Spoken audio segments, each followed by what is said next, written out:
Hello, you can hear me? All of you can hear me?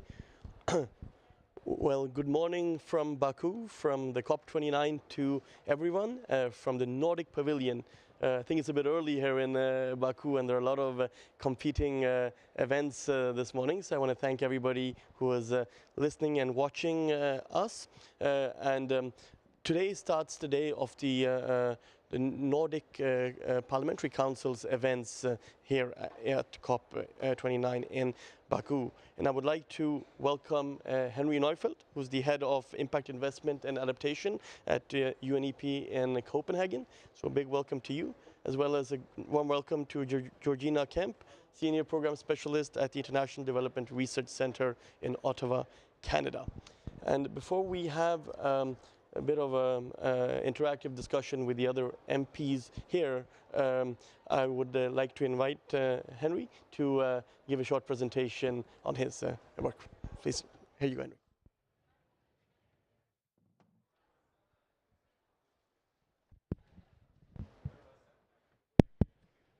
No. Yes, does that works? Okay, good.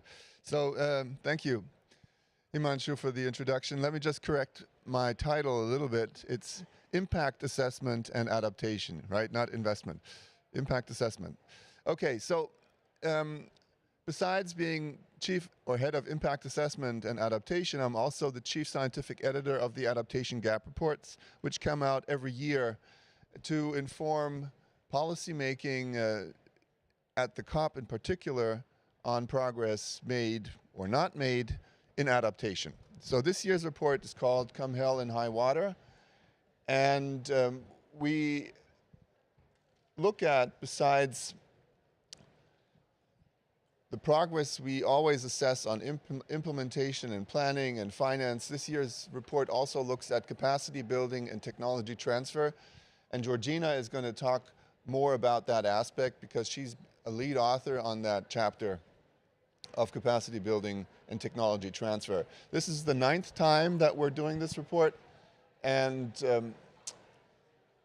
it's always a major effort. We have nearly 40 authors from UNEP, convened by UNEP, nearly half of which are from the developing world, and 45%, nearly half, are female. So we try to be very gender diverse, regionally diverse, and gender balanced. Okay, so let me start with a look at adaptation planning. What you can see on this figure here is that nearly 9 out of 10 countries now have at least one national adaptation planning instrument. So that's the top line. And 50% of countries have 2, 20% of countries have even a third adaptation planning instrument in place. These are the lower lines you can see. And that's important because it indicates that countries are taking climate change into account. They're updating their planning instruments to make them more relevant and important for current climate impacts and future climate impacts. But the top 26 countries, the last 13%, are really hard to reach, some of them are hard to reach because there's quite a few of them that have internal strife. They are in conflict situations, in geopolitically unstable conditions, and that makes it very hard for them to engage in anything related to adaptation planning. If we want to reach some of these, at least, we need to increase our investment in planning and implementation and support for these countries. And that is important also in the context of the newly defined framework for global climate resilience. That was a framework that's supposed to track progress towards the global goal on adaptation. It was agreed upon in Dubai last year. And while we are, I would say, on track, if we want to reach full coverage of all countries by the end of the century, of 2030, in just 5 years essentially, we need to raise our investment. Next to the quantity, we need to look at the quality of adaptation planning instruments, and what we can see is that effectiveness is mixed. That's partially because the the data isn't that good. There's underlying a lack of good available information.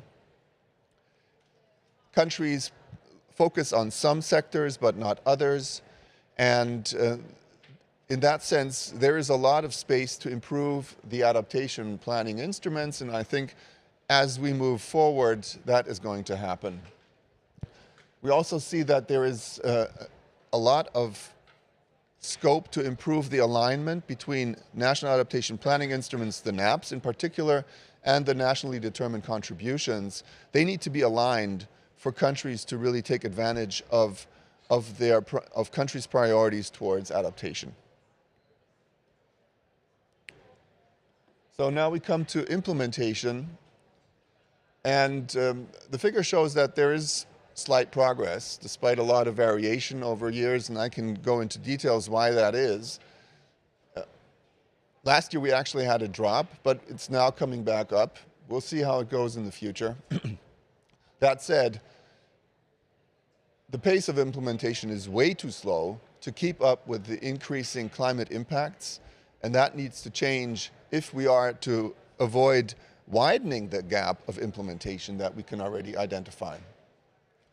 In addition to the slow pace of implementation, we also find that based on an assessment of implemented projects, sort of ex-post impact assessments of projects that have been executed over the past years, there's 170 of those already we can look at. Half of those projects didn't produce the results that were expected, and also, around half of them are considered unlikely to be sustainable in the longer term without additional funding. That means the theory of change isn't sufficiently well developed. It means that the projects need to improve their planning and be, how should I say it? They need to be developed in ways that enable them to stay, to work beyond the end of their lifetimes. We also see that countries are having difficulties implementing their national adaptation plans. So we have the plans. Those countries that have plans, they also have produced, or some of them at least, have produced reports. And we've seen that there are regulatory, financial, political, and capacity-related barriers to implementation. However, after some time, countries overcome these problems and then start implementing their NAPs more effectively. That said, the adequacy and effectiveness of national adaptation responses, despite that, is not sufficient to keep up with the mounting climate risks. Okay, I'll look at climate finance now. This is quite a famous figure. It shows the adaptation finance gap. The green line, the green bar down on the right, is adaptation finance flows from internationally available public resources. That's increased from 21 billion to 28 billion in 2022. So that's the latest number we have. It's the largest increase year on year we've experienced since the Paris Agreement, but it's only a small amount compared to the very, very large finance needs that we can see on the right, on the left-hand side. These two bars, they show different approaches to assessing adaptation needs, which are in the range of 187 to 359 billion after we subtract what is already going in. So we're between 200 and 400 billion in adaptation finance needs, roughly. That's the ballpoint figure per year until 2030. So if we reach, even if we manage to double adaptation finance from 2019 levels to by 2025 to 38 billion, that's the Glasgow Climate Pact goal, that would only reduce the adaptation finance gap by roughly 5%. Of course, this is really important in the context of the negotiations around the new collective quantified goal for climate finance. In addition to the volume of finance, which of course is critical, adaptation finance needs to be much more anticipatory, strategic, and transformational than it currently is. So right now, most of the finance is actually quite responsive, it's reactive, it goes for the lowest hanging fruits, it's incremental, it's project-based, and that makes it really, that's the area that's easiest to finance, but we really need for the finance to shift into the areas that are more anticipatory, strategic, and transformational. And that said, that means roughly 2/3 of adaptation finance needs are outside of areas that are of interest to the private sector. Only 1/3 has the potential for private sector finance, and where there is a finance opportunity, that still means very often that the public sector needs to de-risk the investment through public-private partnerships, blended finance, and we've described a number of instruments that enable the private sector to engage more strongly. Lastly, I'd like to say here that in addition to the quantity and the quality of the finance, who pays for adaptation is also important. So we show in the report that when you take away the grant funding model, all other models, which are concessionary or non-concessionary loans primarily, and we need to increase the instruments that are available through like insurance-based mechanisms, risk bonds, and other instruments that help, that we can use to incentivize the private sector, and the public sector for that matter, to invest more strongly in areas where the adaptation needs to take place. In all these areas,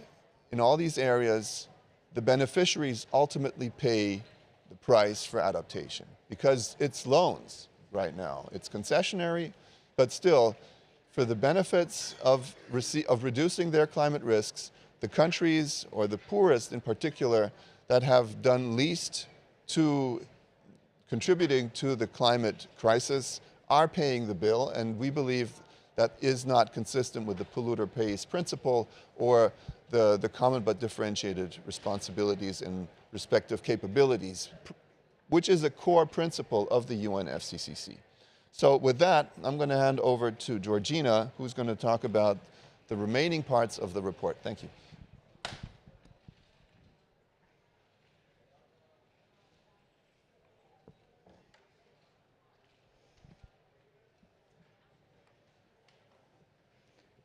How do I change?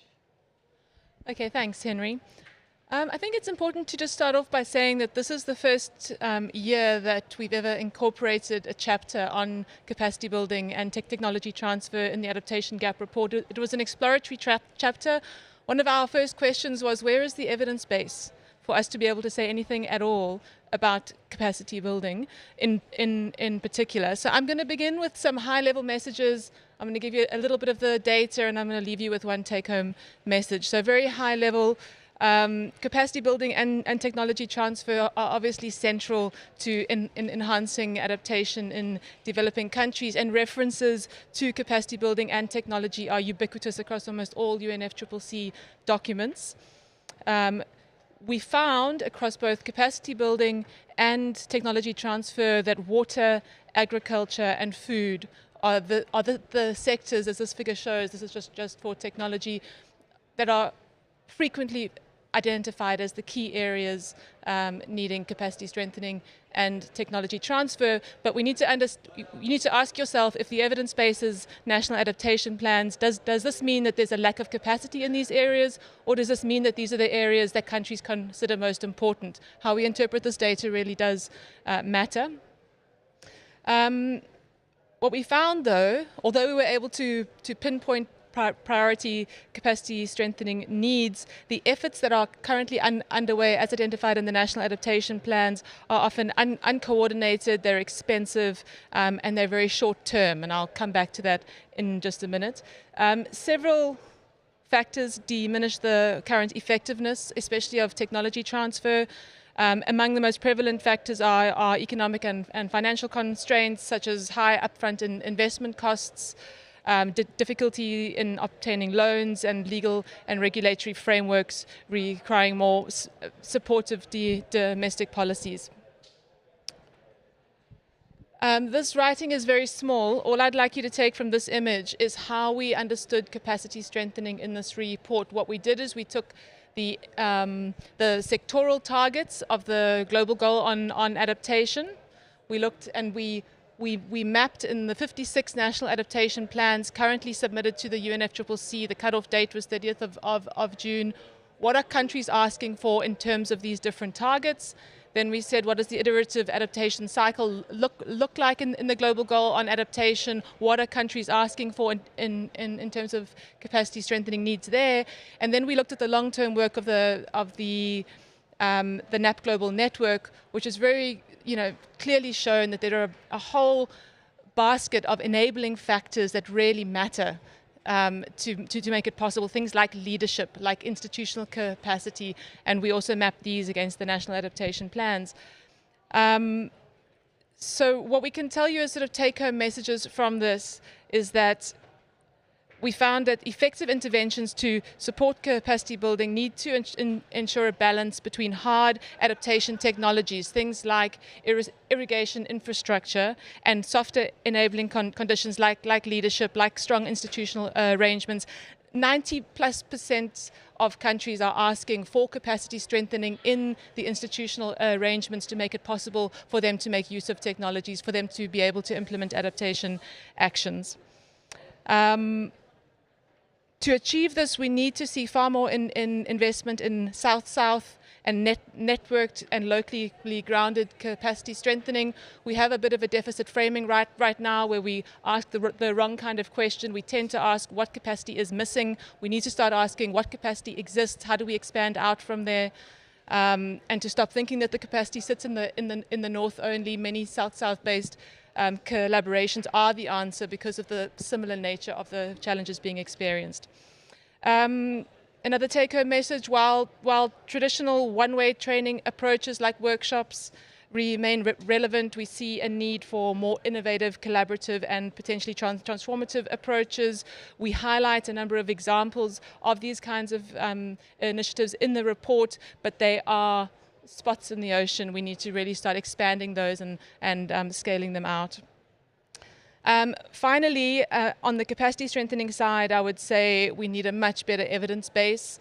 All of the capacity strengthening efforts need to be accompanied by better monitoring, evaluation and collective learning processes that provide a much clearer sense of what works for whom, why and in what kind of contexts.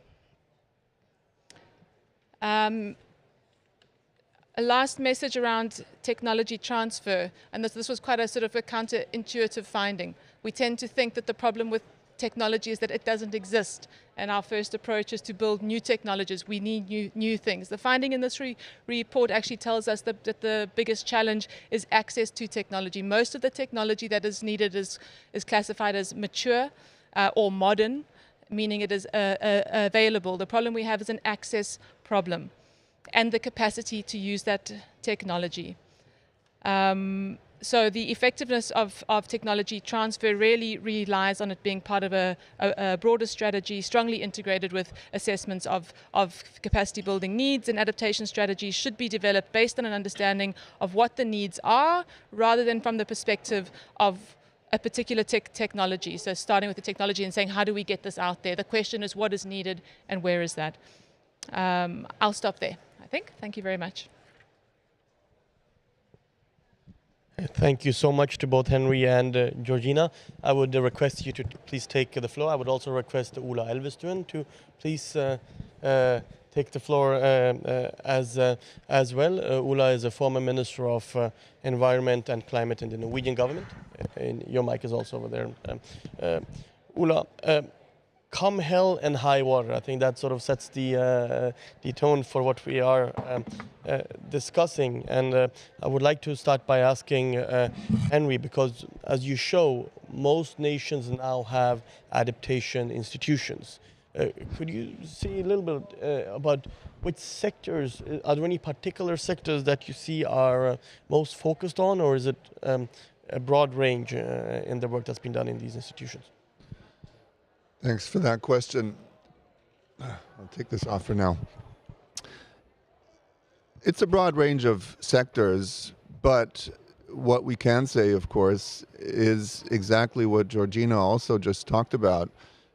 Food, agriculture, water are really at the forefront of the sectors that countries talk about. There is also quite a bit of information or sort of focus on adaptation according to the priorities, because that is not consistent to where the funding is going. Adaptation finance to the health sector is practically non-existent.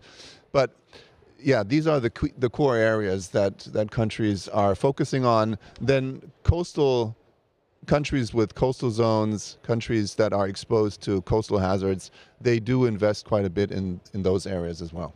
And it's interesting because this shows that the common denominator between the sectors you're mentioning is that it's about everyday life, everyday survival, but it's food or other things. You also mentioned that you've been looking into a private sector mechanism that can make funding and implementation more successful. Could you elaborate a bit on what mechanisms, which successful or good mechanisms are there that could and should be implemented for that sake?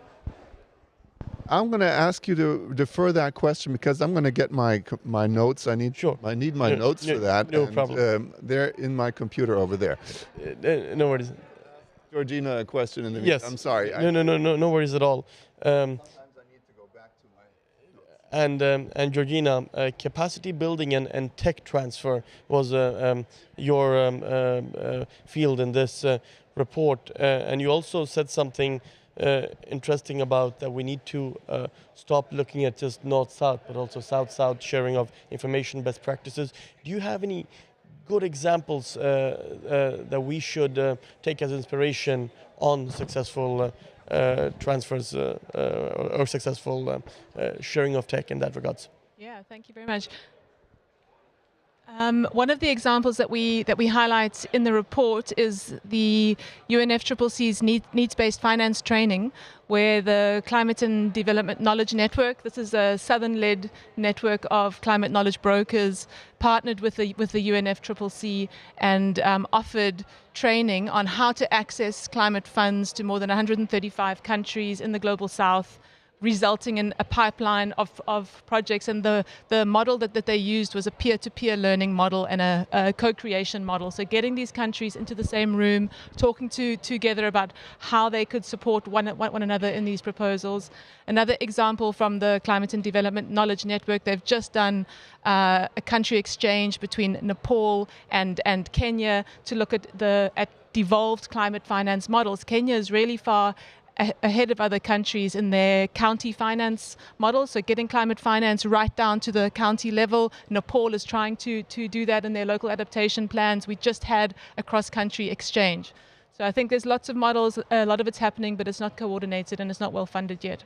And that's very interesting examples. You also made a point that we do have a lot of the technology that's needed today. It's mature technology being used, so but it's more about getting access to it, getting knowledge of it. Do we have the right mechanisms today to be able to actually share those mature technologies, or does that work need to be done in a different way? The technology question is also not one that I'm going to be able to answer well. Yeah, so I'll defer that one. Yeah, it's more Sarah and. Then we'll go back to Henry on what we spoke about earlier, because you also came into the importance of the private sector, and if you could elaborate a little bit on that, what mechanisms are there or are needed to make this public-private partnership and the outcome better than today. Right. So thanks for that question, and I apologize again for not having the answer right at. Need a microphone. Sorry. So what we want the private sector to do is invest more strongly in adaptation. That's the principle, and as I've shown, only a third of adaptation finance needs are actually in that area where the private sector would have an interest in investing. So to increase the volume of adaptation finance, which is a core requirement, we need the public sector to step up. We need the private sector to come in with much more strongly. And since the gap is so wide, there is a lot of opportunity in that area. So in the report, we identify a number of new approaches and financial instruments that are emerging and that would help incentivize the private sector to engage more strongly, and these include risk finance, insurance-linked instruments, performance-based climate resilience grants, resilience credits, debt for adaptation swaps, payments for ecosystem services, work for taxation, and resilience bonds.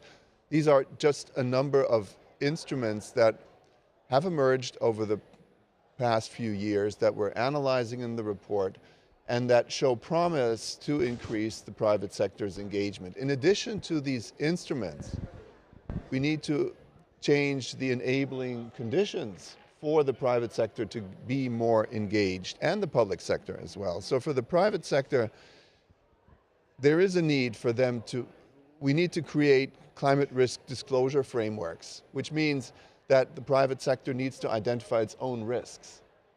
That will in itself improve the investment of the private sector to secure its investments. Transition planning, so to make it clear, and these are all things that the public sector does to ensure that the private sector plays along. And adaptation taxonomies also help us understand better where investments are taking place or not taking place. And we can track that much more easily with these enabling conditions, really.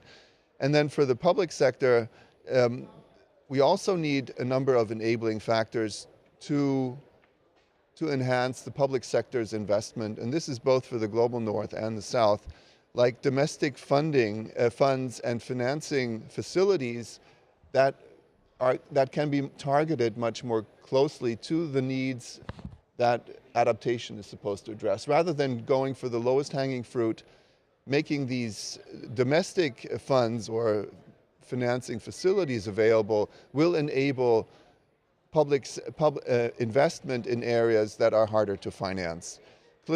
Climate fiscal planning and climate budget tagging are also important elements. Again, and this is for the public sector to engage more strongly in adaptation, to mainstream adaptation into the common development planning and implementation.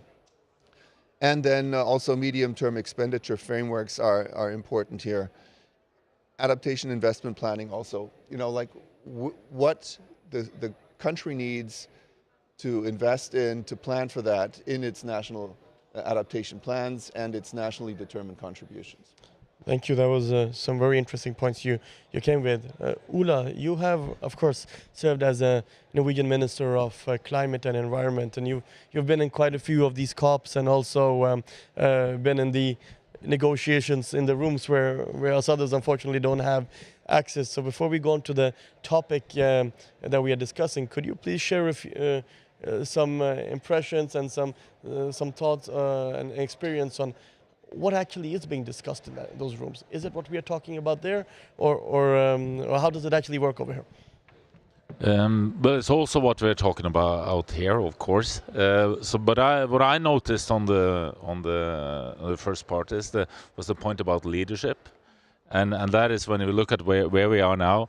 I mean, just a couple of weeks ago, we were at the COP29 on biodiversity in Cali in Colombia, and we are lagging way behind when it comes to taking care of nature. Now we are here, and we notice that we are way behind when it comes to cutting emissions. I mean, now we are, if we do all the NDCs, we are at 2.7 degrees global warming, or if we act as now, it's 3.1 with all its implications. And here we are now on an adaptation, and we're not moving there either. So I was kind of like thinking at the leadership part here, and also looking at those issues in connection.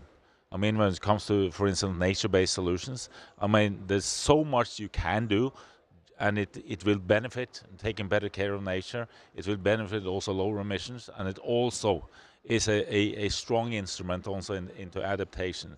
I think it's the leadership part here is to understanding that a lot of these the implementation here, it is about reaching goals on different areas, and there's so much you can do.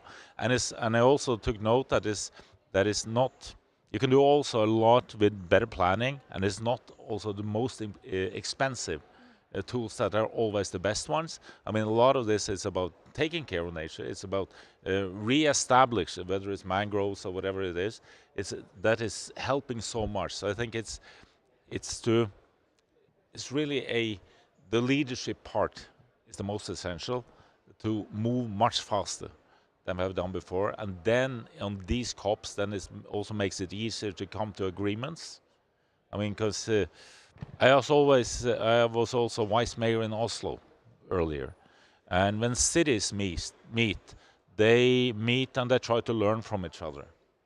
When nations meet, they always start to negotiate, and it's kind of like a zero-sum game that ends up all the time.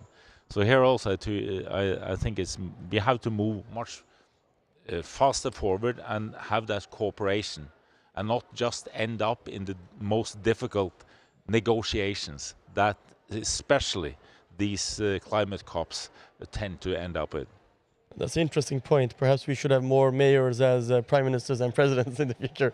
Henry, you asked to respond. Yes, no, I don't want to respond. I want to expand on what Ola was saying, because this year we also, let me take this off again, it's weird.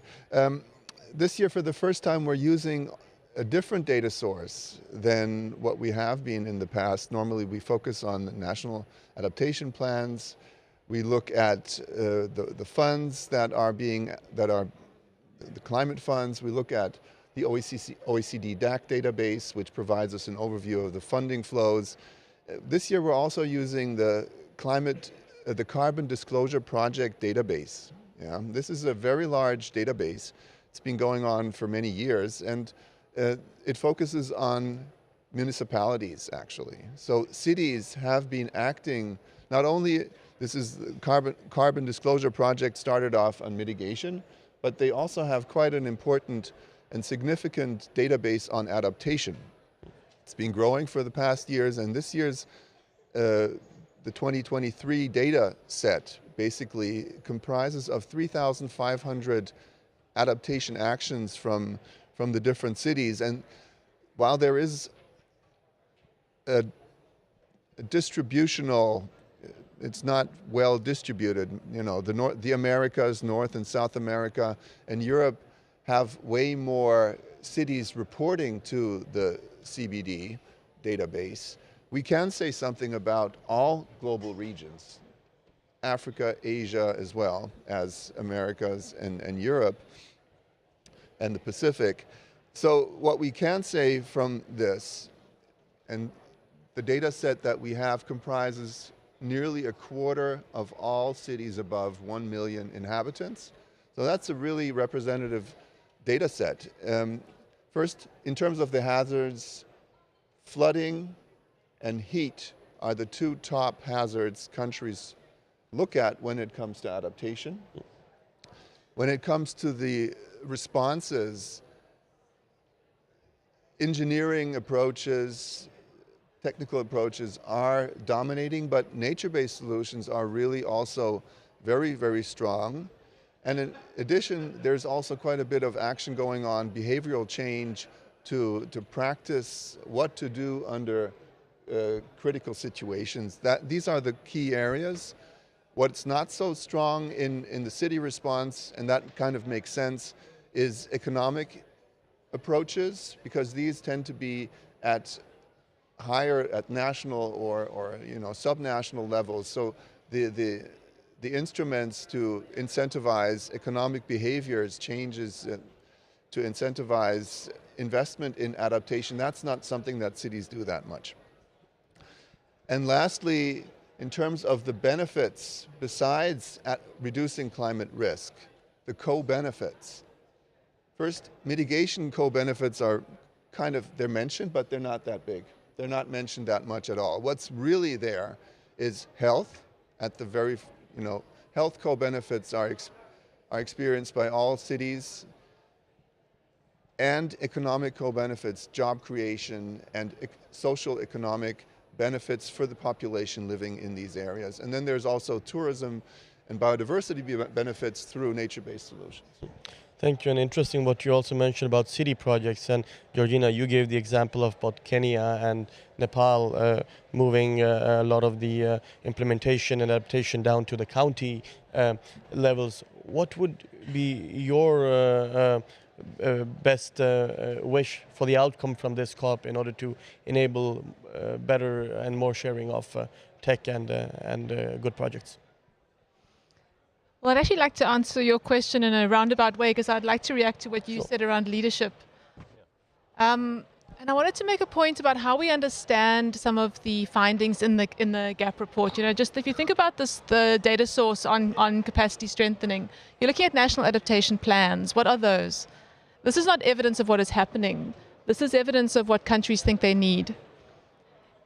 So what we found, for example, is that leadership, only 11% of NAPs even mentioned leadership as a need for capacity building. How do we interpret that? Does it mean that this is not needed, or does it mean that countries aren't aware that this is a critical issue? The same goes for culture and heritage, one of the GGA goals. Very little mention of it. Does it mean it doesn't matter, or does it mean that we need to do more to raise awareness around these issues and the importance of them? So I do think tomorrow we have a discussion, and we're hoping to bring in the Paris Committee on capacity building around how we build a better evidence base about what's happening, because that is what we don't know. What is happening, where is it happening, and what more might be needed. What would be useful then in this context, I know everyone's, obviously the finance piece coming out of this COP is absolutely vital. I'm also tracking the global goal and adaptation discussion, because those indicators become this benchmark for us of what we think matters and how we're able to track that over time.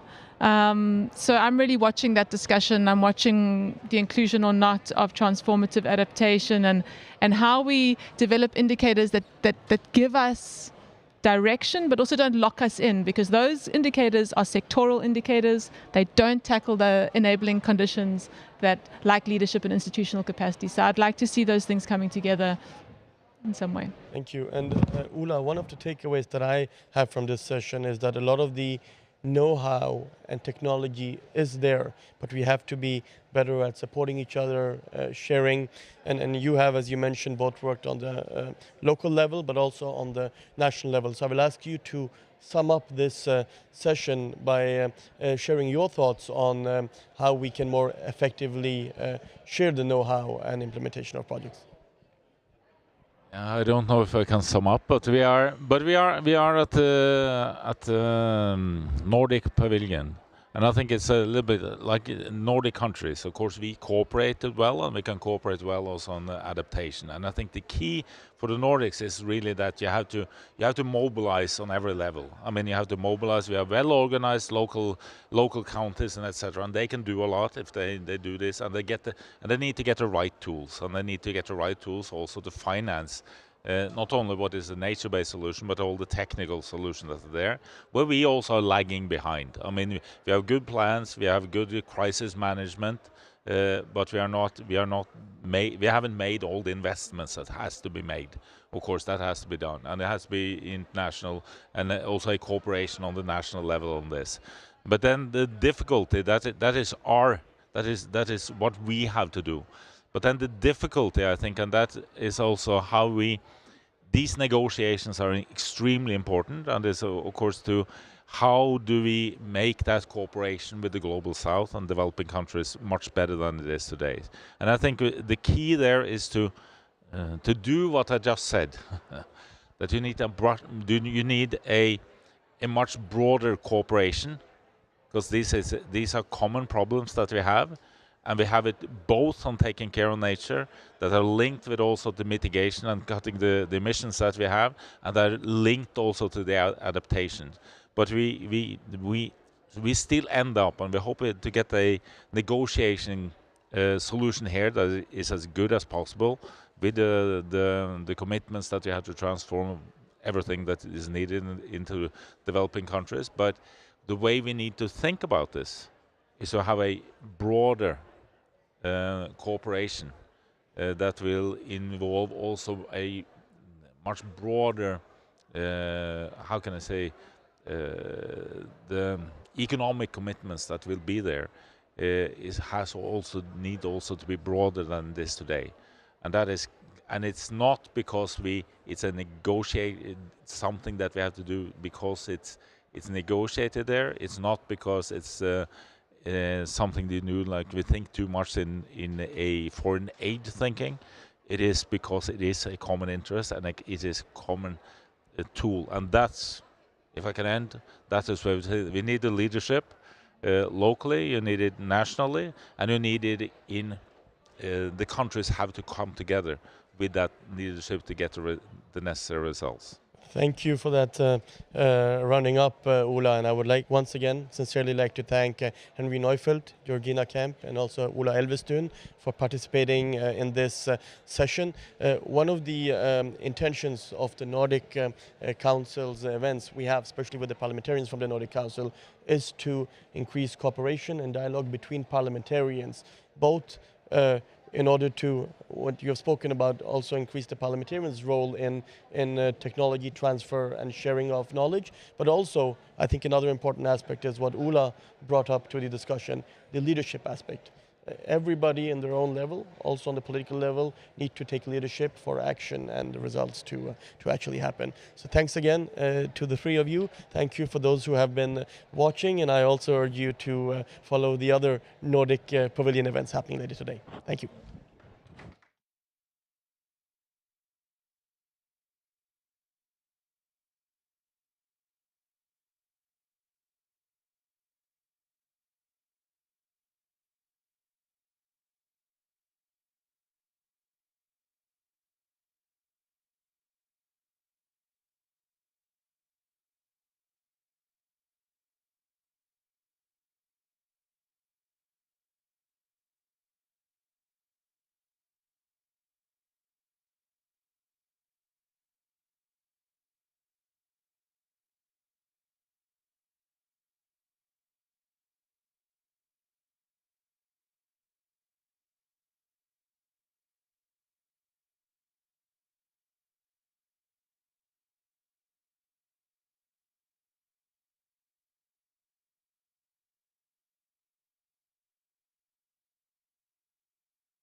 Hello, and welcome to the Nordic Pavilion here at COP29.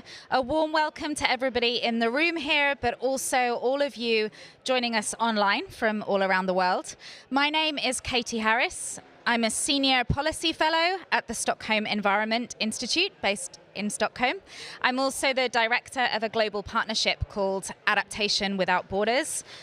And it's a pleasure to welcome you to our discussion on Nordic leadership on climate risks, adapting to transboundary impacts through international cooperation and action.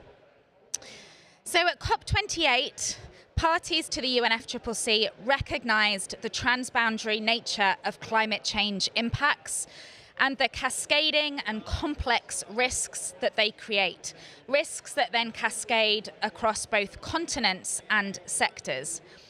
Nordic countries are really at the forefront of addressing these challenges, pioneering adaptive strategies and really embracing and enhancing international cooperation on adaptation. But what kinds of innovative solutions and partnerships do we need to better manage these risks and set new standards for global resilience and collaboration? This is the key question over the next 45 minutes that we'll explore.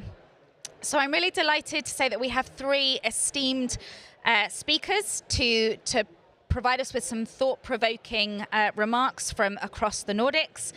And I'm going to welcome, first of all, to the stage, Dr. Richard Klein, Senior Research Fellow at the Stockholm Environment Institute, who will share with us, just for the next 10 minutes, some of the cutting-edge research and analysis, and really share what the evidence has to say about how transboundary climate risks are impacting the Nordic countries. So Richard, delighted to welcome you, give you the floor. Thank you, Katie, and thank you to the Nordic Council for organizing this pavilion and allowing us to speak. I'm going to talk about how the Nordics are approaching adaptation, how they are exposed to cross-border climate risks, and what the next steps might be. And then we'll hear from two more speakers who will go into more detail. The first part of my presentation will summarize some of the key findings of this report, which we did last year, comparing national approaches to adaptation in the 5 Nordic countries, Denmark, Finland, Iceland, Norway, and Sweden. And we found a number of best practices across the Nordic countries. The Nordic countries were also within Europe among the pioneers taking up adaptation, and irrespective of the where we are the political spectrum in the government, adaptation has always been a priority across the Nordic region. So all Nordic countries have official steering documents like plans or strategies, as well as scientific community supporting that, as well as online platforms and portals to inform adaptation planning and decision making. Several of the Nordic countries also have an official government body or cross-ministerial working groups where adaptation is discussed, and also at the municipal level there is quite a bit of proactive, there are proactive approaches to adaptation. And all Nordic countries have decided to take a mainstreaming approach to adaptation. That means to integrate climate risk into other priorities and to seek synergies with other policy domains. But there are also a number of challenges. There are 2 slides here with some challenges, and I think they are probably not unique for the Nordic countries.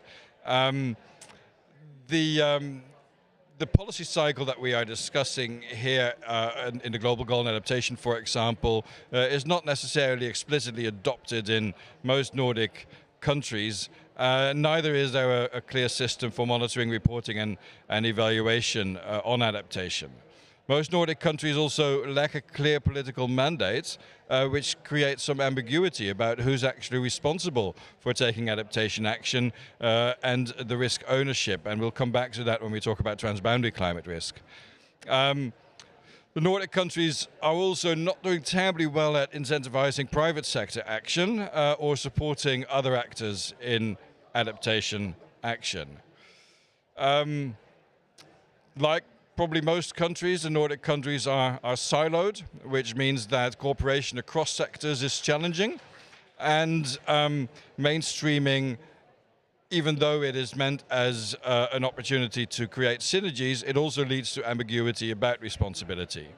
And then finally, again relevant also for the discussions here under the global goal and adaptation, there are the indicators that exist often do not include the broader societal benefits of adaptation on, for example, health and well-being.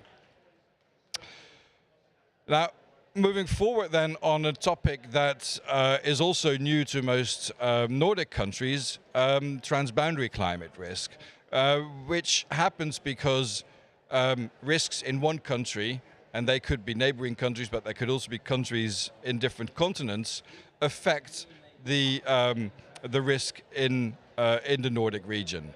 Climate change occurs in a globalized and hyper-connected world, and it creates pathways that expose people and systems to new challenges and risks. And we've done some work also supported by the Nordic Council of Ministers and others looking more specifically at Nordic and Swedish exposure to transboundary climate risk. In the first report on your left here, there are also some cards in the back with the link. Looks at the Nordic region as a whole and how it might be affected by transboundary climate risk, whereas the report on the right zooms into Sweden and the Swedish exposure, particularly in relation to international trade and the risk of disruption of supply chains. And because the Nordic countries are small and open economies, highly dependent on imports and exports, trade issues are particularly important, and it also shows that the private sector has an important role to play in building resilience. Sorry, that was the wrong direction. So here's one illustration from that Swedish report showing the exposure of Sweden to climate risk elsewhere.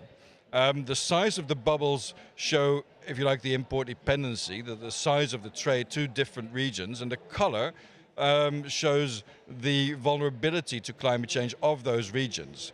And you can see that Sweden imports large amounts of goods and commodities from areas in the world, regions in the world, that are highly vulnerable according to the SCORE, the ND Gain Index, measuring vulnerability across the world.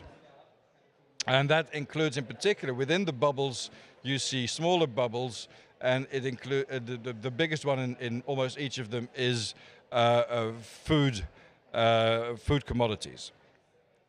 So knowing this, the relatively high exposure of Sweden to climate risk elsewhere and the risk of importing climate risk from elsewhere, particularly when it comes to food, led The Economist to conclude that Sweden has an unrealistically sanguine view of what it needs to do to cope with climate change.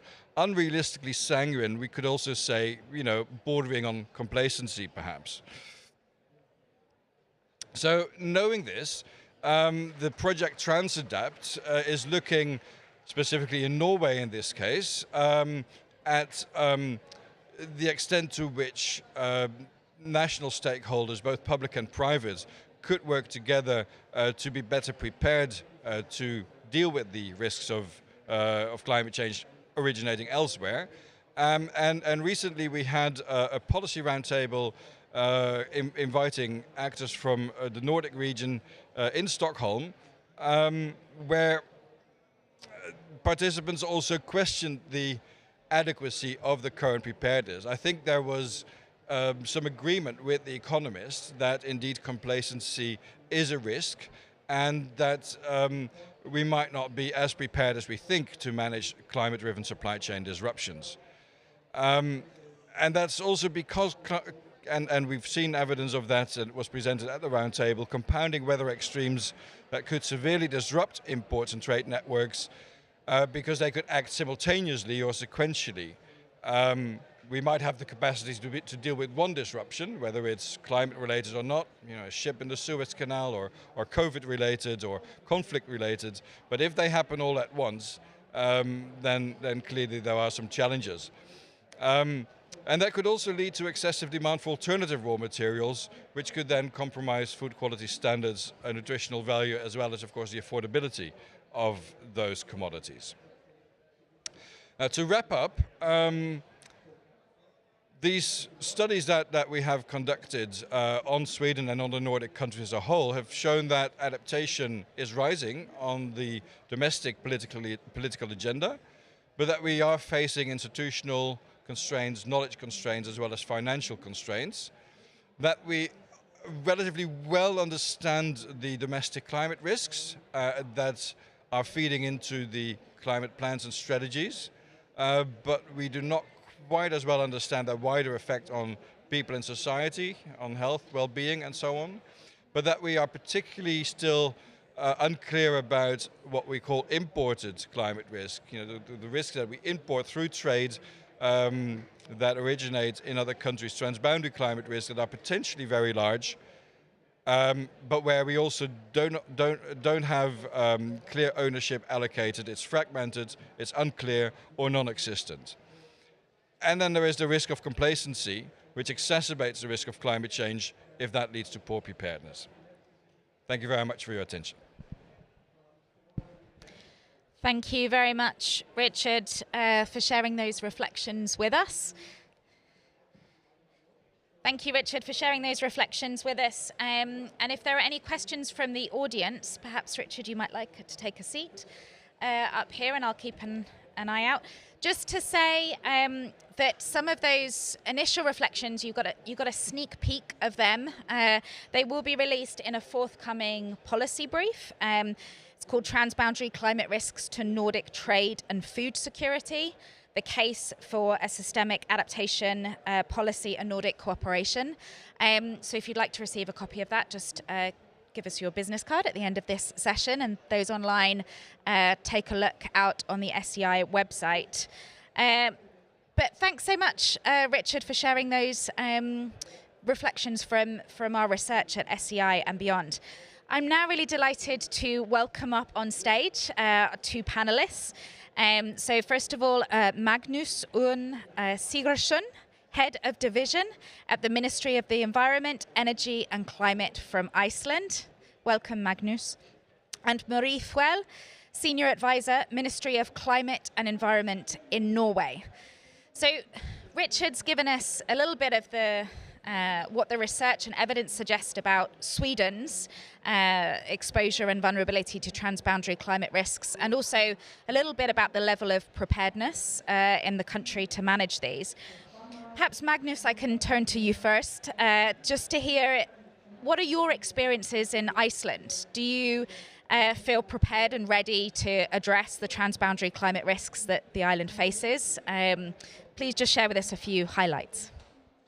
Yes, thank you so much, and thank you for organizing this event, and also for your reports through the years. They've been really useful for us and inspiring to think about this issue that the Icelandic government is really interested in, but we haven't done an awful lot of work on it, but we're trying to pipeline analysis and policy work on it.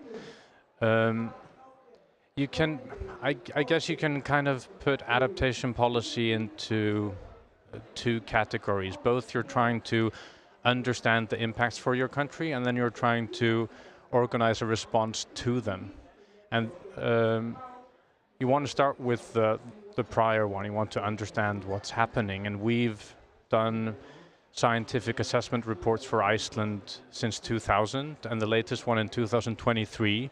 And that was the first one that specifically addressed transboundary impacts, both referring to recent scholarship on this policy area, and also the reports we've been getting from the Stockholm Environment Institute, pointing to supply chain risks and all kinds of cascading risks that Iceland could be seeing.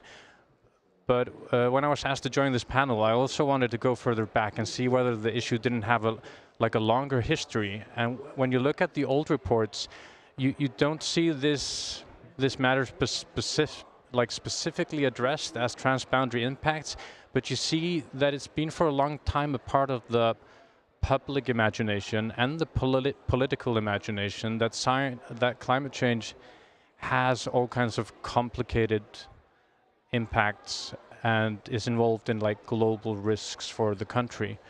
A long history of narratives of when the ice melts in the Arctic, that shipping routes will open up that can have both positive economic service impacts for Iceland possibly, but also kind of negative impacts of more shipping traffic north of the island, where you can have pollution incidents. And you also see a lot of discussion of a change in the flux of people coming to the country, possible immigration. There's a discussion on that too. And then, of course, fisheries are a huge thing in Iceland, and we're very used to researching and monitoring how fish stocks and different fish species are moving in the ocean.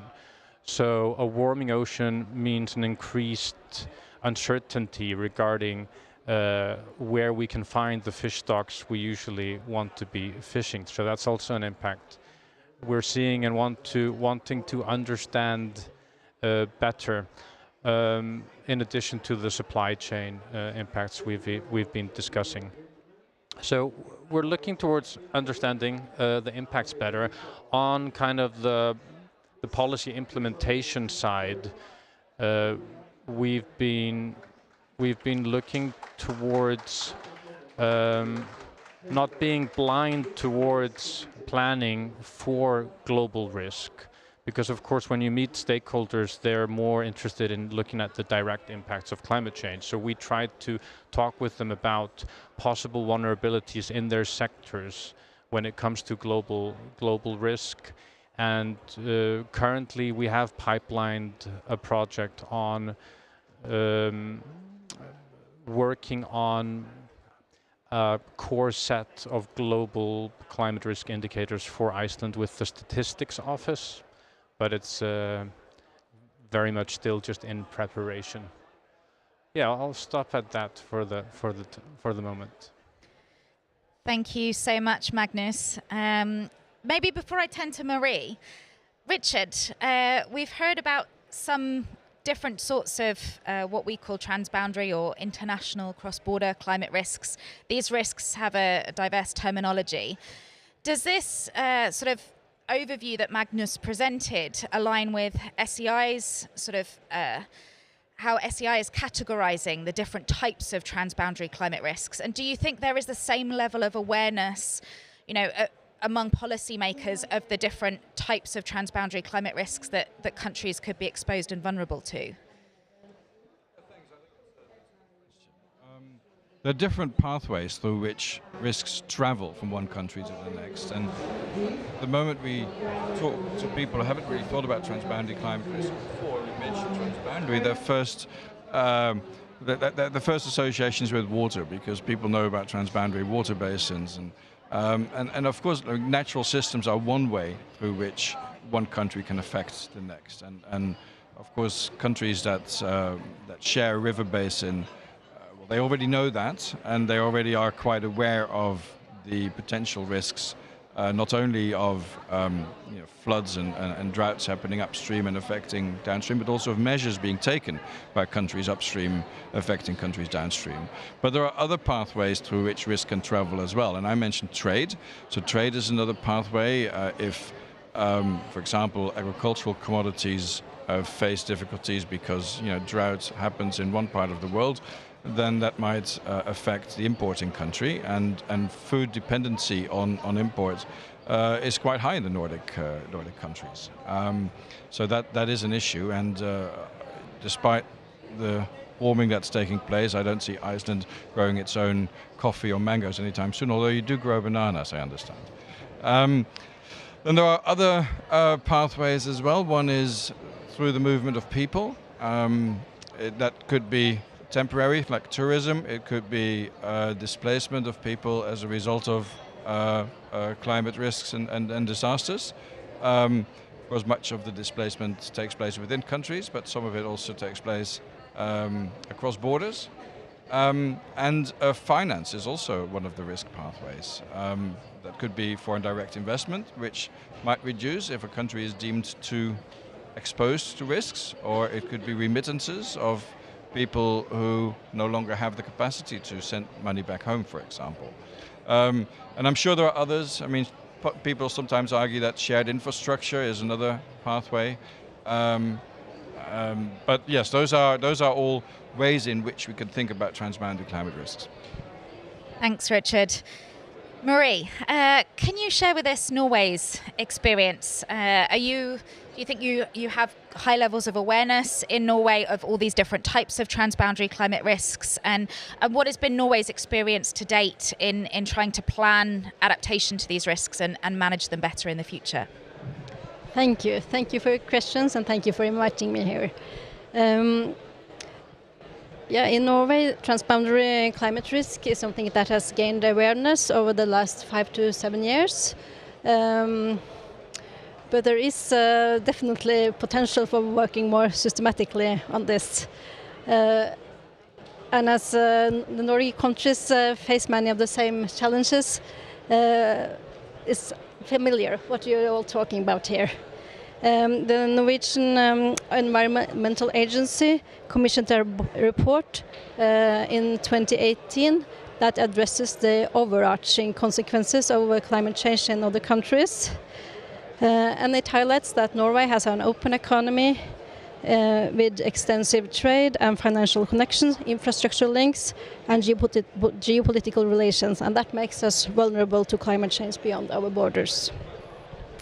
And many of the examples in this report are the same as you face in Iceland.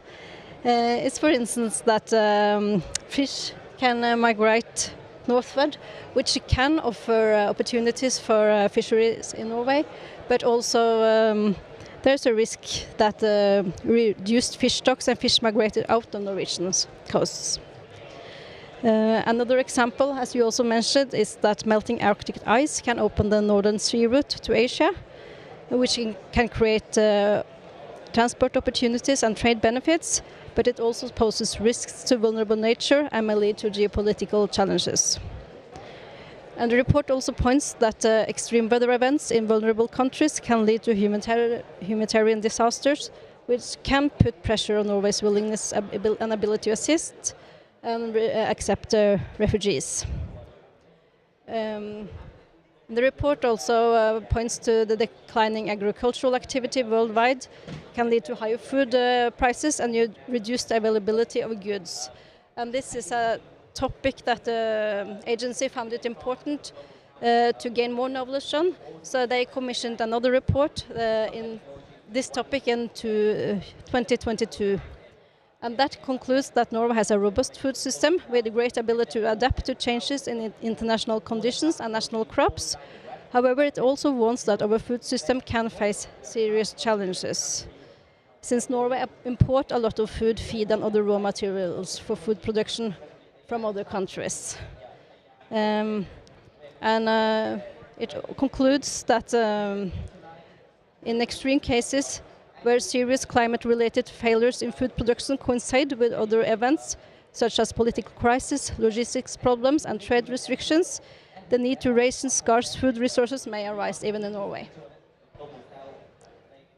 Yeah. Wow. Richard, just again before I turn to you both, thank you so much, Marie, for those reflections and sharing with us what the research is saying about these sorts of transboundary climate risks to Norway. Is this, do you think, what we're seeing in other parts of the world as well? I mean, a lot of countries are import dependent for their food supply. Is this potentially an issue of food security for the world over? And if so, who do you think needs to know more about this? Is it the World Food Programme? Is it the World Trade Organization? What should we do about it? Absolutely. No, this is very much a global issue, and I think it's in the context of adaptation, it in a way changes the narrative a bit of how we look at adaptation. When we think of adaptation only as taking place to the impacts that happen within the country, and certainly here within the UNFCCC, this is very much an issue for developing countries who need support in order to be able to plan and implement adaptation action. And the rich part of the world, adaptation is in their own interest, so we don't really need to discuss it here. But Iceland, as being very dependent on food imports, is in the same boat as many other small island states. Sorry, I'm not referring to Iceland as a small island state now, but other small. We think, for example, of many of the small island states like the Maldives as being very exposed to sea level rise, and of course they are.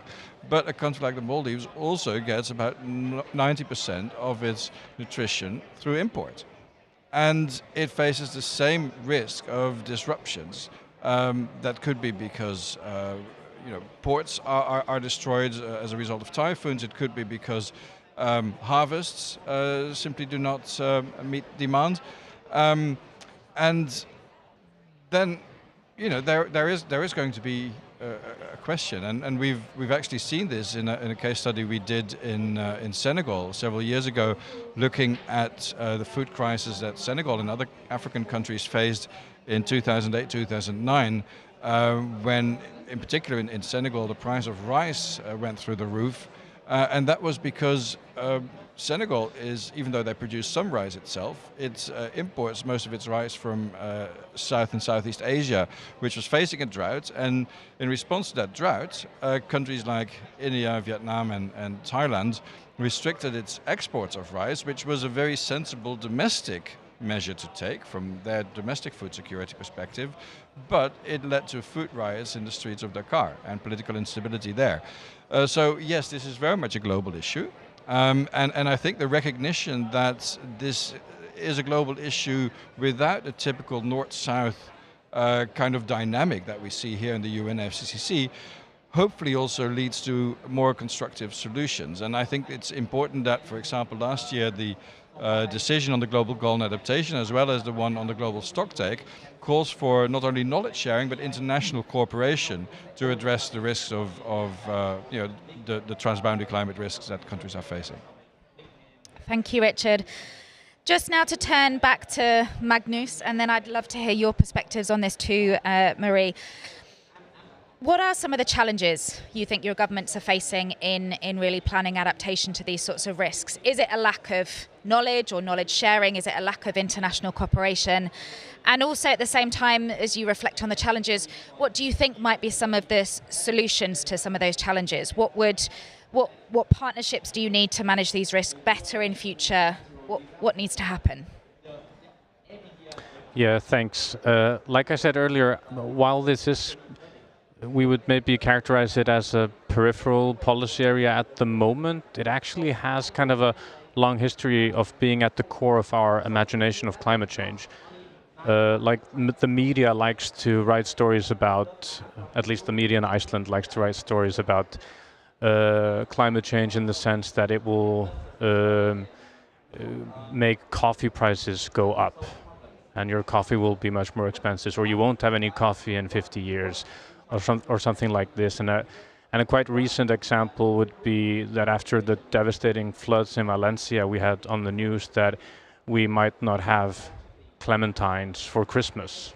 So kind of capturing this kind of consumption imaginary that I think catches people's attention. So in some ways, this is a policy area that has an opportunity to, I think, capture people's attention and kind of get them behind climate policy. So there's an opportunity. But speaking as a policymaker and part of the Icelandic government, and as someone that's trying to figure out where the government can place itself vis-a-vis these challenges, I have to say it's been a bit difficult to see how we should place ourselves. And the first steps we took when we were trying to understand the issue was to look at our supply chains and it was surprisingly challenging. I'm in an environment ministry, so I'm not like dealing with supply chains every day, but I kind of assumed that other ministries in my government would have the information I wanted. So I talked to like the finance ministry that has the authorities that deal with import and was trying to find clear information on our supply chains. And yeah, surprisingly, we didn't really have very clear information on where our imports were coming from. Like a large part of our soya import was coming from the Netherlands, and that didn't really make sense. And a lot of our rice was coming from Germany, and that didn't make a lot of sense either, because that was like the last harbor that produce came from. And of course, the companies that are importing these products have the information like, oh, it's actually coming from here in their documents. But somehow in the system, in how the government like registers these things, we seem to not have had the right stakes to want to know this information. So so climate policy is becoming like the way into getting more clear information on where things are coming from by trying to address these transboundary risks. Yeah, I think I would kind of pinpoint this as the main challenge, like an information challenge for us that I guess surprised me at least.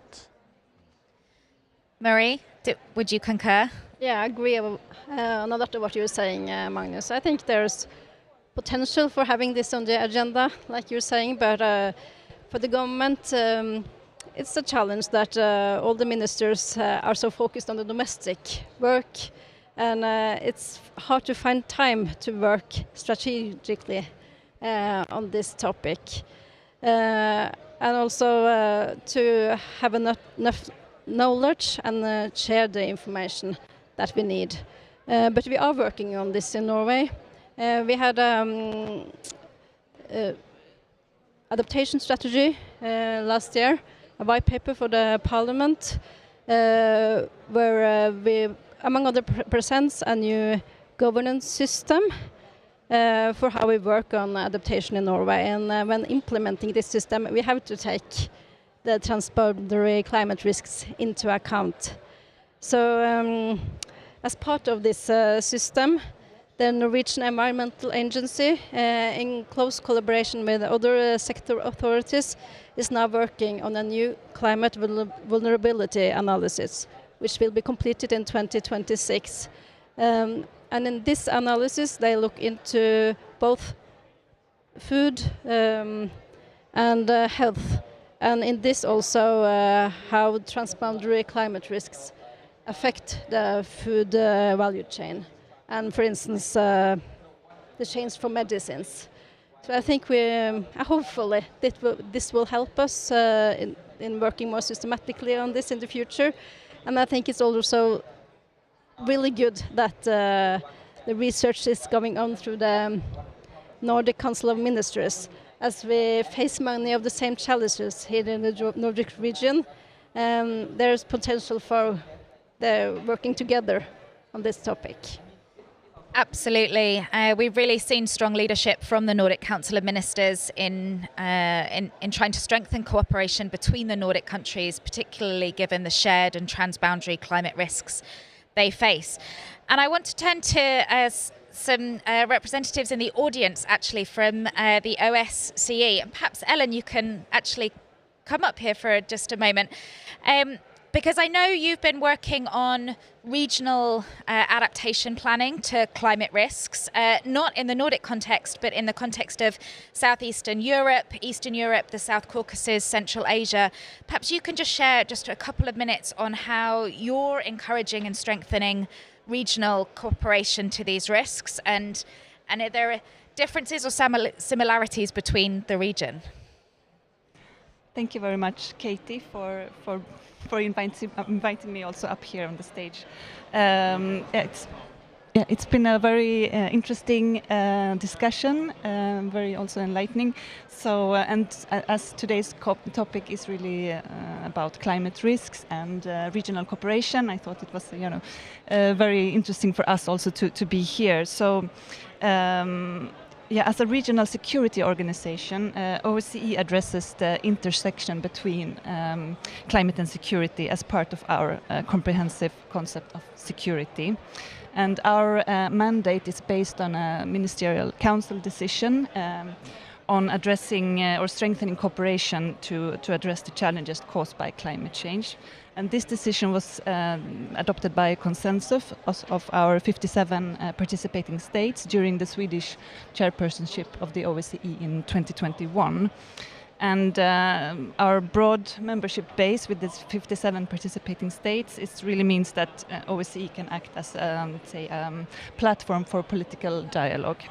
And the OSCE also carries out a lot of activities on the ground together with our field operations that we have present in 12 countries. And I would like to highlight here our flagship project on strengthening responses to security risks on climate change, which is really translating this mandate into concrete action. And this project aims at reducing climate-related security risks by bringing regions together to jointly tackle climate security risks, while at the same time also promoting regional cooperation and confidence building, as well as promoting good neighborly relations, thereby in the long term increasing stability and security in the OSCE region. So as you mentioned, Katie, we do work in 4 regions. So it's in Central Asia, South Caucasus, Southeastern Europe and Eastern Europe. And we have, during participatory stakeholder consultations, identified climate security hotspots across all these regions, and we have identified 42 of them. And here we are, based on these risk assessments, we are bringing them into, let's say, concrete strategies for cooperation, and then later also into concrete joint cooperative measures and pilot projects. And some of the challenge that we have identified and that we are also addressing now is to promote cross-border cooperations around issues such as forest governance, which we see as also something that is also, of course, very transboundary. So we are addressing wildfire risk reductions both in South Caucasus. This has been identified as a key issue, and as well as in Southeastern Europe.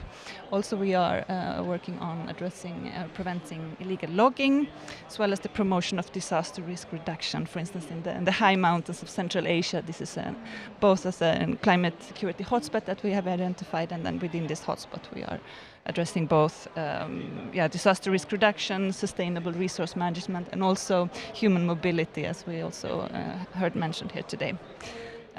Just to mention also that we have several Nordic countries among our main donors, both Sweden, Norway, as well as Finland. And Finland will also be the incoming chair of the OSCE for next year, and climate and security will be one of the main priorities. So we are very much looking forward to the good cooperation that we have with the Nordic countries. And also, as we heard today, I think there's a lot of opportunities also for exchange of best practices, knowledge transfer, in bringing the perspective from the Nordic countries to the OSCE context. Thank you so much for that, Ellen. Ellen Mossop from the OSCE. Sorry, I should have announced you and introduced you properly at the beginning. Wonderful, thank you so much. So we have a few minutes if there are any questions from the audience, and I really encourage you to take this opportunity to give our panel a grilling. So just raise your hand if you do, and perhaps I'll ask a question in the meantime. I think what we've just heard from you, Ellen, talks about the importance not only of cooperation between countries in a region, but also cooperation between regions. What can we learn from each other, particularly as we try to adapt to these sort of next generation climate risks, as some have called them? And this brings us to the COP, because of course, this is a prime opportunity for that region-to-region sharing to take place. But I would like to hear from you around what do you think needs to happen at global forums such as this to really encourage and enable governments and regions to better adapt to these risks. Richard mentioned that we got some decision texts that really acknowledged for the first time last year that climate risks are transboundary and cascading in nature. That was in both the global stocktake and the global goal on adaptation. Do you hope these sorts of conversations can continue, that transboundary climate risks continue to get visibility? And in what spaces and forums do you think they should here at the COP? Perhaps Magnus. Yeah, I can start us off, and I maybe didn't answer the previous question fully in terms of like where collaboration should be carried out on this topic, and definitely the regional level seems like a place where it makes sense to talk about transboundary risks, because you have then countries next to each other talking together about their relationality, both trade, but also in terms of topology and landscape and agriculture, which might be typical between countries at the same latitude.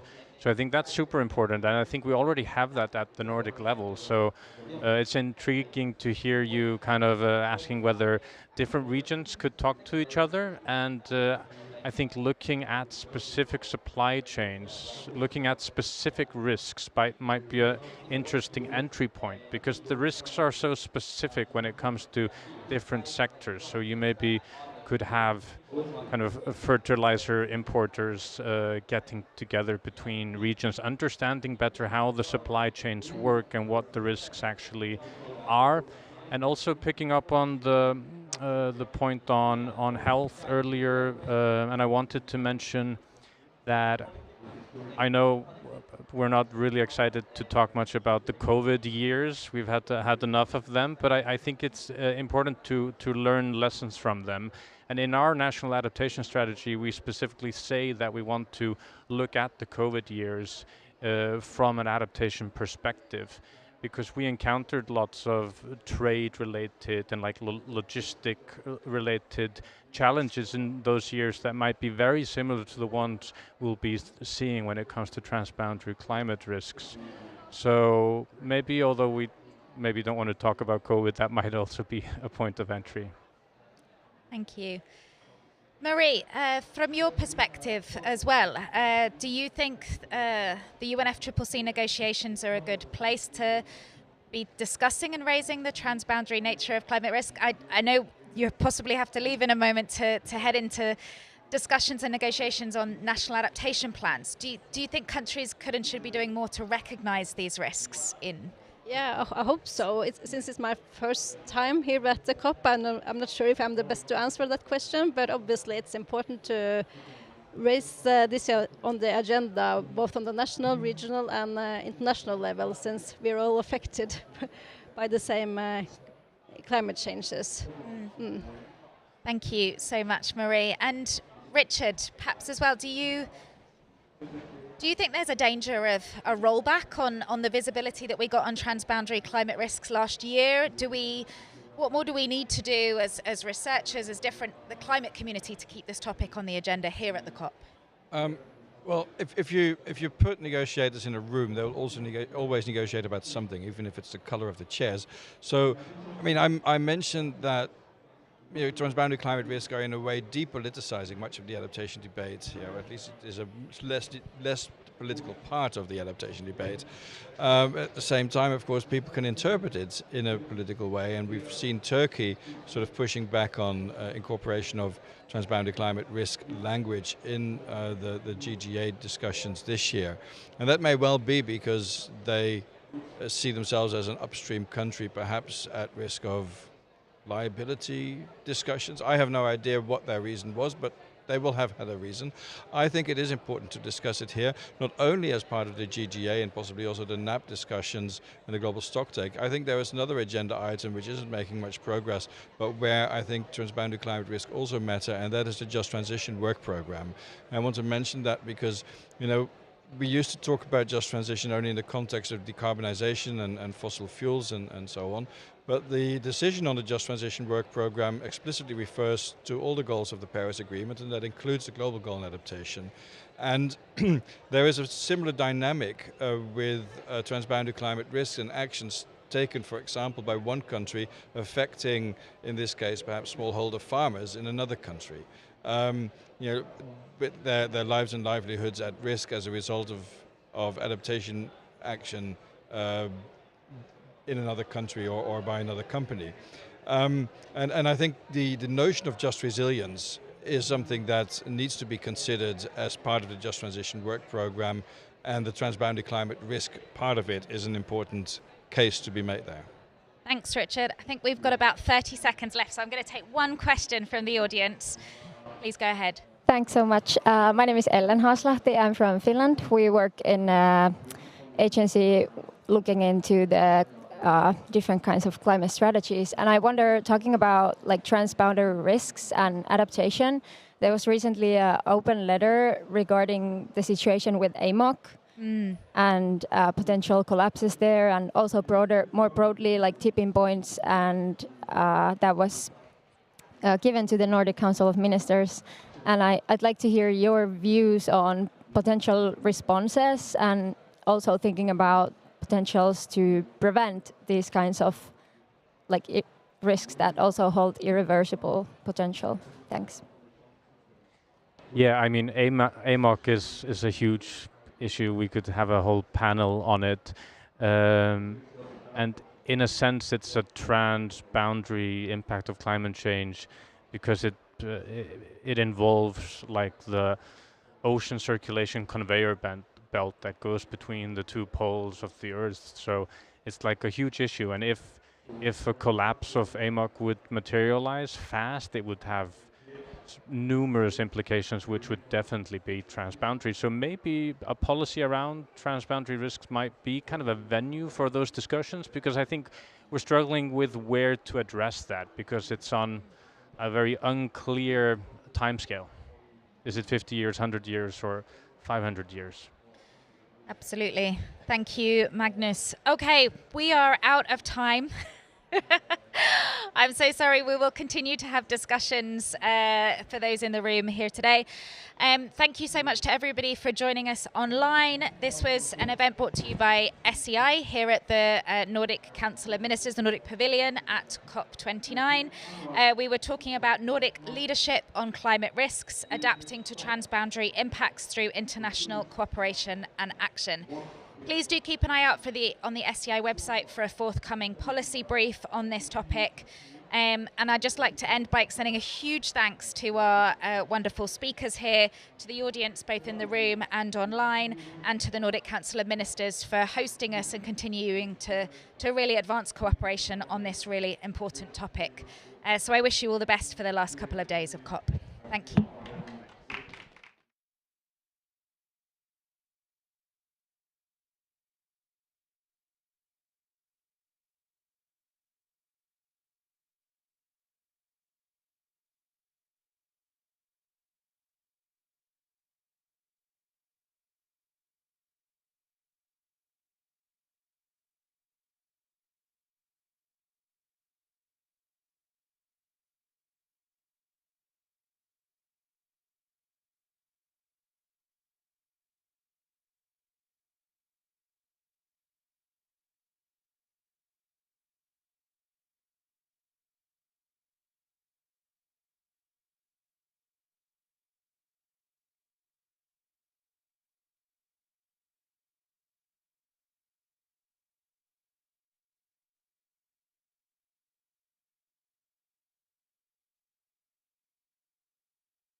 Hello everyone and welcome to our panel discussion.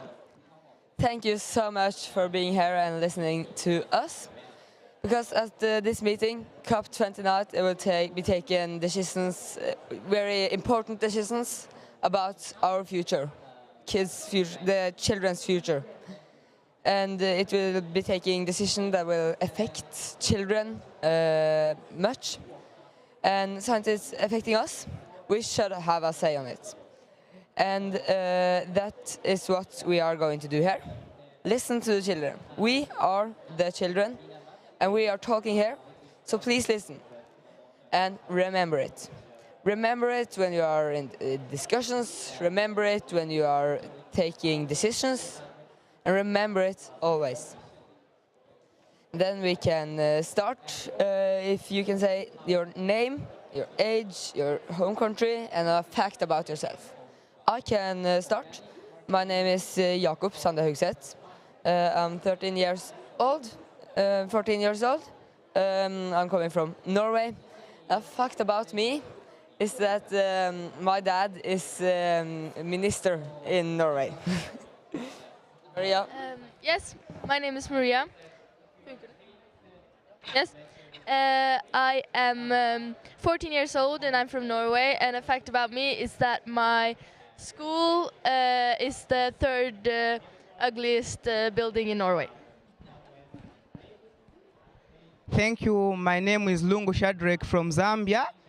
I'm 19 years old. The fact about me, I'm coming from the Lulo area of Zambia. Hi, thank you. My name is Max. I'm 17 years old. I'm from Luxembourg, and a fact about me is that I'm very motivated by my little sister, who's 1.5 years old. Thank you. My name is Jarusha, and I am from Zambia, age 17. A fact about me is that I love my mom, and we chat a lot, and most of the times she tells me, remember to sleep in a mosquito net or else you get malaria. Okay, thank you. Now we're starting and just asking, I'm going to ask some questions and you can answer. And after that, you can ask. Yeah, that's the way I do it.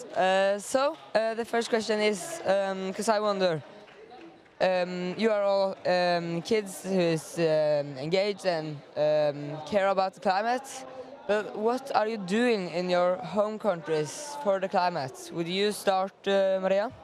Yes, so I discovered the eco-agent at an early age, and all of the people that I met there were really kind and caring, and they took me into that organization. So I wanted to do more, and I joined the Children's Panel on Climate Change in Norway. The Children's Panel on Climate Change is 8 kids from Norway who are democratically elected by children to sit in the panel. And our job is to be the voice of children in Norway to politicians and other important decision makers. And every year we make this report that is based on opinions and a survey that we've done.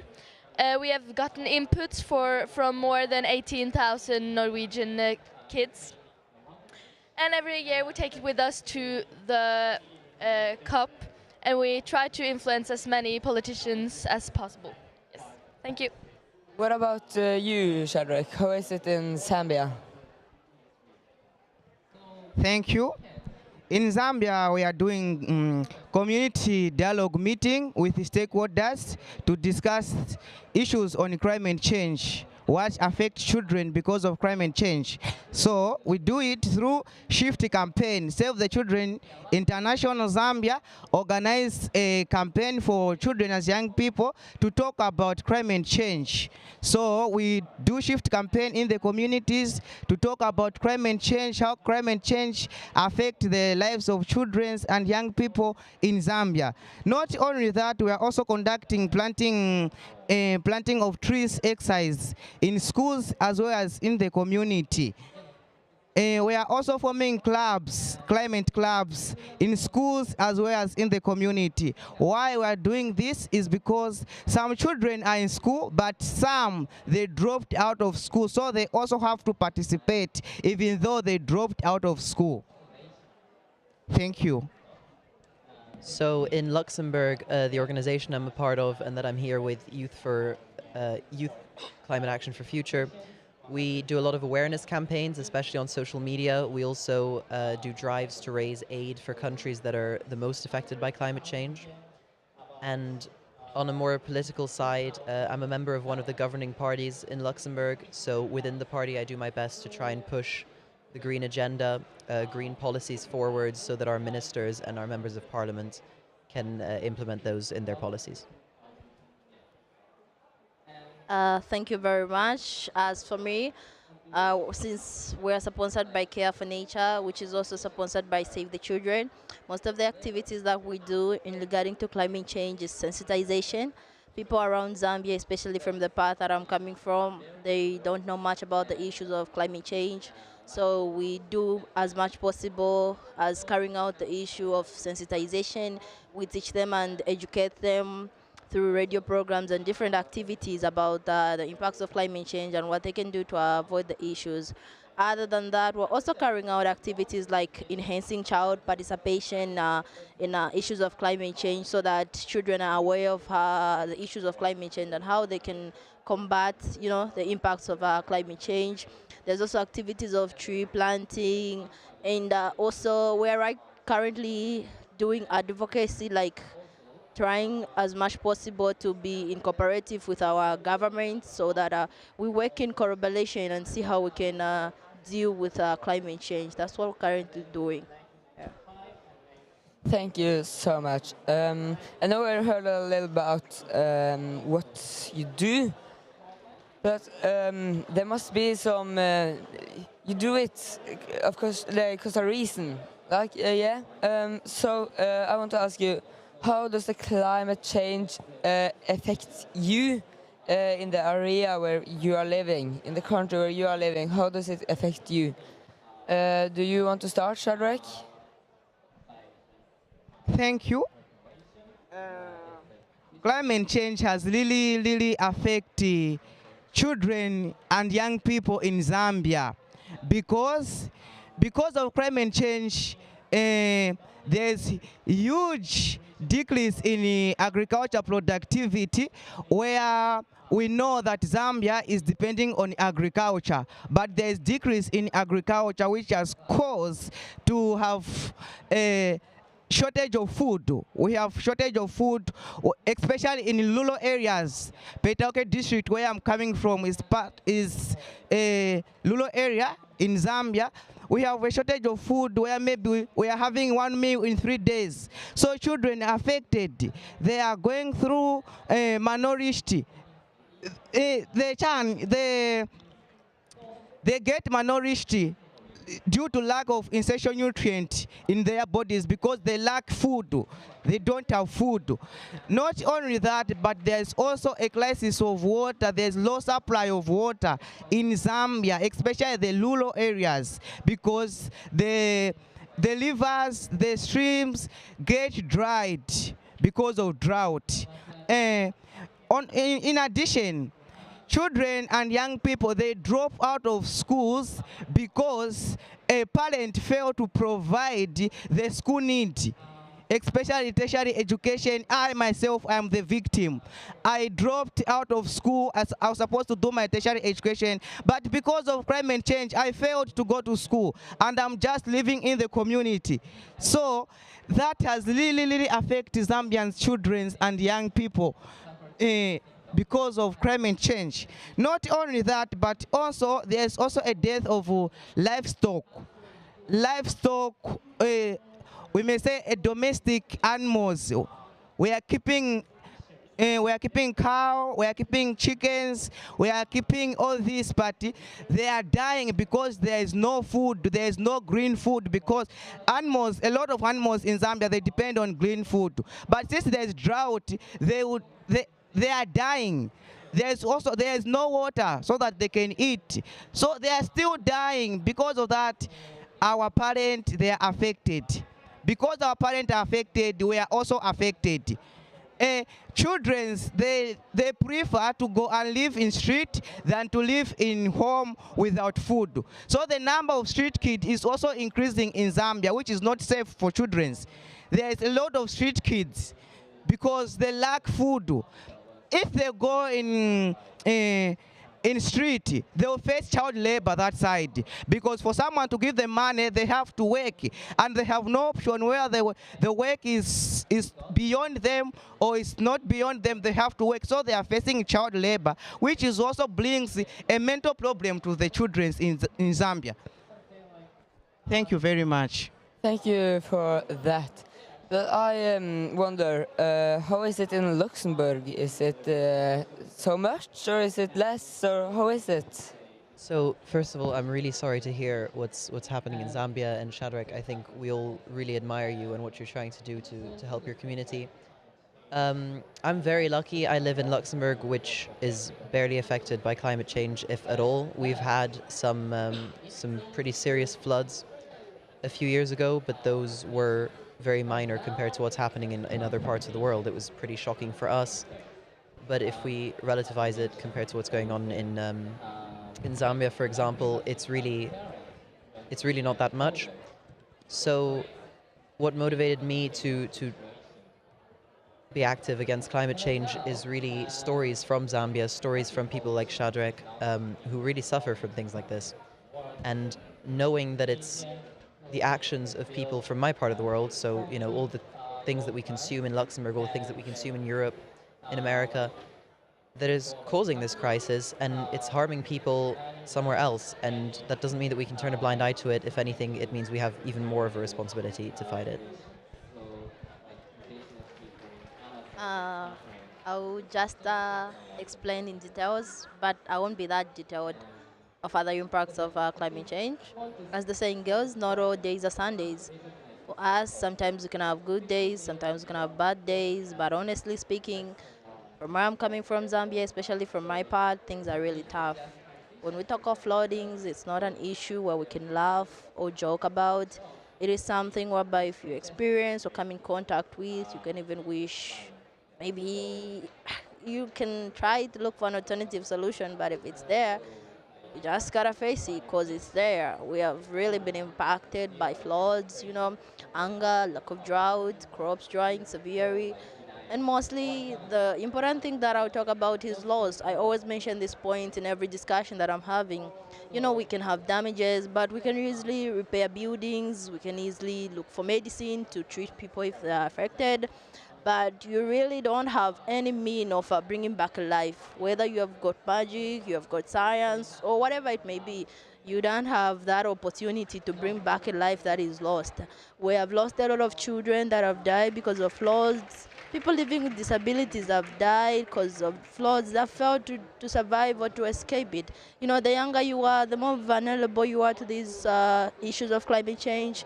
So young ones, especially those that are 5 years or maybe those that are babies, they have really died because of the issues of floods. And one of the biggest impact that I've seen of climate change is loss of life.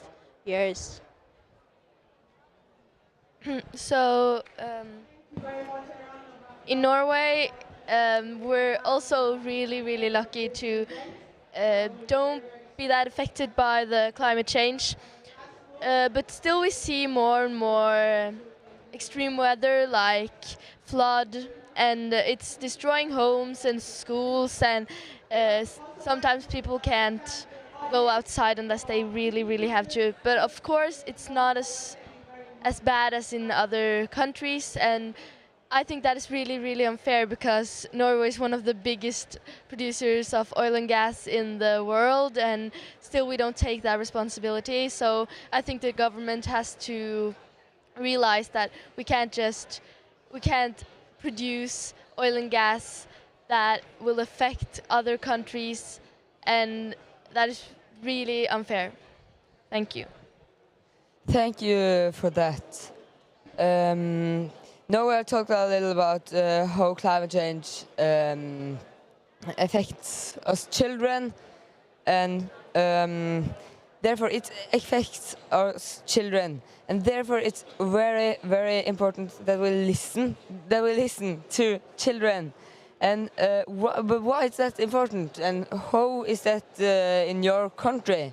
Maybe you want to start here, Maximilian? Yeah, sure. I think that's a very interesting question. So yeah, we all know that children are disproportionately impacted by the climate crisis. For example, if a baby is born in Warsaw today, by the time they turn 1, they'll have inhaled the equivalent of 1,000 cigarettes worth of fumes. So that's obviously an unacceptable statistic, and that's how it is now. And if we keep letting it get worse and worse and worse, by the time we're here, our adults, it's going to be far worse than that. By the time we're old, it'll be a lot worse.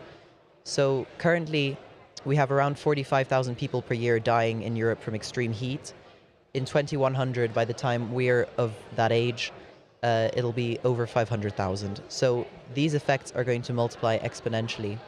And if we don't do something about it now, we're the ones who are going to suffer. So that's why it's super important to listen to children. Thank you for that. But how is it in Zambia? Practically, I think it's important that children's voices are heard, not only because they want to speak out or they want to voice out, but it's for their own benefit in future. One man once said that he's not young, he's a big man. He said that every time you're given an opportunity to express yourself to stakeholders, Jerusha, take the opportunity and tell them what you want, because the future is not for them, the future is for you. I live, I die, I don't care. I've lived my life and I've had fun. So the future is for you, your kids, and your family. So if you are given an opportunity to express yourself, tell stakeholders what you want. Tell them to make the future be the way you would want it to be, so that in the future, when you have kids, you don't have to shut them up. You also have to give them an opportunity to make their own future. The future, the world, the planet is in your hands. No children, no earth, no planet, no nothing. Not even what we're having today. So our voices matter, whether small or middle age or 17, our voices matter, because at the end of the day, what tomorrow becomes depends on us. And what you people instill in us, what you teach us, is what will bring about tomorrow. Yeah. Yes, so I really agree with all of you, and it's really important to include children because we are the ones who are going to live on this planet when the adults, the actions that are taken today will have the hugest consequences. And then I want to talk a little bit about how it is in Norway, because we're really lucky to have the eco-agents and other organizations that gives us a possibility to affect the politicians. And I hope that it can be that way in other countries as well, even more than it is today. But what is really important isn't that we get to have a meeting with some politician from Norway.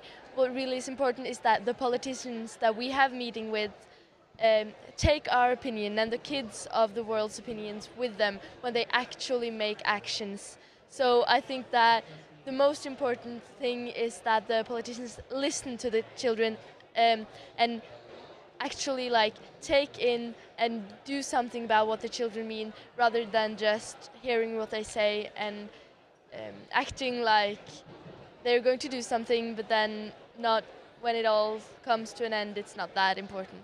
Thank you.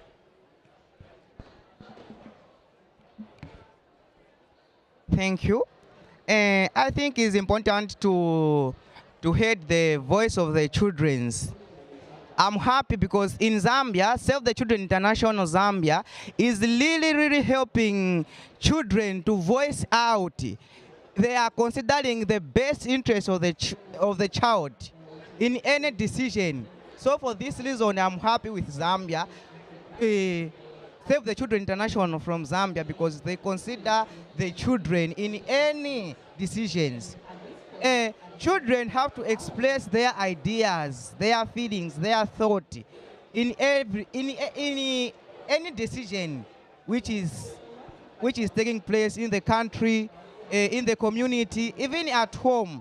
Children have to express their ideas, and the parents have to have to take the voice of children, have to consider the best interest of the child.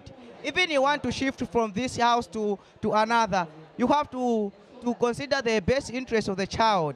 Is where you are going, there is water. Is where you are going, there is enough food. Is where you are going, there is environment where the children can interact and play and feel themselves comfortable. Children, they have also to consider that. Thank you. Thank you so much. And we can listen here. It's not every politician that really is listening to us. So I see it's someone without headphones here. If you want headphones, go to a politician, say there is money. They will immediately take off their headphones and stop to listen to us, and then you can take it. So we can continue. I have talked about how important it is that the politicians listen to us. But how can we make children more how can we involve children more in the decisions to the climate issue? Maybe you want to start here, Yarosha? Thank you very much. I think enhancing child participation is very important. So I believe one of the ways or what we can do to enhance child participation is stakeholders making a platform where children can freely express themselves. We start within at the local level, like at national level in each country. They develop a platform or they create, we can just say maybe a parliament where children gather there. They discuss the issues that are affecting them, and they even tell stakeholders about their problems. And stakeholders, leaders, try to look for ways in which they can help them, and if no results ahead, even given the privilege of holding leaders accountable. And apart from that, enhancing our participation is very important, not only at national level, but also at the global level. Maybe you find that if countries have various platforms in which they are allowing children to participate from the same platforms, they can be taking again children of different ages and races to come at the global level, participate, explain their views, with stakeholders there, where they explain what they want and what they feel is important for the future. If failure to do that, you are eligible to hold them accountable for that. In that way, we're ensuring that the future won't be useless, but it will have meaning, because what you are putting in us is not something wrong, it's something right. Yeah. Thank you for that. What about you, Maria? What do you do in Norway, and what do you think can be done global?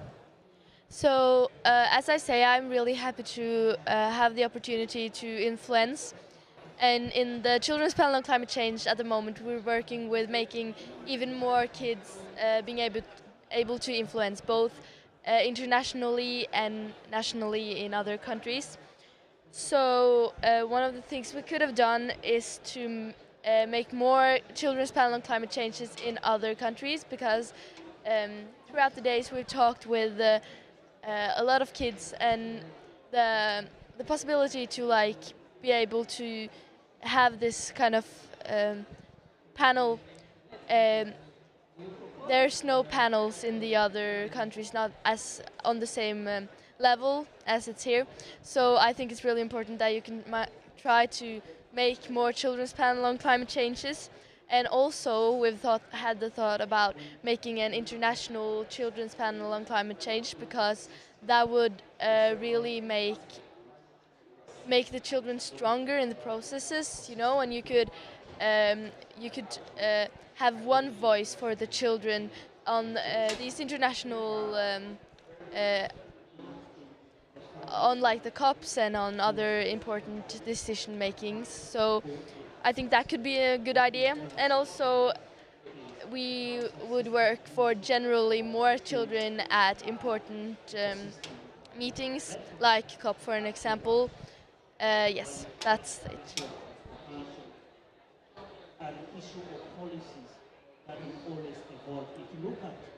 More organizations government have to come in to train children and adolescents and young people so that they can have information.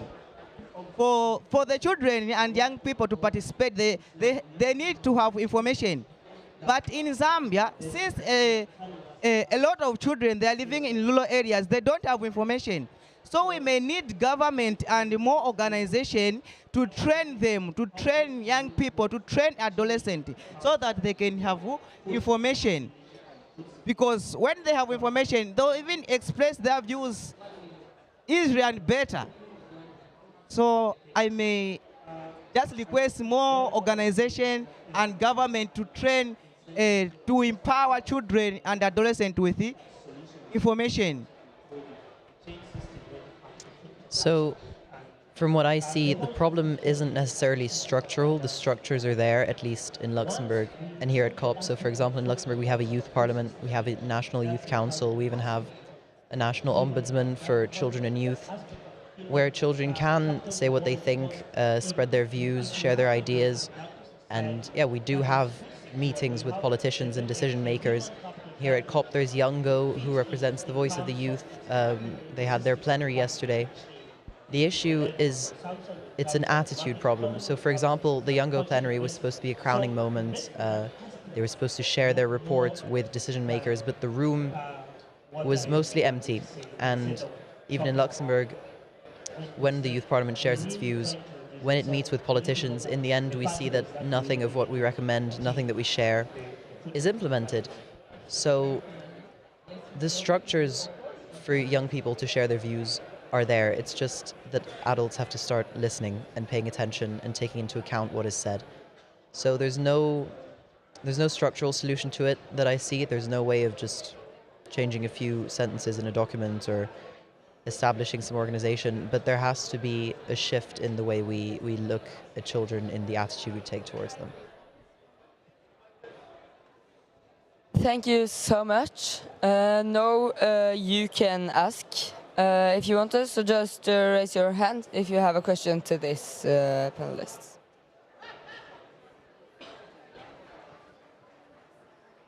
Hello, my name's Alexander Pohl from from Sweden, and thank you so much for being so inspiring. I'm an actionist, so I love to see action, and to see you doing action is incredible. So thank you and keep it up and inspire more children. My question is, 1850 is when we sort of start looking at problems with climate change. 1850 is the Industrial Revolution. I worked in the city banking for 20 years. I came to the conclusion that it's our disconnection with nature that is at the core, which started around 1850. How often do you guys get into nature?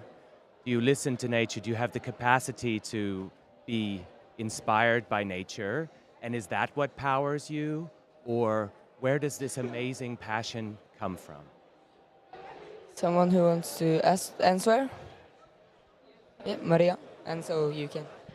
So I definitely think that nature is really, really important to solve the climate change. And I personally really like to be outside and be in the nature. So I think that is definitely part of why I got so engaged in this, why I have this passion. And I think that we need to look both at the nature, and I think we need to maybe have a little bit more focus on the nature. But since this is yes, I think if we for an example doesn't make renewable energy on important nature, where we will at the same time save a lot of CO2. And yes.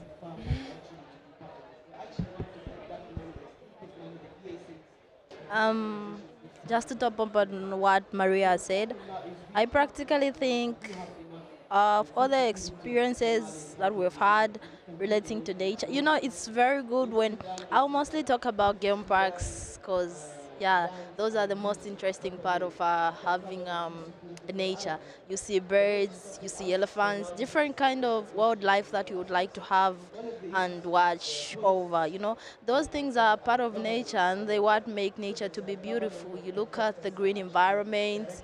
You look at how beautiful the trees are. Just like here where we are in Azerbaijan, when you go around the town or moving around in the road, you see alongside they have planted trees and they look very nice. Those are the things that are part of nature. So other than having the impacts of climate change, I think just nature itself is enough to motivate you to care for it and to love it and to develop passion. Yeah. Thank you so much. And the next. My name is Peter Vangsbo. I work for a global engineering company. I'm really touched on your stories and your passion. Really inspiring me. In our company, we have a lot of technical reviews and conception meetings. What I would really like to do is to create for some of our future designs in the Nordic. I would like to reach out to a group of youth to share your views on the projects that we are doing. The projects that we are doing is around urban planning, new buildings, new parks.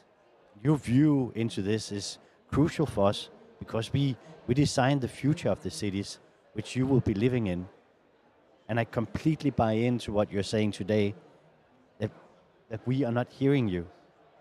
So I would like to change that.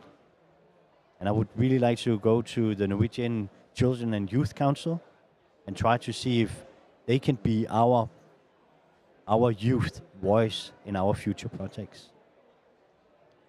Would such an initiative be to your interest?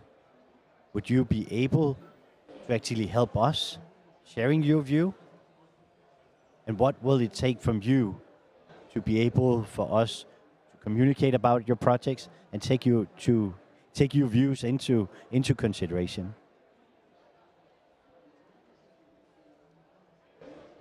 Someone wants to answer that? Yes? Yeah, I think that's a really interesting initiative, and I think it's very important for companies to start actively searching out youth voices. So thank you so much for doing that, for being part of that. I think we really appreciate it. I think we have a lot to share, and we'd love to talk. Yeah. Thank you very much, and good morning, colleagues. My name is Kamuto Monso, and I'm very excited to see our leaders sit in front of us. Just one question to all of you. As children, we've been here at COP29. When you leave back home, what one thing will excite you coming from this COP? What's it, that one big thing that you are looking forward to, that will make you happy as children to say, at least we are here, it was not a talk show, there's a future for us children. What's that one big thing? Thank you. Someone wants to answer that question? Yeah, take it. Well, the question is not for one person. He said everyone here. So I'm going to start first. Ever since I came to COP here, the discussion has been all about climate change, and which is something I've been wanting to hear about, get ideas from others, what they're doing in their various countries.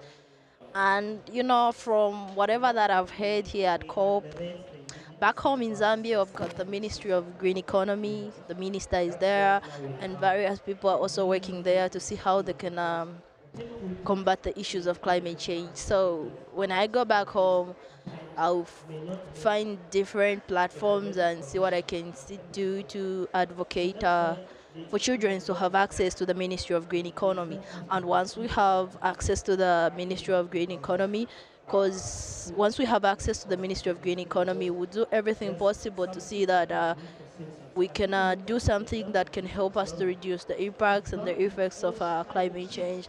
And I believe if I've got any ideas of how I should enter the green economy, or if I've got new means on how I'm going to try to combat the issues of climate change, or if I'm even more motivated today. I had the motivation, but it wasn't as much as it has gained right now after having to interact with different people and hearing their views on issues of climate change.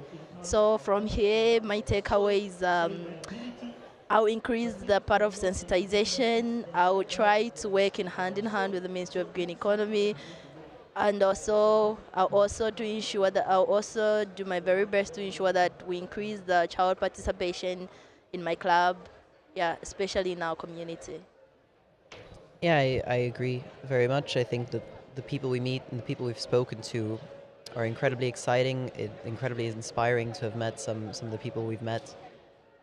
But for me, the thing that'll motivate me most going forwards isn't necessarily a positive experience here, but it's the frustration of seeing this COP happen for the 29th time and still seeing barely any progress and seeing the negotiations being stuck over little details. The NCQG negotiations have been stuck for a day deciding the procedure on how they want to suggest changes to the document. The gender and climate negotiations broke down last week because more conservative states wanted to backslide language that included LGBTQIA+ people. And at the point where our planet is burning and people, more and more people are dying every year, and we're still sitting here bickering about procedure, that frustrates me very, very, very much. And that's the main motivator for me going forwards. As much as I appreciate all the incredible conversations I've had, what stuck with me most is the way that most of the adults in the room are behaving like children instead of actually working towards developing solutions to the problems we face. Thank you. This COP29, I have learned a lot here. I have learned things on climate change from different countries, since it's my first time to attend this COP, to attend COP. It's my first time, and it's also my first time to attend this event where a lot of people are involved, a lot of people that are discussing issues on climate change. So I'll take the message to my fellow young people and children in Zambia on climate change, the things I have learned here on climate change, I'll take it to Zambia. I'll also orient them. I'll also take charge to my environment. I also raise awareness on climate change, the impact on climate change to people, the impact of climate change to the environment. I'll take this to Zambia, to the Lulo. Okay, so what I maybe hope for the most to happen is that obviously we're going to have an ambitious and an ambitious result, which is going to save the children's future, and that the politicians that are making this also will have action when they come home to their home country. And then one thing that I care especially about is that children's rights are going to be included in the text, and for an example, the NCQG paragraph 33, where it stands about human rights and other really important things that minorities of the world is going to be taken care of. So that is really important to me. And yes, I will be, the whole being at COP really motivates me, because I meet all these people that are engaged and positive and wants to do action, and that also makes me positive. Thank you. Thank you so much for that. Is it someone else? Last question. Okay, we can take both of those if you can do it fast.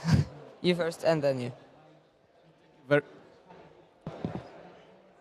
Thank you very much.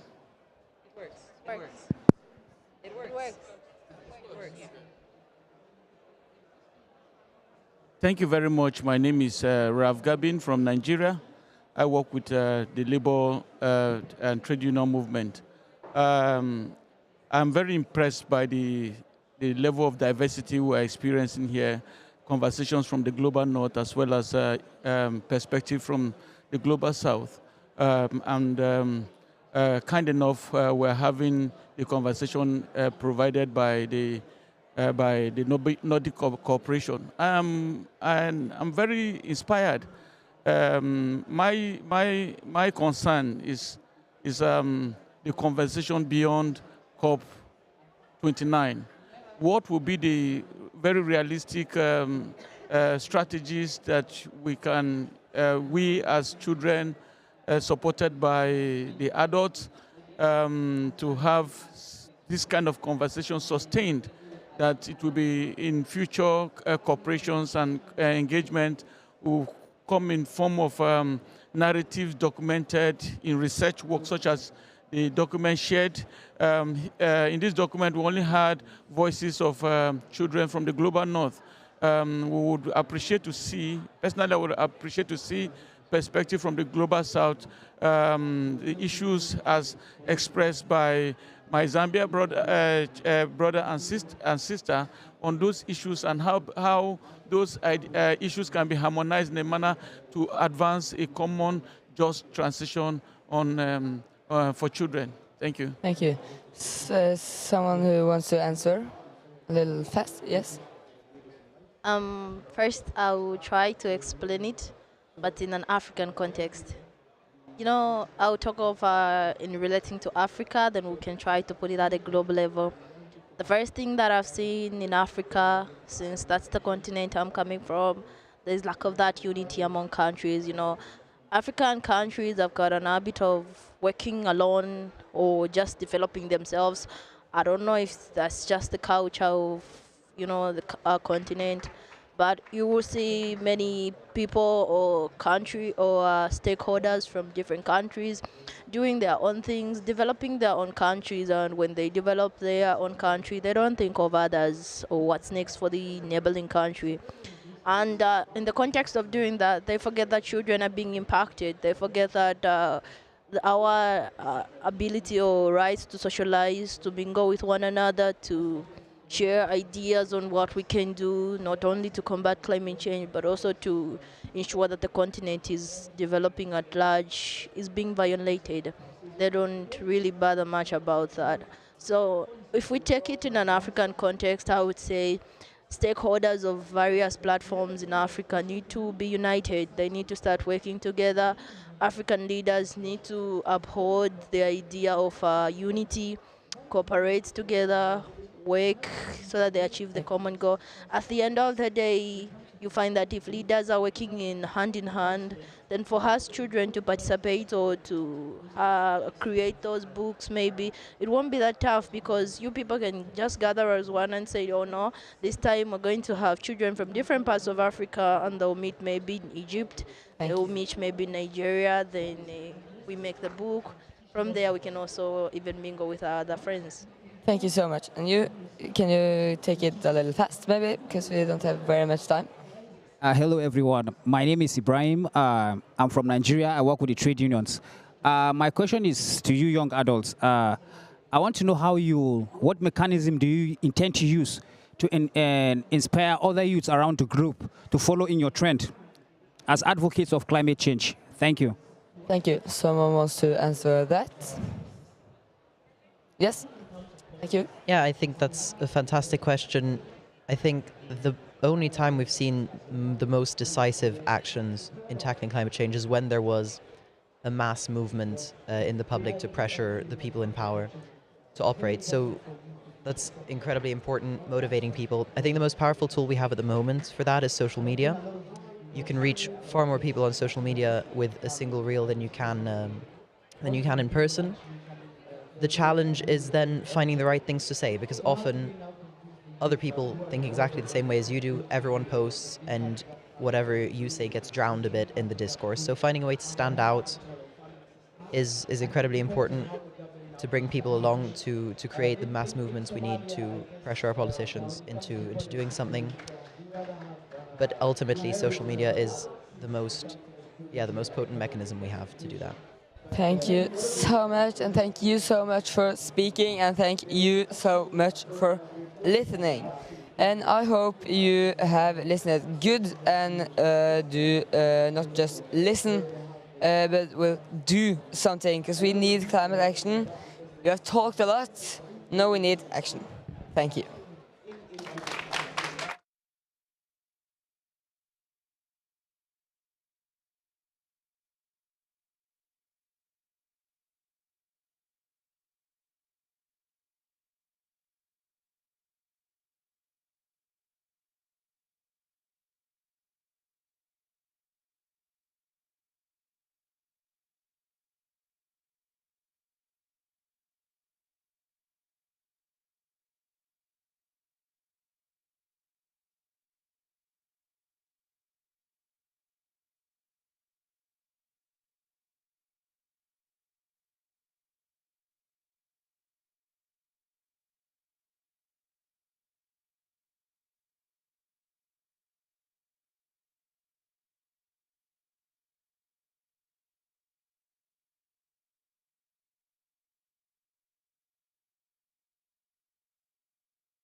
Hello everyone, and welcome to today's session to our side event, which is entitled Ensuring Effective Loss and Damage Action, Conditions and Pathways for Multi-Stakeholder Cooperation, which has been organised by the Finnish development NGOs Fingo, the Finnish Evangelical Lutheran Mission and ACT Alliance.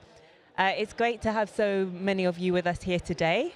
This event was actually sparked by a recently published report that was commissioned by ACT Alliance, which is a network of 152 faith-based development and humanitarian organizations.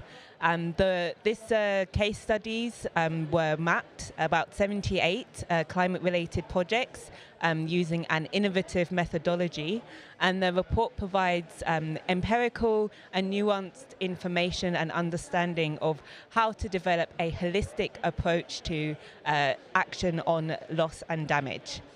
One of the key things from the report is that it identified that complex administrative structures lower the efficiency of loss and damage actions of civil society specifically, and that in order to go beyond this and to go beyond these boundaries that are experienced across the Global South, the analysis recommended that there should be a broader approach to loss and damage, and that there's a need to go beyond local context and to draw in more governance levels to ensure that there is actual action taking place that has an economy-wide impact. Because being able to scale up without sacrificing the local connectedness requires and necessitates forming new kinds of partnerships, collaboration and cooperation. So in the interest of finding more areas for further cooperation, the organisers of this event are very happy to present this side event, and I'd like to take you through our panelists for today, who are going to guide us through the opportunities to find cooperation. So I'd like to introduce Krista Mikkonen, who is chair of the Climate Committee in Finnish Parliament. I'd also like to introduce Kriti Shrestha, climate advisor at Danish Church Aid, Nepal. And our next speaker will be Hari Pietaria, who is the head of the Finnish Meteorological Institute's consulting services and who will be joining us shortly online. And then our final speaker has been scheduled as being Mr. Alpha Kaloga, who is the co-chair of the Santiago Network Advisory Board. However, Alpha is currently still in the negotiations, and he has messaged to say that he will be a little bit late, but we look forward to seeing Alpha later on. And so, without further ado, I'd like to invite our panelists up to the stage. And I'd like to give our panelists about 3 to 4 minutes to first present information on loss and damage action from their different perspectives, either as a policymaker or as a civil society member or as a member of meteorological institutes. And I see that we now have Mr. Hari Pietaria. Hello, it's fantastic to have you here. I apologize if I have butchered the pronunciation of your name, but we're very happy to have you here. Without further ado, I'm going to move on to our first speaker, who is Krista Mikkonen. Thank you, and thank you for all letting me being here. Maybe I start with a bigger picture of the Finnish foreign policy, and if you look at it, it shows that we really want to promote human rights, the rule of law, democracy, peace, freedom, tolerance and equality. And of course, this goes also with the development policy, and we work actively towards strengthening the position of the UN and its ability to operate effectively towards implementation of Agenda 2030 goals. So all these are much linked with the loss and damage as well, because that's all the targets we need to take care of when we are talking about the loss and damage finance as well. But I said all that. I must tell, unfortunately, that at the same time our current government has cut down enormously the amount of development aid and also our climate financing. And I really hope that that will change, because as we all need, we need more money for the loss and damage, more money for the climate action, and we all have our responsibilities, and especially we as rich Nordic countries, that's our duty very much. Even though the finance is now smaller, we still have the same principles. Our development policy has a human right-based approach, and gender work and the inclusion of disabled people have always had a strong role in our development policy, and it still is. We do use different kind of channels. We have bilateral and multilateral aid, grants and investments. Partners are UN and other international organizations, also NGOs and the private sector. Actually now, within the current government, the cuttings were mostly voted is multilateral and the bilateral aid. So the role of the NGOs and the private sector is now bigger. And if you look at that, I think the challenge with the NGOs are, even though it's good that they do work in the LDCs, which is very, very good, but they have quite small projects. And it's the question of how they can scale them up and how they can cooperate with other partners to do that. And then, of course, with the private sector, the problem is that they are more interested about the mitigation and more interested about like middle-developed countries than the LDCs, because there's more business opportunities. So to tackle this is the one big question, because when we are thinking about the loss and damage financing, the target is mostly the LDC countries, and of course we need to compensate and rebuild, so it's not a question of the business. Other though, it's also important to remember that one part of this loss and damage is also this kind of preparedness and awareness, and there's also place for the new technological solutions. And actually, well, maybe we will hear it shortly, because Finland is quite good at that. We have different kind of forecast and early warning systems. But to provide those systems to the LDC countries, we need to have different kind of help. We can use maybe the UN partners or some other channels, because we can't expect that those countries need to finance those themselves. So this is some of the thoughts. Maybe the last one I want to underline is the transparency, the importance of the transparency. At the moment, I think we unfortunately see less and less solidarity among the people. And that underlines the need of the transparency. So we need to be sure that money which is going to help other people around the world, it's used very effectively, and we know where it goes. And that's the one question also here, that when we need to make a definition for the climate money and the loss and damage money and for this new finance instrument, that the transparency need to be there, so we can be sure that the money goes to the right place.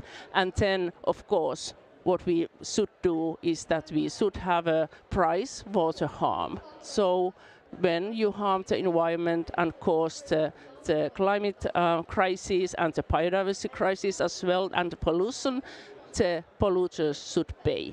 And we need this kind of new mechanism also to finance the loss and damage. Thank you. Thank you very much. I was taking notes during your intervention, and I think that you had a good, very good understanding of what it is that we can do to try and scale up loss and damage action, and highlighting the interconnectedness moving from the human rights through to the SDGs, and also highlighting the scalability. Transparency is the big one, but our next speaker is going to be talking to the civil society position, and given the comments made previously around the scalability of CSO projects as well, I can imagine that there's a lot from what's already been said that will be built upon. So I hand over now to you.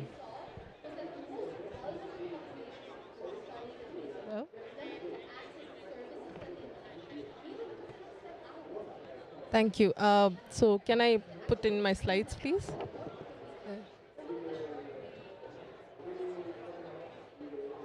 It's there. Thank you. It's there. It's there. Okay. Thank you so much to all the organizers for organizing this. I'm just going to show you few photos.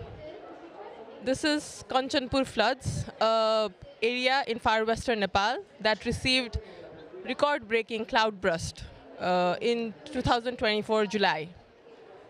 That was the monsoon period, but it was the record-breaking. There was no data of the amount of rainfall that the area recorded at that time. This again is sometimes in August, the same year, Thame, that we have always been talking about. There was a GLOF event, and it was a very small village, but it was all washed away. Thankfully, because there were not many people there were no human casualties as such, but the people had to be displaced. And this is Kathmandu, the center of Nepal, capital of Nepal. Unprecedented rainfall, not as big as Kanchanpur, but still 500 people lost their lives. Many, especially the communities living on the river banks, the communities with living in, if I may say, slum areas, mostly around the river bank, and also high-class communities having living in colonies around the river bank. So everyone was impacted by it. And being the capital of the city, and despite the awareness on early warning systems and all, so many people lost their lives. And this photo, and this picture, this is an example of cascading hazard. While we were receiving floods in Kathmandu, the highways that connecting the outside of the country with Kathmandu they saw landslides where additional number of people lost their lives. And this was especially during the festival season of Dasai, when a lot of people come into Kathmandu, go out of Kathmandu. It's like Christmas in Nepal. So this is a very recent example, and the numbers are still increasing. So why I'm trying to put this here is loss and damage is as real as it gets for Nepal, and it is only increasing. If previous years, 5 years, 10 years back, we used to have disasters, now it is increasing into 3 times more. And despite the advancements in early warning system, despite the advancements in anticipatory action, the impacts are still happening. And whatever data we have there, the small data that we have there, it is on economic losses and damages. There are no data on non-economic losses and damages, and how much of the impacted households are pushed into further vulnerability post the disaster, that still remains to be tracked. And with this, I would like to take you back to one of our researches that DCA is leading with our own internal support. It's called Piloting Loss and Damage Framework. So the government of Nepal, and I'm coming back to the collaboration thing here. So the government of Nepal, they published a national framework on climate-induced losses and damages in 2021. We have taken into consideration and are supporting the government pilot 2 indicators, one for flood and one for drought. So flood would represent the extreme event, while drought would represent the slow onset event. So DCA has completed the assessment, and we had a launch in one of other side events today. And the whole idea is to not having a framework in place is not enough. So you need CSOs and research organizations to help the government pilot it, get feedbacks from it. We need to know that whatever we have published works in real case scenario, in real case events, So we have started by providing the feedbacks back to the government so that they can rework on the framework, and then, they have some kind of database on both economic losses and damages and non-economic losses and damages in place. And that is just one part of the initiative that we are doing. We are working with National Disaster Risk Reduction and Management Authority, the government-led NDRRMA. We are helping them incorporate the economic and non-economic losses and damages into the National Disaster Database System. We call it BIPAD, which translates into disasters. So the second part of that is we are trying to get the economic as well as non-economic losses and damages into the database of the national system so that the government has an exact figure, exact case studies of the impacts. That is the second part. The third part is, because we know that the national government will not be able to address losses and damages. They do not have the institutions in place. They do not have the stakeholders in place. So what we are doing is we are trying to build the capacities of the local governments, the elected local governments and the officials there. We are trying to build their capacity on loss and damage. They are part of this research wherever we are piloting it. Secondly, we are building their capacities to understand and input into the national database system so that when the disaster happens, it does not need to go into the federal system and to collect the data and all that, So second point, yeah. And thirdly, we are working with private sectors to build a database called Naxa. We are working with a private sector entity called Naxa. So they are a technological and AI-based company in Nepal. So they are helping develop digital vulnerability maps so that we have enough AI ecosystem to conduct anticipatory action and reduce the losses and damages before the disaster happens. So we have that in place. And in the Kanchanpur photos I showed, thankfully with our partners, the Naxa system in place, they call it Dasta. So it's basically digital data of every household. So that every household has a household risk management plan. Every household has the number of vulnerable groups that are in there so that they get rescued fast. And it's digital, so everyone can access it, especially the local governments. And there were no human casualties, despite the record breaking though. There was loss and damages, yes, economic, but there were no human casualties because they would be able to evacuate them on time. So I mean, this is just an example how DCA has been working on loss and damage in both anticipatory action to prevent the losses and damages and post the disaster, to kind of document and then aim for compensation in that. And that is just an example how the private sector can complement, how the CSO can complement the government systems and fill the gaps where the loopholes are. So yeah, I would like to stop there. Thank you. That was such a powerful statement, and you really highlighted why there is a need to have a sort of bridge between the work of policymakers and the work of implementers as well. And hearing about the technical aspects, that's sometimes the work around NELD's non-economic loss and damage is left by the wayside, it can feel like. And so hearing that you are actively working to include it, incorporate it and work on it and provide data on it, that provides case studies that other countries and communities can make use of. So that was really useful. And also a nice segue into our next speaker, who is going to be talking to us about from the Meteorological Institute, and who'll be talking to us about some of the technological advancements and the fact that our previous speaker has spoken about AI. I'm not sure if you're planning to do the same, but feels like a nice segue. So I'd like to introduce Hari Petriali. Sorry. Yes, that was perfect pronunciation. Thank you for inviting me and Finnish Meteorological Institute to this very important event. I'm very sorry that I cannot be on site. I was there last week and I have to come back to Finland, so I'm happy to contribute remotely. Yes, I'm from the Finnish Meteorological Institute, so FMI is the governmental entity, the Finnish National Meteorological Service. So our basic function in Finland is to provide best possible weather climate early warning information to the Finnish society, so that they are prepared for the climate weather extremes. Basically, FMI is doing the same to support its sister organizations in different countries. So we are supporting our sisters in mostly in developing countries, so that they can build the capacity of the national hydromet services to provide better weather, climate, and early warning information to save the lives and the property when the weather extremes comes. AFAMA has been working also in Nepal for over 10 years. Of course, working with the Department of Hydrometeorology. The previous speaker didn't mention that. That's of course a very important player in the Nepal for the early warning services. Basically, maybe I can illustrate what we have done here in Nepal based on the previous speaker.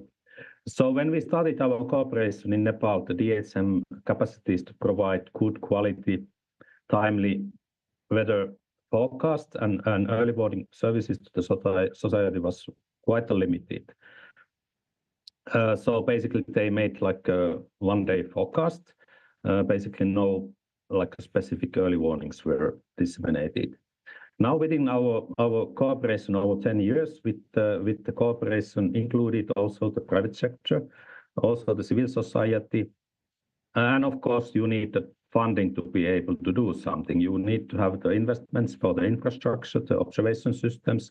You need to have an enhancement of the forecasting systems and build early warning services and dissemination. And finally also to include the first mile of the value chain of the early warning system is the dissemination of the information to the citizens, to the communities, so that they can understand the information and also they can act based on the information that they receive and to save the lives and property based on the early warning services that are provided by the DHM. So we need to have, as very well said, we need to have the governmental, public sector organization like DHM and the disaster management authorities to provide the best possible information on the coming disasters.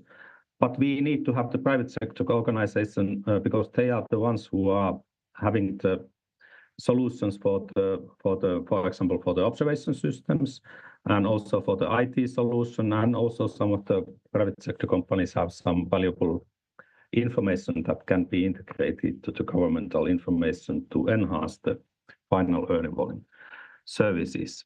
And the civil society is of course very valuable because they are already on the ground and working. They have a knowledge of the people. How do they understand the weather information and early warning information, and what kind of services should be, how the weather information should be displayed to the citizens in different communities, so that those are understood, and also how to build early action based on the information.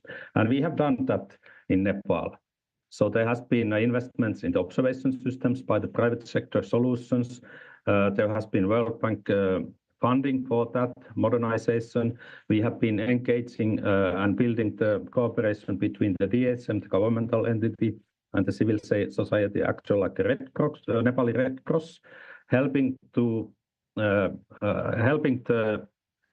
information to reach the community level, and also to build early actions when the disasters are coming.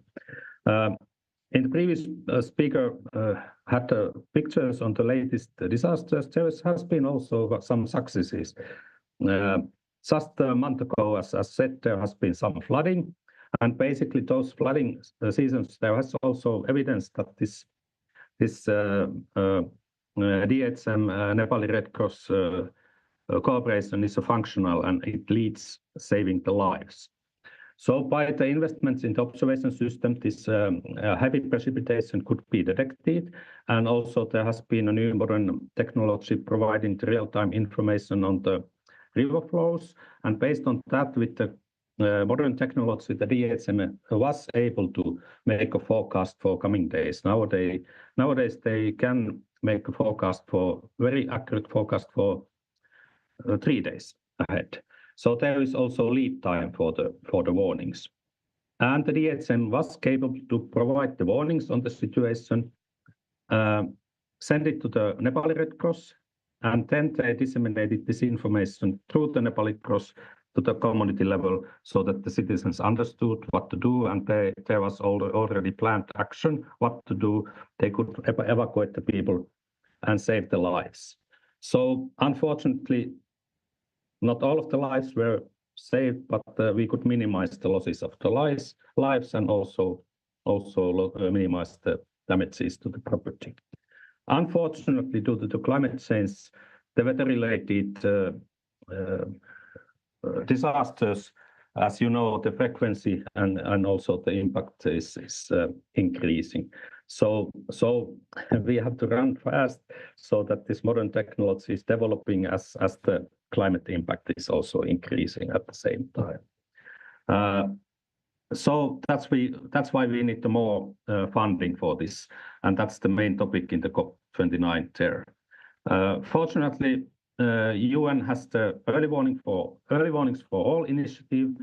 So Finnish government, I have understood, is very supportive for this initiative, and Finnish government has made some new promises for funding this initiative, and we are of course welcoming other countries to support this very important initiative in the future. Thank you. No, thank you. I think that was a real masterclass in understanding the types of technologies and systems that are made use of in order to advance loss and damage action. The fact that you highlighted the different enabling factors for that, be it finance, be it technical support, be it expertise, be it working in tandem with different stakeholders on the ground. I think that's a useful insight that I think is perhaps somewhat overlooked sometimes, but is one that is so crucial. And also seeing Kriti, who I was sitting next to, nodding away and agreeing with your words, I think shows that the systems and technologies that you're spearheading are ones that are clearly having a positive impact, a positive outcome experience on stakeholders and communities. So thank you very much. And I think your intervention is also a very nice segue as well into the Q&A section. So can I invite all of our speakers back up onto the stage, and then we already have one hand raised actually, so I'm actually just going to go straight ahead to asking that question and try and find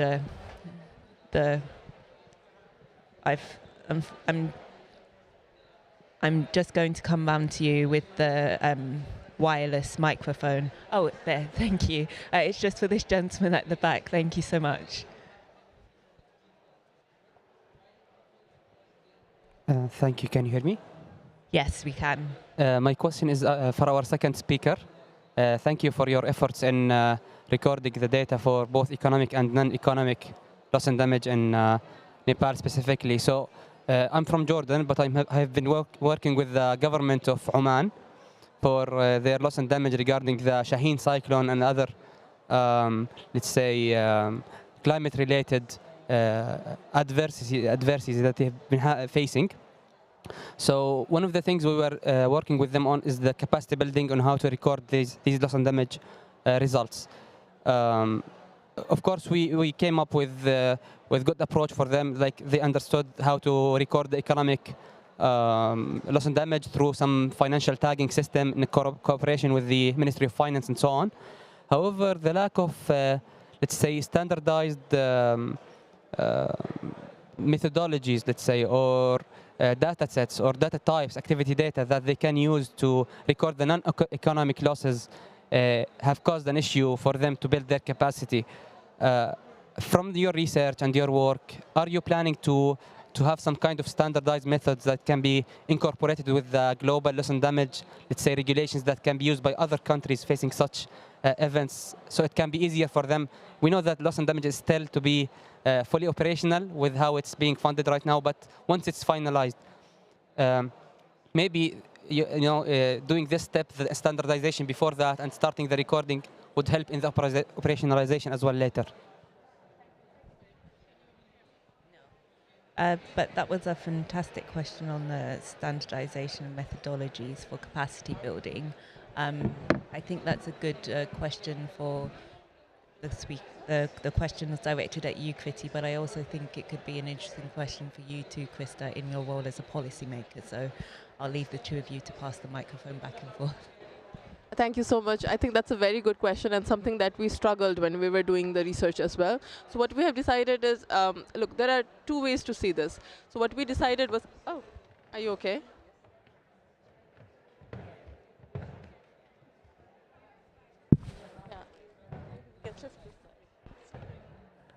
Sorry. So basically, what we did was, for example, we were looking at the drought impacts, right? So one of the hazards that we looked at was drought impacts. Then what we decided to do was look at, for the non-economic, we decided to focus on change in profession. For example, there are farmers, and due to drought, many communities relocated to another area. Now, they do not know that it's because of climate change. They do not know it's because of that. There are other factors as well, but they relocated and stopped the profession and went into daily wage laborers, went into working as daily wage laborers in big cities. So, you know, that is a shift. That is subtle, but that is there. So those kind of things we tried to, I mean, it's harder to quantify, but then we tried to look at the amount of money they would spend to buy the foods that would otherwise they would be producing, right? So that kind of questions we tried to put in there. And also for the floods per se, if there is, we tried to identify how much money a family post-floods had to invest for health in medicines related to wash-related or social psychological trauma related. So we try to quantify those kind of, I mean, it's not,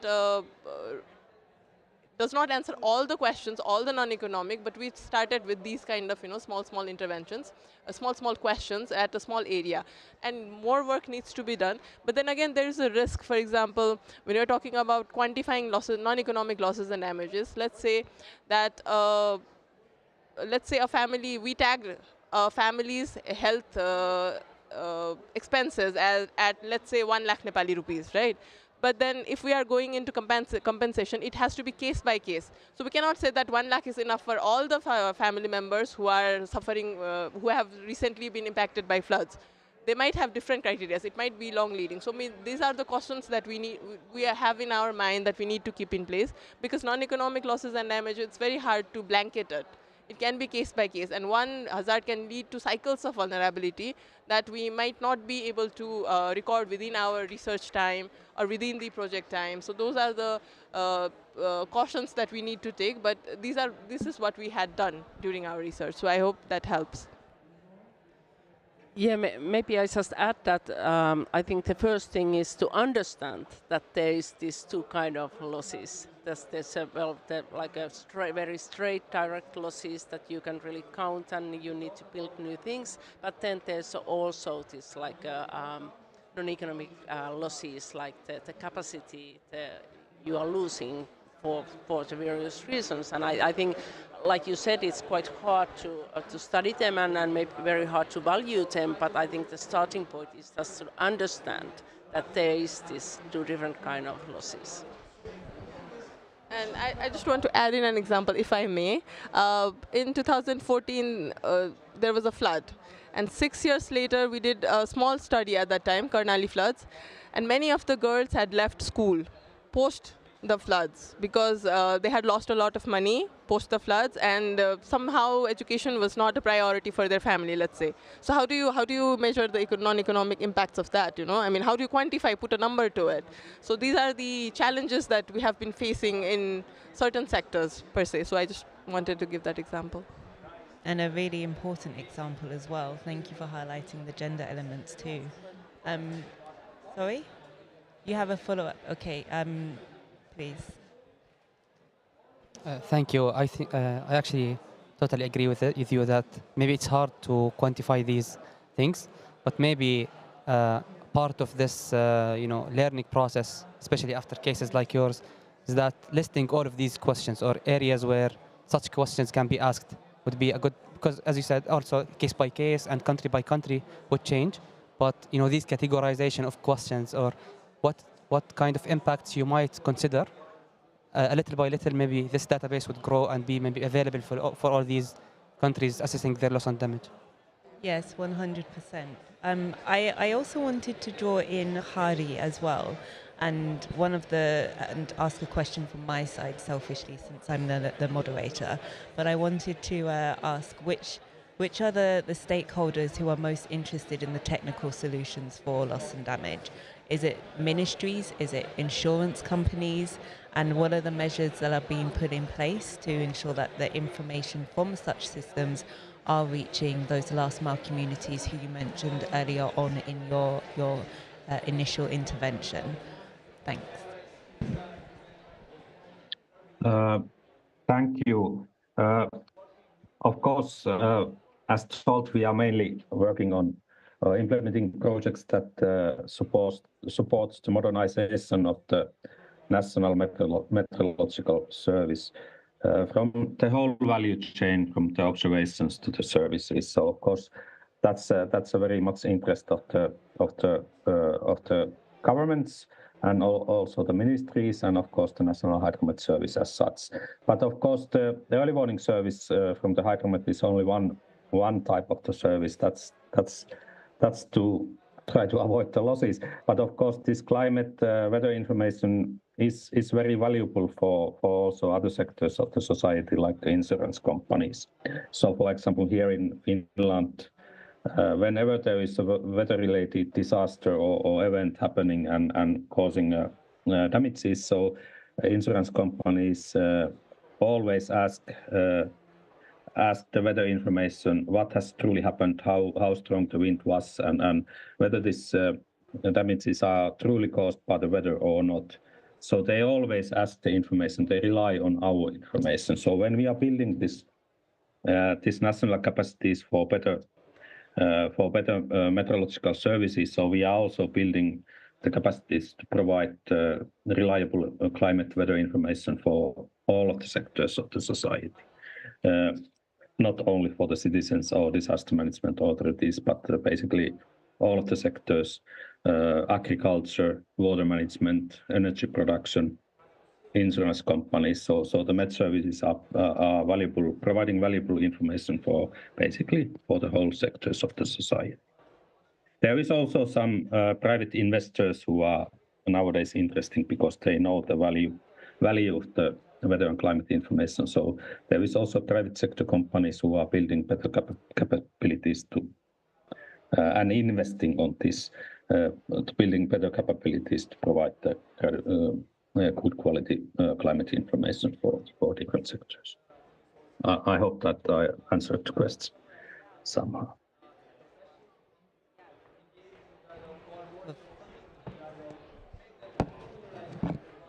Yeah, with a lot of detail as well. So thank you very much for providing us with that and that very helpful understanding of the sort of economy-wide aspects of the technologies and solutions and systems that you're working on and developing, and how you're incorporating different feedback from different stakeholders too. So thank you, Hari.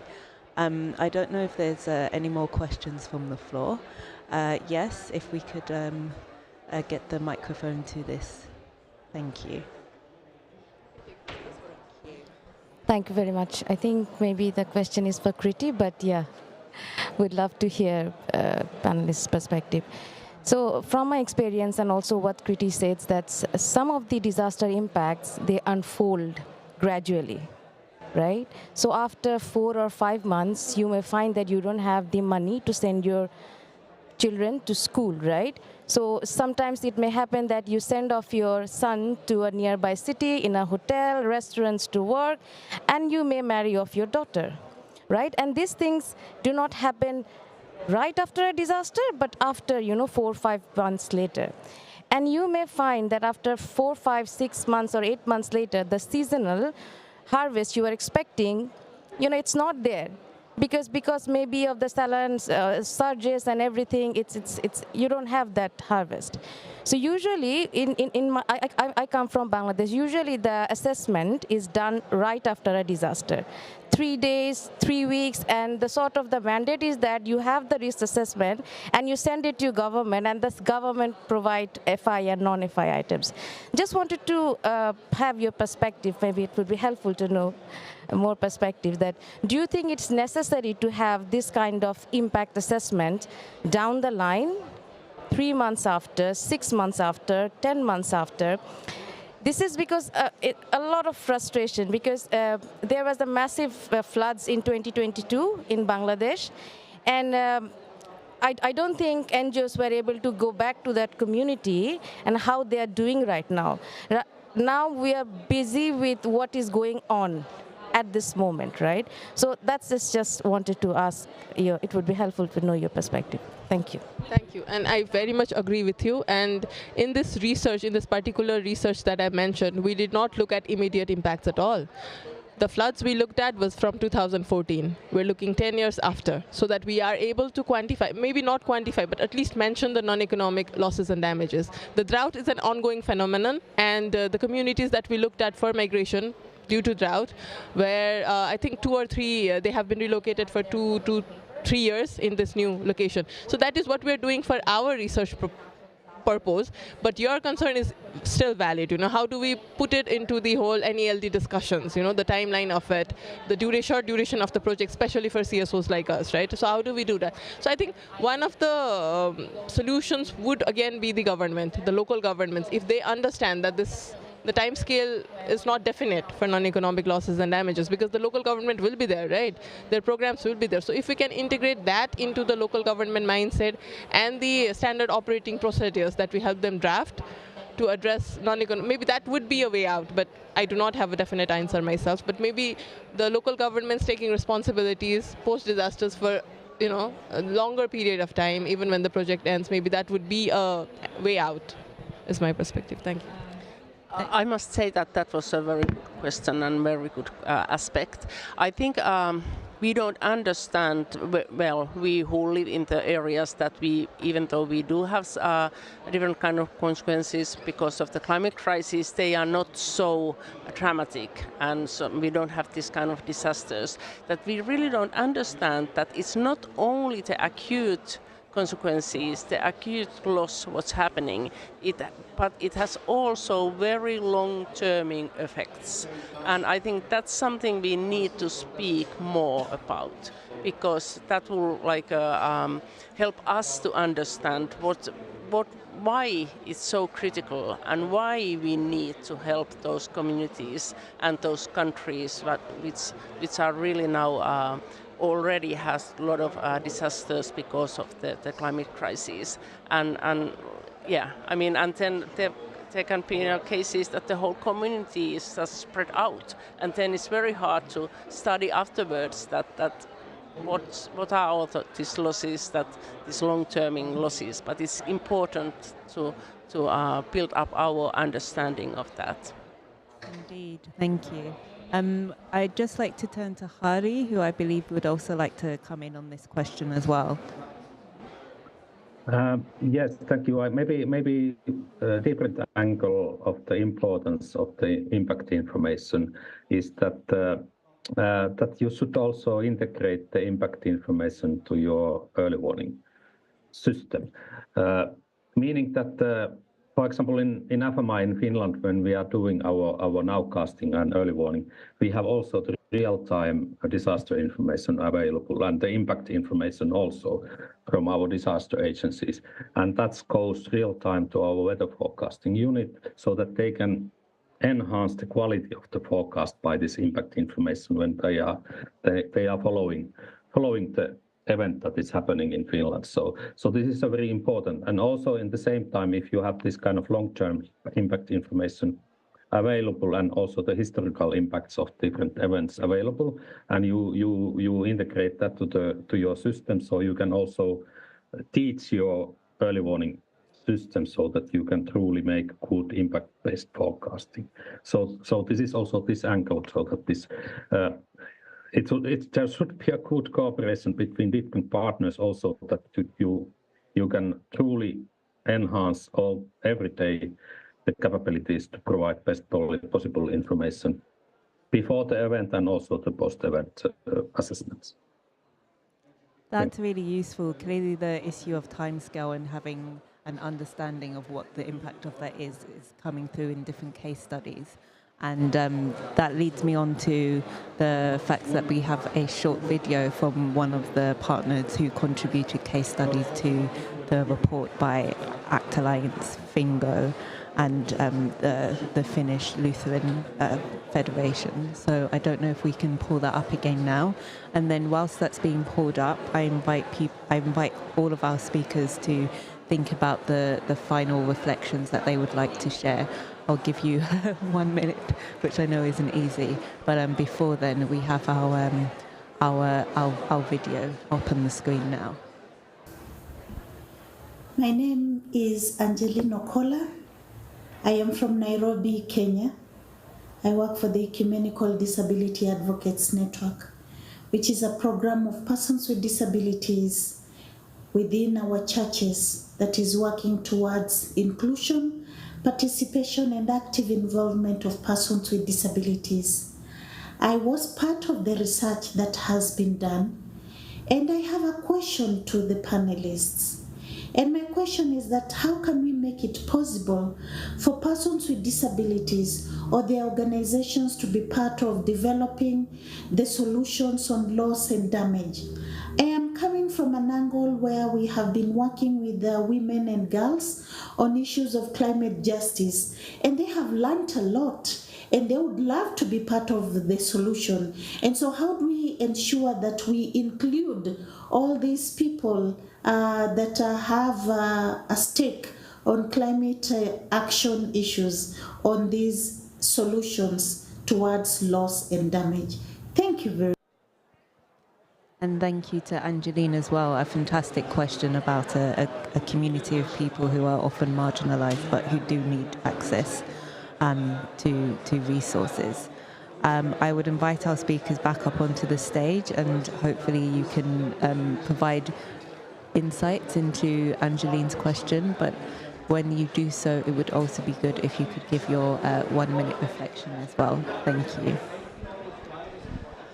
Well, to answer the question, it's which was also very important, and like I said, in Finland we try to, with our different kind of projects, we try to include also this kind of target there, that we include the disabled people, and it's very important because they do have that kind of knowledge that we can't know it if we don't ask them and take them with us to find a solution. So I think that's a very good aspect that we need to keep on our mind and do that when we are doing different kind of projects.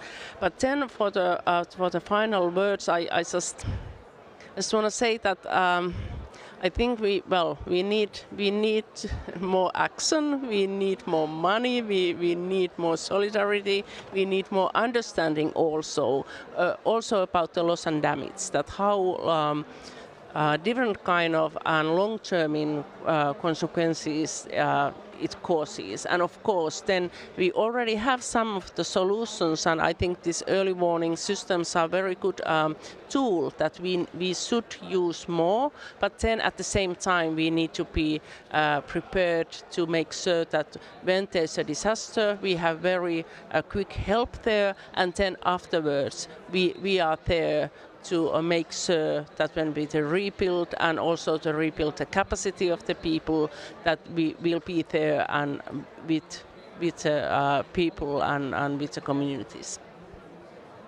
Thank you very much. Just to respond to the question first, I think the best approach is to have partnership with the organizations that work and the communities representatives from the person with disability sections, you know. So DCA has been partnering with an organization called NNSWA that basically works with people with disabilities into the disaster resilience, to build their disaster resilience. They work on livelihoods, they work on bringing their voices on board, so that kind of thing. And we are also partnering with another organization called Prerna, who again works with people with disabilities. So I think the best way to have them on board as in partnerships, like we are talking about private sectors, to have them on board and they can represent themselves given the right forum. So maybe that would be the approach. My final words would again be, we do not have all the answers yet when it comes to non-economic losses and damages. And I think doing something here, we can learn from what is happening in Finland, we can learn from Bangladesh, we can learn from, share what we are doing in Nepal. Especially for non-economic losses and damages, we need to share our understanding, our methodologies, and figure this thing out, what would be the best way to quantify it, because unless we have certain value, we will not be receiving, it will be difficult for us to access the fund for responding losses and damages. So maybe as a practitioners, I would start at that. But then again, I agree with what you said. We need more finance. We need more finance to build capacities. We need more finance to support these kind of discussions, researches, discussions. And we need more finance to address losses and damages and to the whole FRLD thing. Thank you. Thank you. And then I'll just pass on to Hari as our final speaker to perhaps share an answer and final reflections. Thank you. Yes, thank you. That was certainly a good question. But that also has to be taken into account when you build early warning services. So because different groups like disability groups and also to gender and young and elderly people, they have also some challenges to reach of the information. For example, the early warning services that the national Met services are disseminating. So when you are building this information chains and dissemination mechanism and how do you present the information, you have to take into account also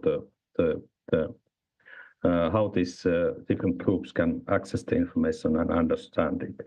In some of our projects, we have also tried to integrate this aspect into the projects, and as very well said, you have to do it with the partnership with those entities like the CSOs who knows these groups of the people. They know what are the limitations and they know how to best possible way to reach them and to so that the information is understandable with them and they can also do their decisions and actions based on the information. So very important issue. Of course, for Finland, the gender issue is in our development policy very, very important also. And if you think about the disasters, so the men's and women's are unfortunately treated in different ways.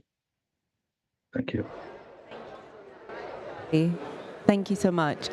We're actually now over time. I think that's a testament to the fact that we've had a fantastic discussion.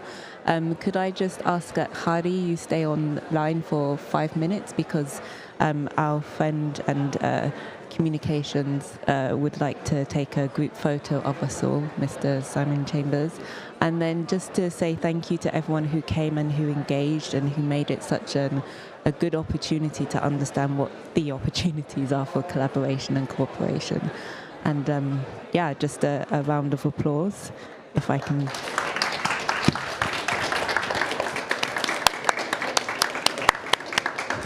Thank you, and have a good rest of COP, everyone.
Hi. Yeah, I can hear myself, which means it's good. So, good afternoon, everyone. I know you can't speak in the mic, but you can still wave. Good afternoon, everyone. My name is Shantanu, and I will be the moderator for the day today. I am the co-chair for RESPEC, a specialist group in the Commission of Economic and Social Policy Making in the IUCN. But before we move into the day's event, I would request everyone to rise, to pay our respect to those who have shared their lives defending for Mother Nature. Because today our topic is about listening to those frontliners. So for a minute, let's just stay in silence and share our gratitude, love, and respect to those.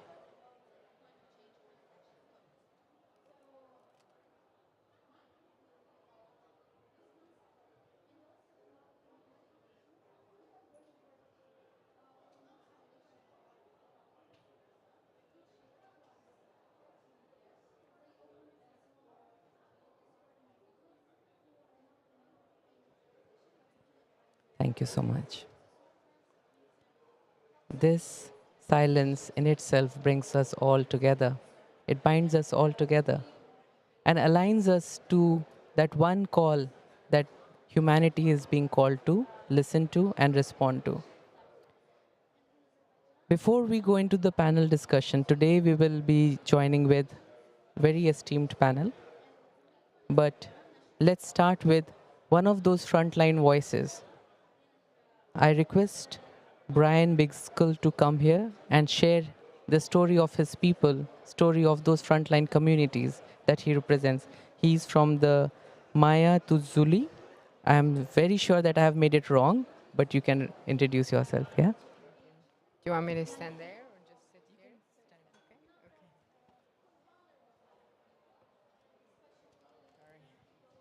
Maybe I could stand there, but it's too tall for me. Good afternoon.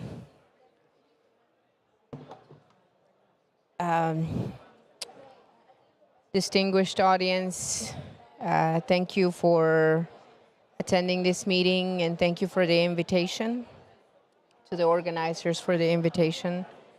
I'm Brian Bishkul. I'm indigenous. I'm Maya Tzutuhil from Guatemala. Or in our indigenous language, it's called Ishimulef, which means land of corn, because we have a lot of corn there. I'm global coordinator of the Search Coalition, which is short for Securing Indigenous Rights in the Green Economy. We are an indigenous-led coalition, and we exist to serve communities who oftentimes are on the front lines of extractive industries and the impacts of climate change. And we also exist to serve the indigenous movement. I've been asked to speak today about environmental defenders. And honestly, I prepared a few words for you. But before I begin that, I would like to say that this is a topic that is very close to heart for us indigenous peoples. I was born in a small village in Guatemala, in the highlands of Guatemala, where we don't have a word for environment, for example, but we use the word Rachulef, which basically defines everything that surrounds us. And as indigenous peoples, I think it's important to begin this conversation by understanding that we have our own vision of the world. Our worldviews sometimes are very different from other worldviews. Our worldviews center the well-being of the planet. I was recently in Cali, in Colombia, for COP16, and one of the biggest achievements from COP16 was the subsidiary body on Article AJ. And as I was witnessing all the negotiations, I think back home about my mom's relationship with water. We live very close to a lake, and this lake is sacred for us. She understands the water. She talks to the water. How can we explain to the Western world our vision of the environment and the planet? This requires a specific framework that is culturally appropriate. So just to center us around this topic first, a Global Witness report has documented 2,106 murders of land and environmental defenders worldwide between 2012 and 2023. 50% of those killed are indigenous and Afro-descendants. Indigenous peoples only constitute 6% of the world's population. But the areas where we live have high concentrations of biodiversity. And these are some of the most pristine ecosystems that you will find in the world. So we need to beg the question, how have indigenous communities been able to conserve so much of these ecosystems? A lot of times, we oftentimes find ourselves in conversations where we think that conservation is something separate from people. But this is very much connected. These are not two separate things. Indigenous peoples highly manage these lands. And it's this interconnectedness, this relationship that helps us do conservation. The word now is used, conservation, but we've been engaged in conservation for a long time. Being an indigenous rights and environmental defender is dangerous. Regardless of the roles the indigenous community may play in society, decolonizing the state by transforming unjust laws into policies that are just, defending the environment, protecting biodiversity, or advocating for self-determination, human and nature rights, all of these roles have brought violence to indigenous communities. It has also brought harassment and death to thousands of indigenous activists and leaders all around the world. There are so many examples that I could draw from, but I would like to speak about the specific case of Brazil today, because COP30 will be held in Brazil next year. And as we've witnessed, the negotiations here at COP29 seems like they have stalled, that countries are finding hard to agree on something. But climate change is not waiting on us to agree on these things. We require urgent action. So I would like to highlight a case that we've been following closely in our work that we do, working with communities. On January 21st, 2024, so this year, in Bahia, Brazil, a violent attack targeted the Pataxó community, indigenous community. A group of farmers identifying as Invasal Cerro attempted to reclaim the Caramuru territory, the traditional land of the Pataxó people in the municipality of Potiraguá. The attack occurred in the presence of the state's military police, who reportedly protected the aggressors as they opened fire on the indigenous community. During the assault, 3 indigenous leaders were shot. Cacique Nailton from the Pataxó community, a respected figure in the community. His sister, Nega Pataxó, a highly esteemed shaman and spiritual leader, was killed. Chief Nilton's stepson, William, was also injured, but he recovered. Additionally, many community members suffered serious injuries, with 7 individuals requiring hospitalization. This incident underscores the ongoing violence faced by indigenous environmental defenders in Brazil and all over the world. Despite their efforts to protect their ancestral lands and the environment, they continue to confront these threats, harassment, and lethal attacks. The involvement of state authorities in such violence highlights systemic issues and the urgent need for stronger protections for indigenous communities and their leaders. There are so many examples I could talk to you about today, but my best words could never do justice to the life, the legacy, and the sacrifice of so many indigenous defenders. I every day feel inspired by the courage and resilience of these people. It's unimaginable sometimes the pressure that they're under. And our collective work here and in our communities must continue to honor their legacies and courage. As we gather here at COP29, a new threat looms on indigenous territories and on indigenous communities. The world is fast-tracking now the transition to a low-carbon emissions economy. And the world is looking once more into indigenous territories to pay for that price, to provide the resources for this new green economy. But when we're talking about these issues, we must answer the question, whose vision of this world is this? Certainly not ours. The current economic system has already devastated many of our ecosystems, killed many of us, and we must work together so that this transition is not a repeat of past mistakes. The current transition framework is anything but just. And it is colonialism. It has just repackaged itself and given itself a new name, now the green economy. As indigenous peoples, we have our vision of the transition. We are seeking just transformation that heals the planet from the triple planetary crisis. For this transition to be just, it must uphold indigenous peoples' right to self-determination and the right to free, prior, and informed consent in all projects, including all of those under the umbrella of the just transition.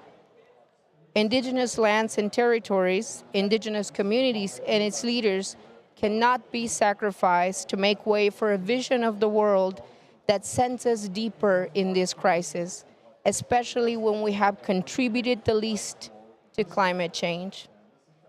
We understand our responsibility as indigenous peoples.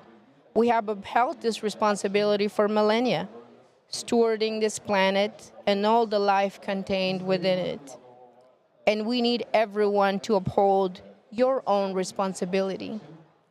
It is this responsibility to care for this planet that should bring us closer, more united to face these new challenges together for the well-being of the planet and all its peoples. Thank you.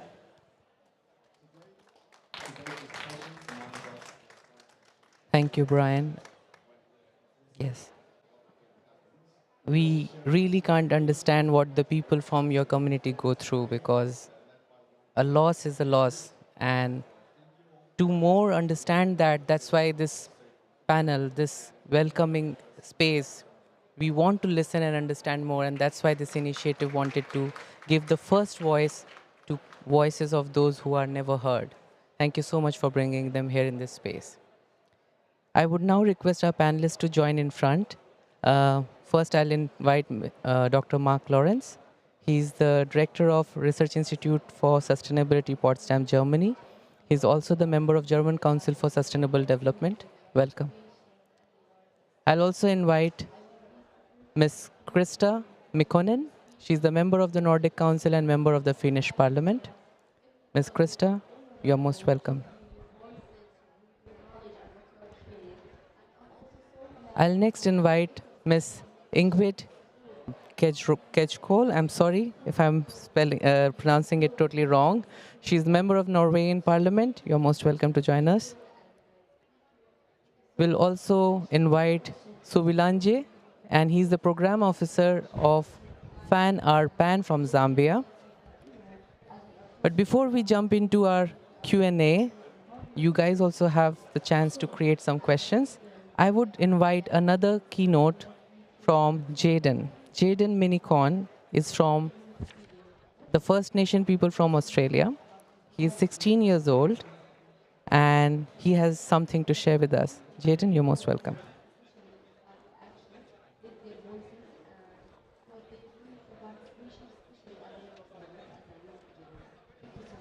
Waramuli everyone, which means welcome, greetings, and goodbye in Birragubba language. My name is Jaden Minikon. I'm a proud First Nations man from Australia. I belong to the Nunukul, Birragubba, and Gungalu tribes.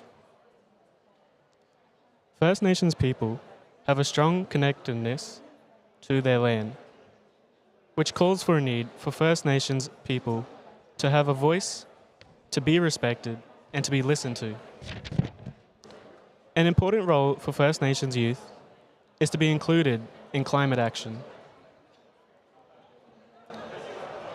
Through Decarbonise, I have found they have helped me find my voice, but not just my voice, but voices of youth from all over the world. Decarbonise consists of over 75 countries and over hundreds of schools.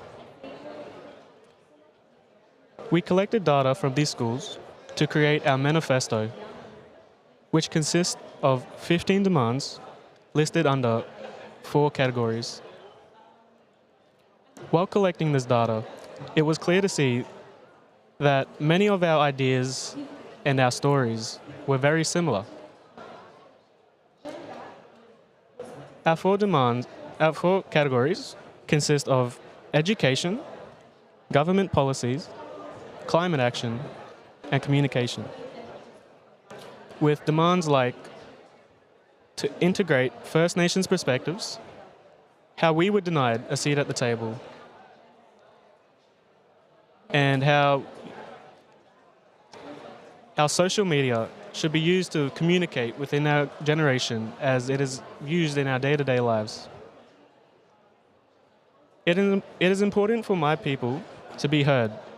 It is important for young people to be heard.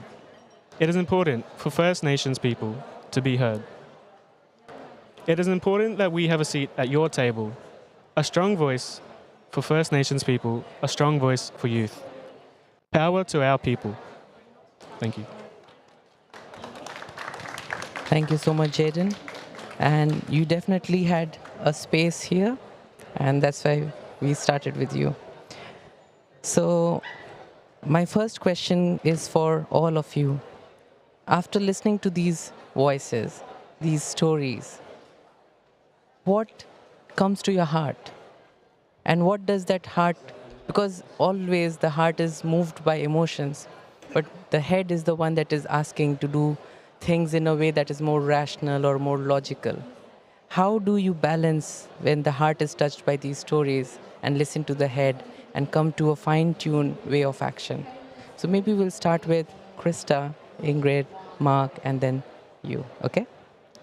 Thank you. Well, I was hoping that I'm not the first one to start because it was a hard question. I must say that when I was prepared, thinking that what are the things that how we can make sure that the change is happening, I on my list I have these things like decisions has to based on science, and we need to have a long-term approach and holistic approach and things like that. But when I listened to your speeches, I started to think myself that maybe we do need more emotion, more stories, more the real life, that what's going on and how it is affecting to the people's life. And I think, well, even if you think about the Nordic countries, we know that the climate is getting warmer faster than on average, and we also do have our own indigenous people, the Sami people. But still, I don't think that we really understand that how big the crisis is and what's really going on, and the urgency which is needed for the climate action, for also the helping the other communities, all the loss and damage finance and things like that. So I think this like a normal approach that what we have had with this scientific-based thinking, we need something else with that, because without that we won't be going forward fast enough. So I liked what you said, that you prepared something which was right for your head, but then the heart moved and then things changed. So this is the miracle of when you start listening to the heart and hearts, things start to shift. So what do you have to add to that, Ingrid? Well, I was, of course, moved by your speeches, and of course, the people that live in direct contact with nature will also be firstly affected on the negative consequences of climate change. So it's a reminder of the importance we are doing on the COP. I was also at the Nature COP in Cali, and we have to see the two COPs more in coherent moving forward. The green economy also will force the use of our natural resources, and if we don't pay attention, the policies may not give the effect we want to. So the indigenous people's voices are important for decision makers all over the world, so that the new green economy is a just economic transition and sustainable in both the biodiversity perspective and to reduce our emissions from fossil fuels. So we have to see this more in comparison. Thank you so much. So we come to Dr. Mark. Well, asking what my heart does, my heart screams for respect. It screams for the lack of respect that we have in this world, and the lack of respect that leads to tragic events, like you described, but leads to other tragedies, like entire communities not having a voice at the table. There's so many of these forms of tragedies, and it screams for the lack of respect, and with the sadness over the lack of respect that we have for each other as individuals, as humans, as all part of one human race, as all part of one species together, and that we draw these differences between each other as the main points that we see, rather than concentrating on the fact that we have a common fate on this planet. If you go a little bit away from the planet and you look at the planet, we're all the same. We're all one part of the planet.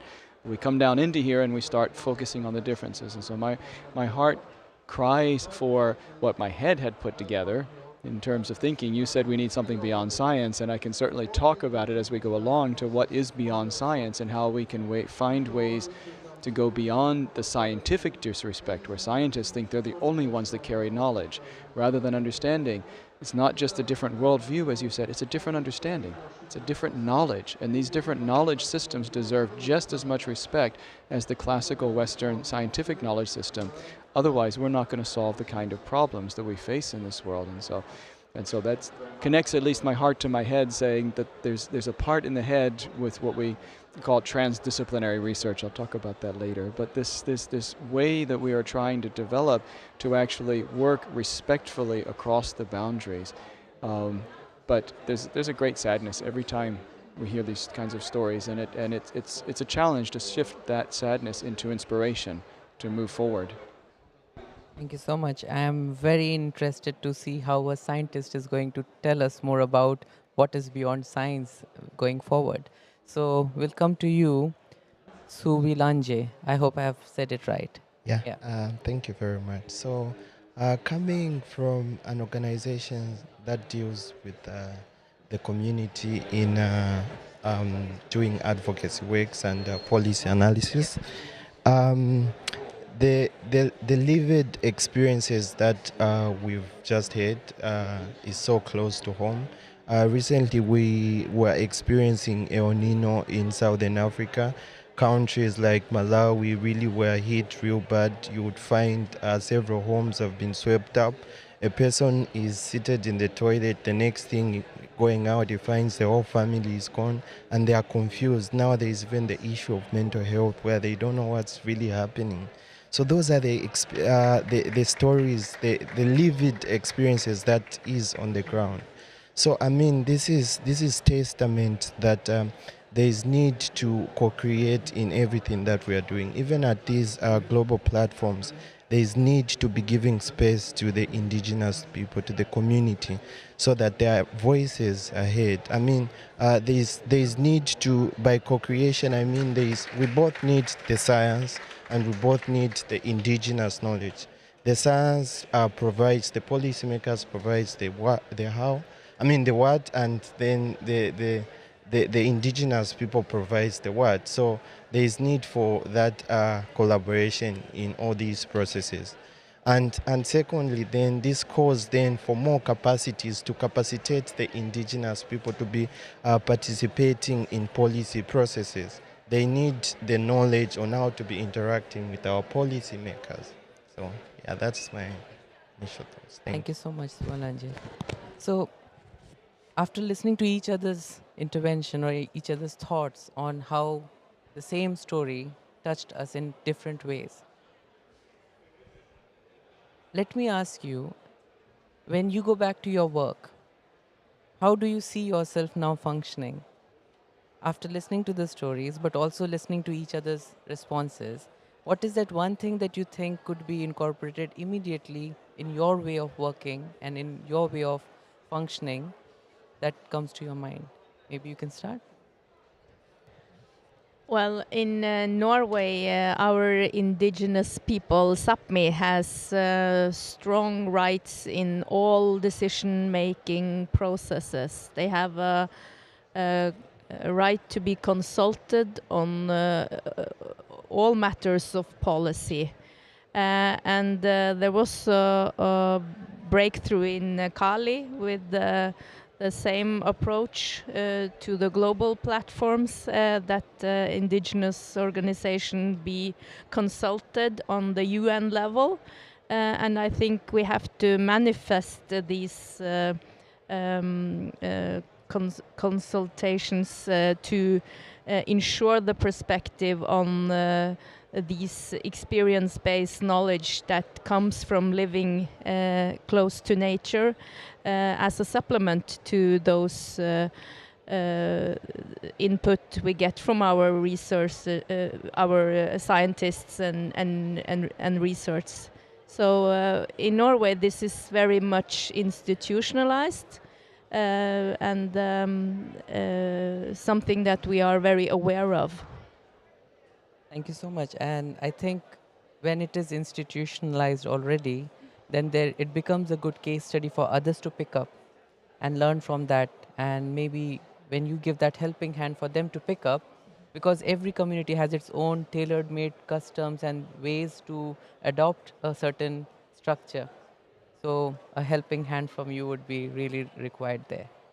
Of course. Yeah. So coming back to you, Krista. Yeah, well, we have the same situation in Finland, that the Sami people are very much involved, and it's also in the legislation that when there is something going on the area, they need to be heard. But still, I don't think that we are really doing it every time as well as we should. And especially, I want to emphasize that when we are doing now this green transition, we need to make sure that it's a green one. It's not green if we at the same time harm the biodiversity, harm the cultural or social sustainability. And I know that in Finland there is a great pressure up north where the Sami people live. There is a pressure for the more mines. There's a pressure for the more hydropower. There's a pressure for the more wind power. There are all these pressure on the same area. And when we are talking about how we can tackle the climate crisis and the biodiversity crisis, I don't think that we can just continue our life as we used to. I don't see that the answer is that just we change our energy to the green one or clean one. We also need to think about how we are using our resources, and we are just using them too much.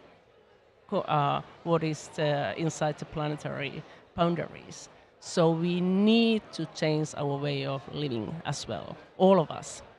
And as a policymakers, when I used to be the Minister of the Environment and Climate, and we were preparing our new climate law.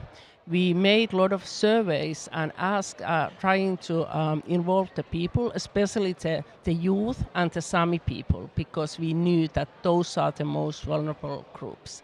And also all the other people. And we made a survey asking people that are they willing to like lower the standard of living. And are they willing that we have that kind of legislation which have some kind of strict saying that you can't use that or you can't use that? And actually they said that yes, they are, if it goes to everyone. But if you need to do it, but your neighbor doesn't need to do it, then it's unfair. But if you are sure that everybody is involved, then people are more ready. And I think that we as politicians, we need the courage to tell that and talk about the people. But what's going to happen if we don't change the way that we are acting now? And that's something that's why the politicians are, I think. It's easier to just to try to say that we don't need to anything and complain to somebody else or things like that. But we need to take a responsibility and then tell the people why it's so urgent to make a change. So I pick from what you shared that you and your colleagues have to become more courageous to share what is the truth, and also prepare the people to listen to that truth and maybe walk that path. Because sometimes truth could be told in a way that doesn't empower them, but just scares them. So there has to be a way where people are educated, but also empowered to walk the difficult path. And this is where I would like to ask Mark that, how do you think this would happen without making some uncomfortable experiences for people to shift their present way of living, so that they could support the policies that are there already? Well, you ask a big question of me. And maybe if I may, I'd briefly address the question that you asked before that about what do we bring from this, because the degree of coincidence is tremendous. I had thought of two things that I would bring from this, not as new, but as strengthening things that we have. One of them is we have a project, a group, that works very explicitly on how we bring indigenous understanding into our scientific research, how we bring our connections to policy and other communities through the science into the indigenous communities, and we work very specifically with the Sami. We're the first scientific organization that I am aware of that has actually a funded project together with the youth organization of the Sami. We've worked together with the Sami Council for many years now, and we found this to be, as you say, there's a different level of respect than with many indigenous organizations in indigenous communities, and that's what actually deserves to be in many others. And we take this as an example. And so the one thing I take with this is a strengthening to continue that work to the extent that we're able to, and with an increased incentive for it. And the second part is humility, which is already present, but humility against the first off, what you talked about with how humble we can be in the face of environmental defenders that put their life, legacy, and this tremendous courage on the line. And a humility, first off, for our role. We think we're so big in what we do often, and we get so easy to get full of ourselves in these kinds of positions.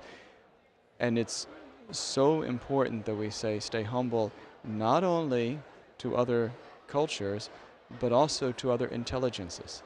And this is where I also think about, we're not the only intelligent species on this planet. And many of the very intelligent species live in Africa.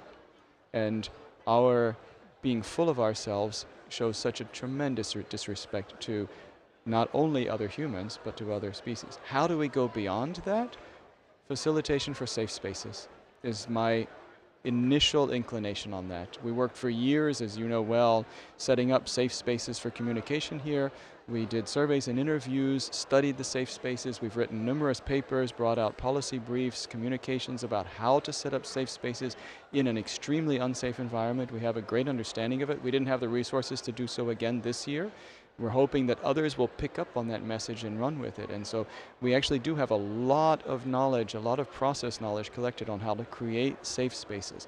And I think that that's one of the fundamental ways that we go about this step that you were asking for. How can we make this first step? We recognize you have to make an explicit effort to create a space that is sensed as safe, where people can then really enter into a connection that is much deeper and to generate the respect that goes much beyond what they do when you have face-off situations. I wanted to keep that question for you, but because it has come up, I would like you to again share on that. The co-creative reflective dialogue spaces that you have been creating in the COP for many, many years, that gave tremendous idea to other delegates in COP that there is a way to communicate. And as Jaden was saying, one of their 4 pillars is communication. And communication not with the sense that I have to communicate, but also to see if the person is ready to listen what I have to communicate. So somehow I feel like we do not prepare people to listen, but we just want to talk. So my question to you, Mark, and also to the 3 of you is that how do you prepare the public? How do you prepare people to listen to what you are negotiating, to listen to what your research is? Because the language here is so different than what the language people speak. So what is your way of simplifying it so that people could really understand that you are doing your job and they're not sitting and complaining? So we'll start maybe with you, Ingrid, again, and then Mark, and then Krista, and then we'll come back to you. Well, that's a big question all politicians will think about. How do you communicate? And of course, with climate changing as we speak, the consequences of climate change comes closer. I think everyday people will listen if they have understood the problem. If they listen to politicians and decisions makers trying to communicate solutions to problems they don't understand or they don't relate to, politicians will not be heard. This is not the case anymore with the climate change. Climate change is real, it is happening, and almost every part of the world is affected by it. That helps us, and that must also influence the negotiations here at the COP. When we are moving forward, we need to establish a new quantifiable goal for finance. That's on the must-to-do list. And we have to transition our economy over to green solutions for a sustainable future in a faster pace. So once people have a view of the problem, they will listen to decision makers' communication. And I think we are past that point now. I hear the environmental organization being very impatient. I share that impatience, but we must not communicate a picture of that there's nothing happening. We are moving forward, and we need to push for better solutions. That's our expectation also to this COP. Thank you so much. That part of communication is always missed. That things are happening. Nobody's talking about what is happening, but everybody's talking about what all is not happening. So, Krista, would you like to add something? Yes, well, like you said, first we need to use the language that the people use, and also tell the examples from their everyday life, so the things come close to them, and use the channels that the people use. Like you said, that when you are communicating with the youth, you use the social media and those kind of channels that the youth are using, and also, I think that it's very important to try to find the solutions together. And it's for the politicians, it's not always so easy to tell that they don't understand everything. They don't have the answers to all the questions, but we can find and try to find the answers together. And I think that's also the way, way how you can people more commitment for the solutions. So, and then I want to also underline the holistic approach, because, for example, now with this green transition, we can't do the things that when trying to tackle the one crisis, we are worsening the other one. So we need to think very holistically and try to make sure that our solutions are good all for the climate, for the biodiversity, the pollution, and all the people. I think the thing that you said, what you will take back from this immediate session was courage. And you took that courage and said that politicians really don't have all the answers and they need to accept that so that they could welcome other voices, other wisdom. Mark, the same question goes to you. That how do you simplify the wisdom that is there on the table to masses so that they are well prepared to accept it and walk on it? So I'd say there's three parts to that. The first part is humility and respect in communication. It's simplifying knowledge. Yes, I have studied for a long time. I've done a lot of research. I have a lot of knowledge, but that doesn't make me better than somebody else. It just makes me specialized in something. And that's where the respect part comes. The respect part also goes into understanding how others see and experience the world, including others who see and experience the world in ways that are very different than we do. So on the one hand, indigenous perspectives are often very different than we've learned to see the world, but there are people who live on the small island where my father lives, on the coast of Georgia, who are supporters of a certain person who will be president in the US in a few months, who see the world in a way that I have a hard time even beginning to fathom. And bridging that gap of communication is actually going to be very important for us to continue that effort. We may not respect what they do, but respecting them as humans who do have this perspective, this viewpoint for some reason or another, is actually an important part of communication, because we can communicate to each other all we want, and I have a feeling most of the people in this room are very much aligned. We'll only get so far until we manage to communicate beyond that. So, the second part of communication, beyond the humility and the respect components, and again, I'm saying respect people for who they are, that they are human, not necessarily for what they do. We can certainly have a disrespect for people's behavior when it harms others. The second part, I like your 4 pillars. If I remember them right, it was communication, education, governance policies, and climate action. So we simplify that down to communication, education, policies, and action. Actually, when you're communicating, that is really a beautiful cascade. What are you communicating about? For communication has different purposes. It does have the purpose for education, and to bring things that we have learned and share them with others. It also has the purpose for leading towards action through policies. Policies is one of the best ways to lead to action. And so if we think about why are we communicating, what are we communicating, that helps a lot with the communication in the first place. So continue on with that great kind of thinking on that sense. And the third part is the importance of understanding communication has a relationship with the word communion. Communication isn't that I open my brain and I dump what I know into you because I know more than you and I'm better than you for some reason or another. Communication is two-way. If I want to communicate with you, I have to commune with you. I need to understand you. I need to understand where you're coming from, what you know, and most importantly, I need to be open for what I can learn from you.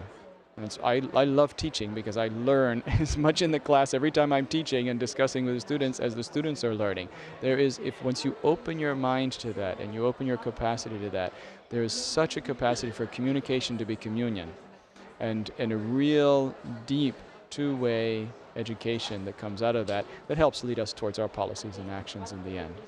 Perhaps that helps a bit. Yeah, I am sure many of us are taking notes, and maybe we can use in a small way what we just heard from Mark, the 3 pillars of how to communicate properly. But until now, the 3 of you shared how from policies or decision makers, communication can happen to the masses. But now I would like to ask Suvilanji, how does that reverse process happen? Because you are working with the people on the ground. How do you communicate the voices of the people to the decision makers? Because often this communication can be full of frustration, distrust, not able to keep hope. And as a result, that communication loses, as Mark was saying, the communion. So as a person working with people in the ground, how do you bring their voice to communicate in the right way to policymakers and decision makers present here in the COP and also in your own place of work? Thank you very much. So, as a person coming from an organization that sort of bridges the gap between the policymakers and the researchers, the scientists themselves, one model that has been working for us in most instances is dialogue. So how do we dialogue then is that we bring all the stakeholders on one table. We bring the farmers, we bring the indigenous people themselves, the community, we bring the researchers, the youth, the women, and then we find a common ground on how some messages, say messages that are coming from the scientific world, can be relayed to the policymakers in ways that it can also be suitable or aligned with the indigenous people. So the main issue that that I would propose is that the creation of platforms for the community to actively participate in these policy processes. But how do we do that? I think first then we need to start with capacitating the communities themselves and all the other stakeholders like the smallholder farmers with knowledge on how to participate in policy processes. So the first step that is needed is capacity building in policy processes. Then the second is then the creation of these platforms where you bring everyone on one table so that they dialogue and then come up with policy options, policy advisory notes to advise now the policymakers on the best policy options that they can adopt. Thank you so much. We are almost at the end of our session, and I would like, in one sentence, if you can share what you are at the end of listening to everybody and also understanding your line of work. What is that one thing that you are carrying with you today? And I would request everybody to churn on this question and write something for yourself or mark that for yourself, that what is that one thing that you are carrying with yourself? In one sentence, can you share that? And then I would request Himanshu to kindly summarize, yeah? Always the first. Well, I think it's important that we make the decision-making platforms accessible for all to participate. That is the best way to share knowledge and develop knowledge that policymakers need to do their job, which is make the right decisions or make the decisions right. So accessibility for the policymakers and everybody to share as common space. Very well said. Krista? Well, I think I'm taking that note to myself that you need more emotion in your work. Well said. Yeah. Without heart, one is dead. Yeah. I'm taking with me a passion to continue the incredibly difficult effort of convincing funders and policymakers sometimes to continue to provide funding for this new form of research that goes beyond science and, like you say, it brings together the voices of science, the knowledge of indigenous, the knowledge of religions, the knowledge of policy, the knowledge of investigative journalism, these various forms of knowledge together to lead to something better and to keep pushing to make sure that we continue to expand that with adequate funding versus where money flows into all sorts of other things that may not quite be as good for humanity. So passion and determination for you. Mine would be that we need to be giving more opportunities to indigenous people, the communities themselves, to be participating in these global platforms. Just a story that my colleague there shared has moved a lot of hearts. So we need more of such. We need a representation of this constituency in these global platforms. Thanks. Thank you. So can I invite Himanshu Gulati to kindly come and summarize what you have been observing so far? Thank you so much, Shantanu, for moderating this truly very touching and interesting panel conversation. Have you ever been to Norway? You will go over soon. You know, your surname Mandal is a very beautiful place along the coast of Norway. And I think all Norwegians, as Ingvild will agree, have a close relationship with in nature, whether it's coast, forest, mountains. But we all have a relationship with nature, but we forget how different other people's relationship with nature can be. What you started off by saying, Brian, is that your mother speaks to the water or talks with the water. That is a perspective we would never have, although we have our relationship with nature. The title of this conversation was How Lived Experiences Can Inform Bold Decisions. And that point, I think, has been truly made, especially by the introductions by Jaden and Brian. And Ingvild and Krista both spoke about how we in our societies have tried to institutionalize how also indigenous people, but also others, are heard. But I think the power of personal stories, of personal experiences, mean that perhaps we have to rethink if we need to even strengthen those institutions and those chances. Because what has come forward in this conversation are also the dilemmas. We try to have a green transition, but it is not without a cost, as some people have touched upon. So the dilemmas, we are filled with dilemmas, even when trying to do the right thing, and perhaps when we think we do the right thing. I moderated a conversation earlier here today, where I think the key word that came out was that we needed more leadership. Mark mentioned another word that was equally interesting: humility. We need leadership, we need action, but with humility and understanding also from those who we do not share their perspectives with. And you, Suvilanji, mentioned opportunities. I would like to also take in that word. So with that short summary, I thank all the participants for the panelists for being part of this. Thank you, Shantanu, for moderating the conversation. And on behalf of the Nordic Council, I would like to thank all of you for being with us for this session. Thank you so much. I would thank Metit, who actually made it possible, and also our technical team who has been helping us behind. So a big clap for both of them. Thank you so much for joining.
Okay, now it works. So please, we are just about to start our next discussion, so take your headsets so you can hear what we are saying here. Okay, yes, it works. So I'm Krista Mikkonen. I'm the member of the Nordic Council and also the member of the Finnish Parliament. And next session we are gonna talk about how the role, how vital is the role of the parliamentarians in climate action and how we can build political will. And we start Malini Mehra, who is CEO of Globe International, and she will speak, and after that we have parliamentarians from the Nordic countries, us, and the scientific officer or from VMENV from No. You need another mic. Okay. Is this better? Is this working? Okay. Okay, I just need to hold it firmly, so then it works. Yeah, so we start with Ms. Malini Mehra, so please, floor is yours. You want me to speak from this? Yes? This is okay? All right. So, good afternoon. Thank you very much for this opportunity. You can all hear me fine? Fantastic. So, my name is Malini Mehra, and I'm Chief Executive of Globe International, also known as Globe Legislators. And actually, we tried to answer this question, which is why we were founded more than 32 years ago. How do you build political will? So I'll give you a little bit of history to Globe, because it explains our modus operandi, yeah, and our raison d'être, yeah. So Globe was founded more than 30 years ago at the beginning of the life cycle of the Rio Conventions, before they were even imagined. So in 1991, there was the announcement that there's going to be the Rio Earth Summit, the UN Conference on Environment and Development held in Rio. It was the first time that these two issues were brought together in one forum, environment and development. Of course, before then, we had the Stockholm Environment Forum conference, which gave rise to so much of this in terms of policy making, institution building, etc. But it was UNCED which first of all brought these two issues together. So it brought the governments together, but it did not bring the members of parliament together. So you only had one branch of government which was represented, which is very much in the way that the UN system has been conceived, so that wasn't surprising. But we had champion members of parliament in the US Senate, for example, then Senators Al Gore and John Kerry, and their counterparts in other parts of the world. So in the Russian Duma, for example, we had leading lights such as Nikolai Vorontsov, who was a famous physicist. And then we had members of parliament in the Japanese Diet and members of parliament in the European Parliament. So they came together because they realized that these issues were going to come back to them in parliament in some form or the other, and they wanted to get there ahead of it and to try and influence the design and influence the outcome. So Globe was founded in 1991. Now, there was a secret ingredient, which is a secret of our success over time, and that was, it was not conceived as a party political project. From the very beginning, it was conceived as a cross-party project. And that's why we have been successful over the years. So to bring things to now, over the course of the one generation, Globe legislators around the world have helped create the architecture of international climate change laws that we know. So at Kyoto, for example, that was my first COP in 1997, COP3. In Kyoto, we had around 54 pieces of climate policy or laws that could constitute climate legislation. Now we have more than 3,000, and every country is covered. And actually, we have net zero commitments, which cover more than 90% of the global economy. So that's a huge arc to have covered. However, we still need national legislation which is fit for purpose. because of the Paris ratchet instruments, it means every 5 years we review what's going well, what's not going well. If you have a net zero commitment, how is it anchored in domestic legislation? And so that's the next challenge. That's why at Globe we are here in a different guise. We are now the focal point within the UNFCCC. We bring together all of the parliamentary organizations and networks. And we do so committed to the cross-party nature, the non-partisan nature, which is how we build a political will. So political will is really built in two ways. One is the top-down, where you create that consensus in Parliament. So you will all be familiar with the United Kingdom's Climate Change Act, because that was the first piece of national framework legislation in 2008. And where it came from was through NGO campaigning. So I used to be, when I was at Kyoto, I was in charge of an organization called Friends of the Earth International. And we led that drive from civil society. But it was a Friends of the Earth member group in the UK, England, Wales, and Northern Ireland, who came up with the notion that actually it was fine to have these voluntary agreements, and it was fine that in some countries you had the international commitments which were then transcribed into national law, but that needed to be in a framework comprehensive way. So they created a campaign which was then picked up on a cross-party basis, because there was very solid consensus in the UK political culture at that time. It wasn't a left or right issue. It wasn't that Labour was pushing it and the Conservatives were pushing against it. And so because we had this political culture at the time of cross-party consensus on climate action, that they were able to come up with the 2008 Climate Change Act, which of course contained a number of very unique aspects to it. One of which was an independent committee on climate change, carbon budget, so that already 10 years ahead, you were thinking ahead to what the economic transformation needed to take place, what the carbon budgets were. So it wasn't a surprise, and every administration was locked into that. Now the system is of course different, because climate change has been weaponized as an issue. It's now led, even in the United Kingdom, to party political. It's used as a football, and there is party political opposition now. But fundamentally, we had in the UK, which is, again, it's the context that most people look to, we had, until most recently, we had a fully, such a cross-party commitment that the net zero law, which was most recently signed into law, was by a Conservative government. So that's an example of where you have a top-down process. Now, I want to give you the other example, which is you have to build up the bottom-up also. So the way that we've done that in the UK, I'm going to give you just examples from the UK. There are many others, but in a sense, these are the most mature in terms of the engagement of a cross-section of society. So in the UK, we have a process called London Climate Action Week.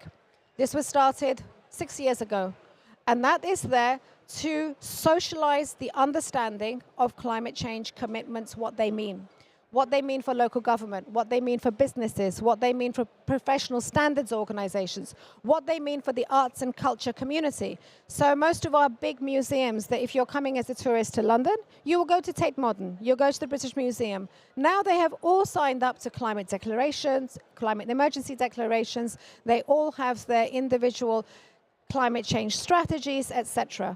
Schools do. So for example, across London, every time we have London Climate Action Week, we have a special climate curriculum which goes to all of London's 3,500 schools. Why is it important? Because the children learn about climate change not just in terms of the science, not just in terms of what's happening in Palau or Bangladesh, but what it means for them in London. What does extreme heat look like as a climate impact? Why does it matter? How can their classrooms adapt to it? How can their schools adapt to it? So it's about making it understandable for all sorts of constituencies. And through that, you create a bottom-up concern, but a commitment. So now if you look at all the polling recently, just before this COP, we had polling which showed that public concern was very high, public commitment to action was very high. The difference, as always, is about how you achieve those climate actions, through what policies, who pays, who does what. So for us, that really has been the secret sauce. You need both strategies, but fundamentally, in order to make a climate commitment last a generation, as it has in many parts of the world, it has to be cross-party, it has to be through a process which is consensual.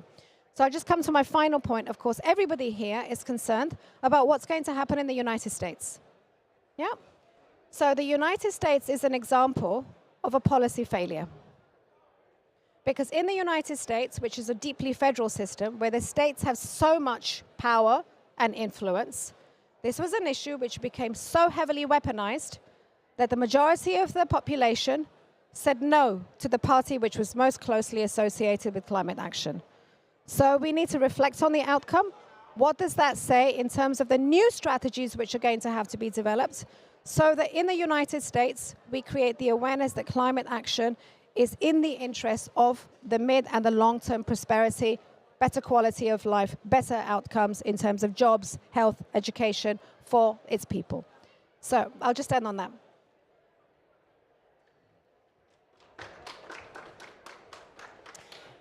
Thank you a lot. That was very inspiring. And I was just thinking that you said that already in Kyoto you were there and discussing the same things. And now it's a year 2024, and we know what's happening. We need more climate action. We need more also work for the adaptation and loss and damage, and the problem is here and even bigger than it used to be.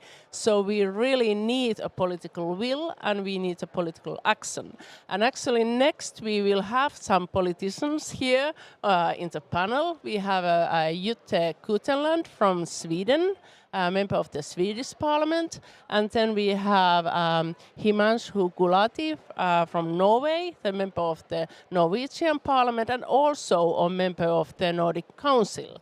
So you may sit down, and I think I'll start with you. And what do you have to say? What do you have to say in the situation, and also when listening to the, Ms. Mehra's speech, that what do you see that what is now the most important, and what are the ways that we can really go forward when we are talking about the political will, what we need for the more climate action? So Jytte, you may start. Thank you very much. I started by destroying the microphone. But I hope you can hear me with this one. Yes. First of all, thank you for giving me the opportunity to participate here in this discussion. I do believe that the Parliament and the parliamentarians have a key role. I'm a parliamentarian myself, but it's not in my self-interest. It's more that I believe for the democracy, we need to make sure that we have the process of election movements, involvement from citizens, and then legislation that's relevant to the demands from the citizens. Otherwise, we will have a fragmentized, very maybe spontaneous or maybe action-driven by the feelings now, but it will not be a sustainable process into the legislature that's needed if we want the transition that will be effective and will be making the real change. So of course we need the parliamentarians. And I have just one anecdote, very quick, to kind of prove what I'm trying to say, and then I will hand over. I was also, before I was a Swedish parliamentarian, I was a member of the European Parliament, so I also have the experience of that in my background. And I had 8 years in the European Parliament, and I was elected 2 times. So it was the election movement 2014 and then 19. And it was like night and day in climate if you compare the election movement and the feeling that we who were elected had the summer 2014 and 19. It was really a shift. 2014, I was elected and the mandate was vague. There were different questions, everything from the French cheese to labor market, social Europe, all the crisis, everything was discussed. But I didn't feel like there was a climate mandate. I really tried. I wanted to be an envy in the environment committee. I also got some influence. So I was the negotiator for the ETS back then, from my party group. But I really felt we were struggling. Then we had the climate movement growing. Greta Thunberg, of course, Friday for Future, but also many others, like mentioned. And we had also lots of very strong reports from IPCC. So the development report 2018 was really discussed in the EU. And I remember the commissioner back then, or his closest staff member, said to me, the climate is everywhere now. Everyone speaks about it. Not only the climate engaged in Brussels, everyone speaks about it. And then in the election movement 2019, there was a strong demand from citizens that we needed to change. And then in the summer 2019, everyone wanted to be in the Envy committee. It was really, we were fighting. We had to show, like, I want to be there. And then there was strong demands towards Ursula von der Leyen that we want the climate agenda from different groups. Like mentioned, it was not only one green group or socialist group, it was demands. And then we got the European Green Deal, the climate law, Fit for 55. So the election movement really influenced the whole legislature during that mandate.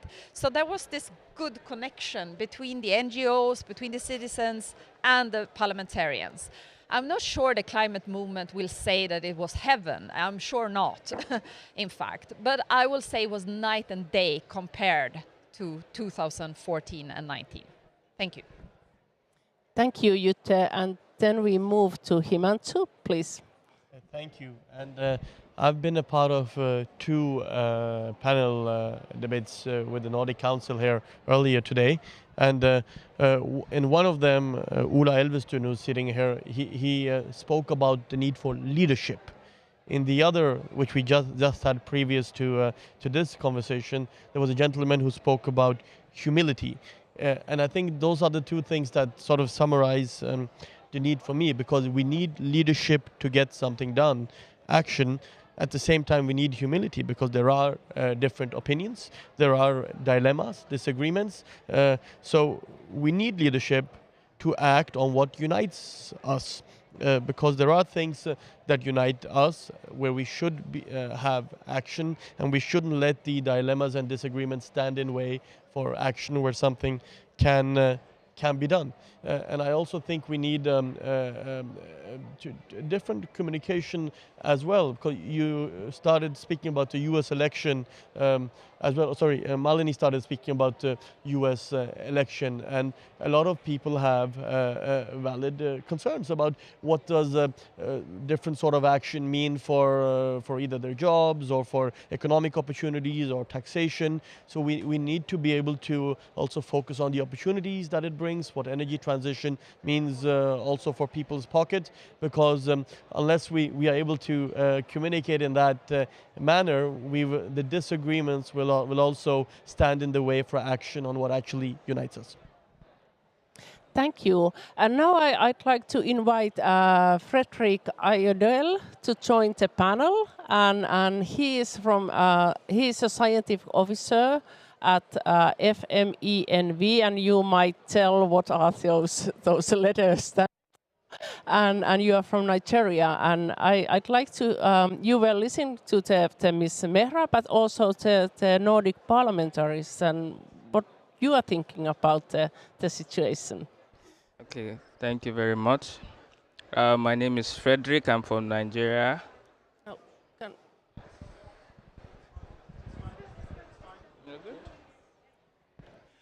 Okay, the FMENV is the Federal Ministry of Environment, so I work with the government to develop policies and draft bills that become laws for Parliament. So for me, the Parliament is the strongest point if it comes to our context in Nigeria, because they draft these bills, enact laws that we have to follow. So we could say that they have the strongest power. And what is in our law, everybody has to follow. So they determine what we do. Like for Nigeria, they approve the budget for our fundings. They have oversight functions over the executive, the president. So their responsibilities are enormous. You determine the finances, you enact the laws. Their powers are up to the extent that if the president refuses to assent to such bills, they can overturn his decision. So if a president says, I'm not into the climate change thing, I'm not into, they can overturn such law. So they have that power. But one thing I want us to understand is the issue of climate change does not respect whether you're a parliamentarian or not. It comes for everybody. So it is important to have laws, to have policies that includes everybody. So because of this kind of things, when we were drafting the National Climate Change Act in Nigeria, we're reviewing it, we have what we call the stakeholders engagement. We had everybody on the table. We had the parliamentarians with us because they are going to push it at the parliament for us. So we brought them to the table. But before that, we had some climate day. We took them to the spots where we have issues on climate change. They meet with these people. We engage with the people. Then we started pushing for the bill. So they've seen it up front, what the problem is. So they thought they were going for some activity. We took them to these communities, let them engage with the people at the forefront, like the indigenous people, communities. So they saw the problem. So it's already in their mind. So when we brought the bill to them and we spoke to them that we are championing this, they understood better. And they were able to channel it. And to the extent that we have so many groups specifically written in our bill, in our law, in terms of communities, NGOs, CSOs, women, and the youth, people with disabilities are clearly stated out. So because of so we've been able to get our parliamentarians into it. So by engaging them, like she was saying, top down, we've gone to them top down and down up. So because from where I come from, you are voted like the president gets his vote. A parliamentarian has to earn his vote from his constituency. So he or she is voted by the people, and so he must earn that vote and must work for why he or she is there. So those people champion the cause of, we are having these issues, climate change issues, you need to see to it that it is sorted out. And so from the top, what we did was we shifted from the regular system of ministries, and we have a council, the National Climate Change Council. So what we did is we made the president the chair. So the president of Nigeria is the chair of the Climate Change Council. So by law, he is responsible for everything regarding climate change and his actions in the country.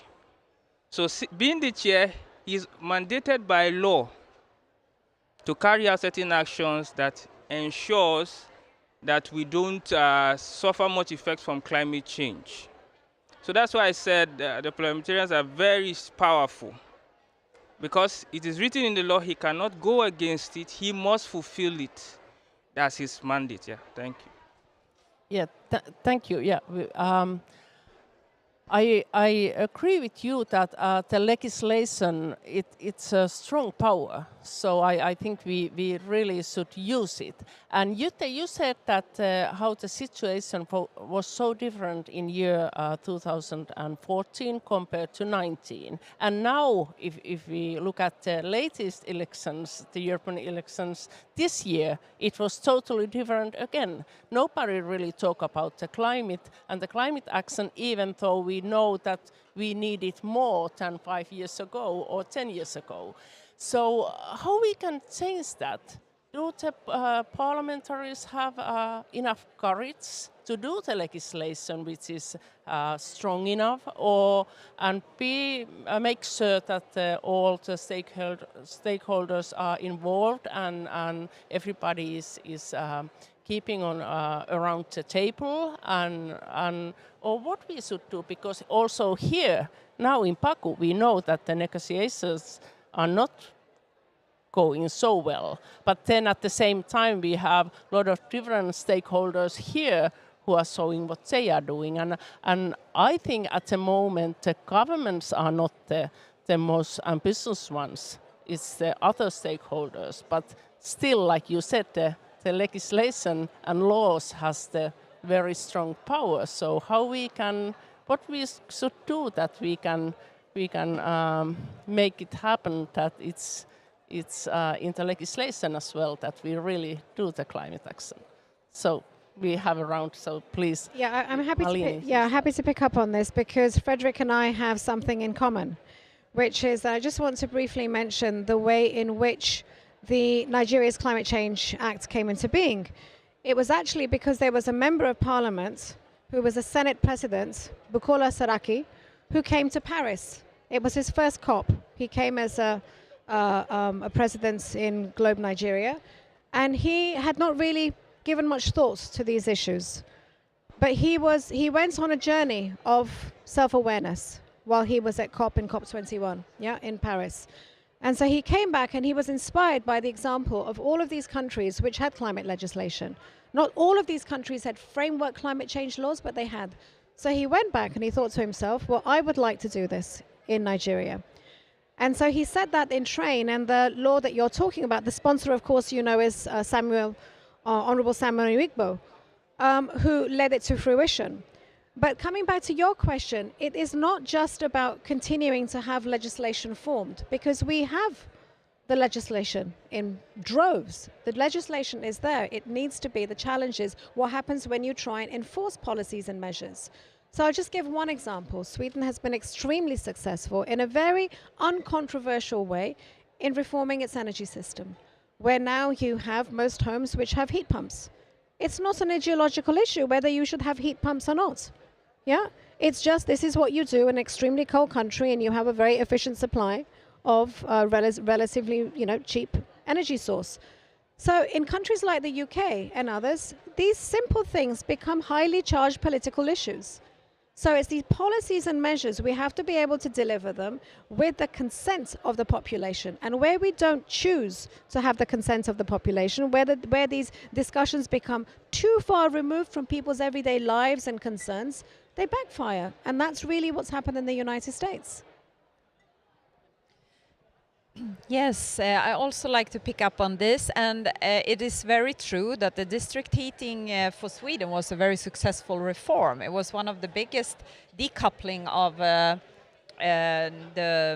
economic growth and the emissions. So that was really big, and it is still helping Sweden a lot.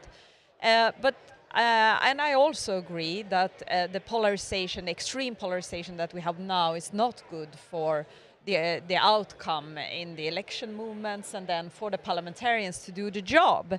But my kind of input to this discussion is that to make the parliamentarians do the job, it's not only about neglecting some parties or making them be the bad guys, maybe, so that they identify themselves as climate denials or something.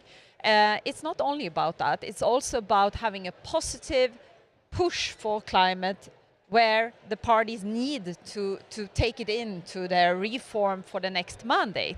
Because as being a parliamentarian, my kind of conclusion from the two election movements was that the first one, we didn't have that mandate with us. So then it was easy for everyone to neglect it. But in the second one, 2019, it was very much there in the spotlight. It was the question, the climate, and then we also delivered. Many don't say it to the EU Commission. Maybe someone is here, but it was not them that that by themselves said, let's have the European Green Deal and the climate law and the Fit for 55. It was actually a push from the parliament, and before that from the citizens. So it was a democratic process. And then the Commission came back with, after we had the summer where we pushed and said we would not vote for Ursula von der Leyen and the Commission if we didn't see a Green Deal or something in that direction. So then they came back and they had all the legislation. So that's how it's kind of working. So yes, not too much polarization, but still we need to make the climate be a relevant question in the election movement. Otherwise, being a parliamentarian without that, you are very alone if you have the passion. You don't feel connected to what's the big agenda for the government or for the EU Commission. So you need to shape that environment via the election movement. Thank you. There is a famous quote from US politics on what determines election, which says it's the economy, stupid. And although climate change affects us all, unfortunately, some countries and some people more than others, climate change is clearly not the main issue when a lot of people go to vote. And I therefore think that we need to connect it more to people's everyday lives and show how action and policies also make sense, not least when it comes to people's personal lives, daily lives, and economic issues. The example of heating pumps and alternative heating issues, where Scandinavia has been quite, or the Nordics have been quite in the front, is a great example of it. It's environmentally friendly, but it's also good for the average person's wallet. And there are a range of issues where this is the case, and where one is able to not make it a polarizing issue, and instead can focus on smart, rational, sensible solutions, which is good for the environment, but also good for also good for the population in general. Okay, thank you very much. I would like to say something a bit. For the parliamentarians, we have to understand something. It's not only climate change. There are a lot of sectors in it, so they have to balance these things. So when we're approaching parliamentarians, we have to come with facts, data, and solutions. You don't just meet them and say, we have climate change issues. What can we do? For example, a parliamentarian is more into agriculture. In his mind, he's after agriculture. He's going to clear the whole forest. He's going to do all that. And we have parliamentarians that are into the climate change space. They believe this is what the right thing to do to tackle climate change. So there must be a balance. So when approaching parliamentarians, because they may have technical knowledge gaps, there has to be informed knowledge, well scripted, with solutions, not just random talks. Like I talked to some people in the NGOs and CSOs, give us solution. What do you think we can do to solve this problem, to come together and find a common ground? In Nigeria, agriculture is one of the challenges in terms of climate change. So what we did was, we're thinking of climate smart agriculture, agroforestry, and things like that. So we held a congress, invited everyone, parliament, researchers. So it's a stakeholders gathering. Let's have a common ground. How do we solve this problem? Because the parliamentarians are under pressure of short-term goals. They have short-term pressures, maybe in terms of the economy of the country and things like that. And our climate change goals are most of the time long-term. So they have to balancing those two issues. So when we're addressing them, we need to come with solutions. Now, on the other hand, the people, there is need for awareness. When I mean awareness, it's not just reading the decisions of the COP, basic understanding of the issues of climate change. How are you being affected? What's you're a farmer, what was the quantity of your produce last year to this year? So if I ask someone that kind of question, then I begin to explain to him it is because the climate is changing and the temperature is rising. He begins to understand. So when he begins to understand, this year we had flooding in the northern part of Nigeria. A lot of people lost their houses, lost their lives. They had to stay in tents, and imagine the trauma. Now, so you have to explain this concept from that perspective, that these are the reasons why you are having these problems.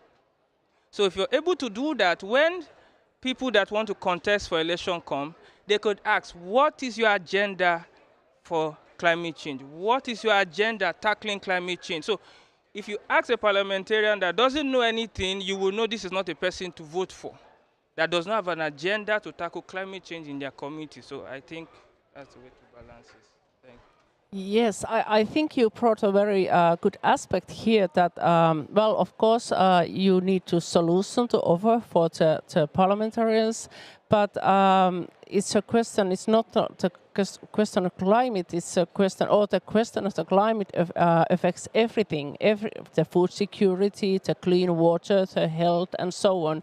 So it's the whole life. So we need also explain that to the people. And this rise of the awareness is also the key question. So before I give the last words to the Ula, I would like to ask especially the Himanshu and Jytte, that how do you see the role of the parliamentarians to grow the awareness? And you said that you need to have a mandate from the people, but I think at the same time we as politicians, we have a great power that how we can explain to people and kind of ask that mandate, because we know that we really need to do more. We need more action, and we just can't wait that those people somewhere there come to us and do something. We have the power to speak. We have the power to tell the people what is good for them and the whole planet. So how do you see that role of the parliamentarians, even though it's not the legislative or the budget power? Thank you for that question. I was actually thinking that in my previous intervention here, I kind of skipped that part, but it's as important, of course. It is a leadership that the political parties and the parliamentarians do need to show. And we have the floor, we have the word, we have the opportunity to speak in papers, in social media, and show what we want, and show what we would like the parliaments to do, and try to form majorities, but also ask the people to be involved. So of course that is a leadership that a parliamentarian needs to do, but they also need their parties to be very active and form that election movement to get the opportunity to do it also. Because it is easy to say that as a parliamentarian you should be able to form that legislation and so on, but if it is not on the big agenda for the big parties, then as one parliamentarian or a few, it will be much tougher than if it is really a big pressure, a willingness in the atmosphere, kind of. So I believe it is both, and definitely you need to show what you want to, what you would like to do, and you need to also try in the parliament. But me, who have lived in these different environments when it comes to climate, in 3 periods mandates in 2 different parliaments, I can say that it is a little bit night and day what atmosphere it is. And when you have the flow and you can coordinate with others, and you have also willingness from different parties to do the job, you can find compromises, and it is possible to really be that democratic chain and do your part of it. But if not, it's not as easy. So I think that is the message to everyone, that it is important what you tell the parliamentarians, how much you push the parliament, how involved you are to make the parliament a relevant part of the climate discussion and not say that we are on the streets there doing our demands and we neglect the parliamentarians. Make the parliamentarians aware of the leadership that they have, make them feel their importance, go to them with demands, and then you will get back something. What about? And I agree with a lot of the things you say, because yes, we do all come with a mandate, and we come with different mandates depending on which party and platforms we are elected on. But we also have a responsibility to communicate the need of the hour and the action that's needed. And I would also like to talk about the importance of platforms like this here at COP, or the Nordic Council in general, and other similar platforms and cooperation organizations around the world, because it gives us as parliamentarians an opportunity to interact with others. We should cooperate more. We should learn from each other. What is being done? How can you build a broader consensus in different countries? That is something we should be better at. And especially, I think also if you look at the European Parliament, how parties cooperate throughout Europe is very important. That is something we have to learn from.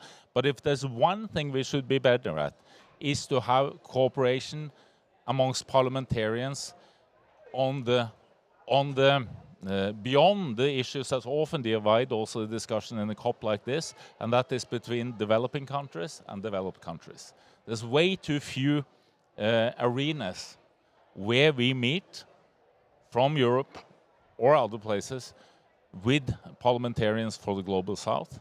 And I think we should do that much more to learn from each other and to learn and have that broader discussions within our societies and countries, and also in our parliaments, that will affect also the governments in the long run. And now I said the wrong word, that is in the long run, because we need to act very fast, and this has to be done now. But thank you very much for this discussion. May I just also invite you to come to the Parliamentary Pavilion? May I invite everybody who's interested in parliamentarians and engaging on this? We have a Parliamentary Pavilion. So the kind of forum that you're calling for, Globe provides. We have done so for 30 years. And now in our new role, we bring together almost 50 parliamentary organizations and networks.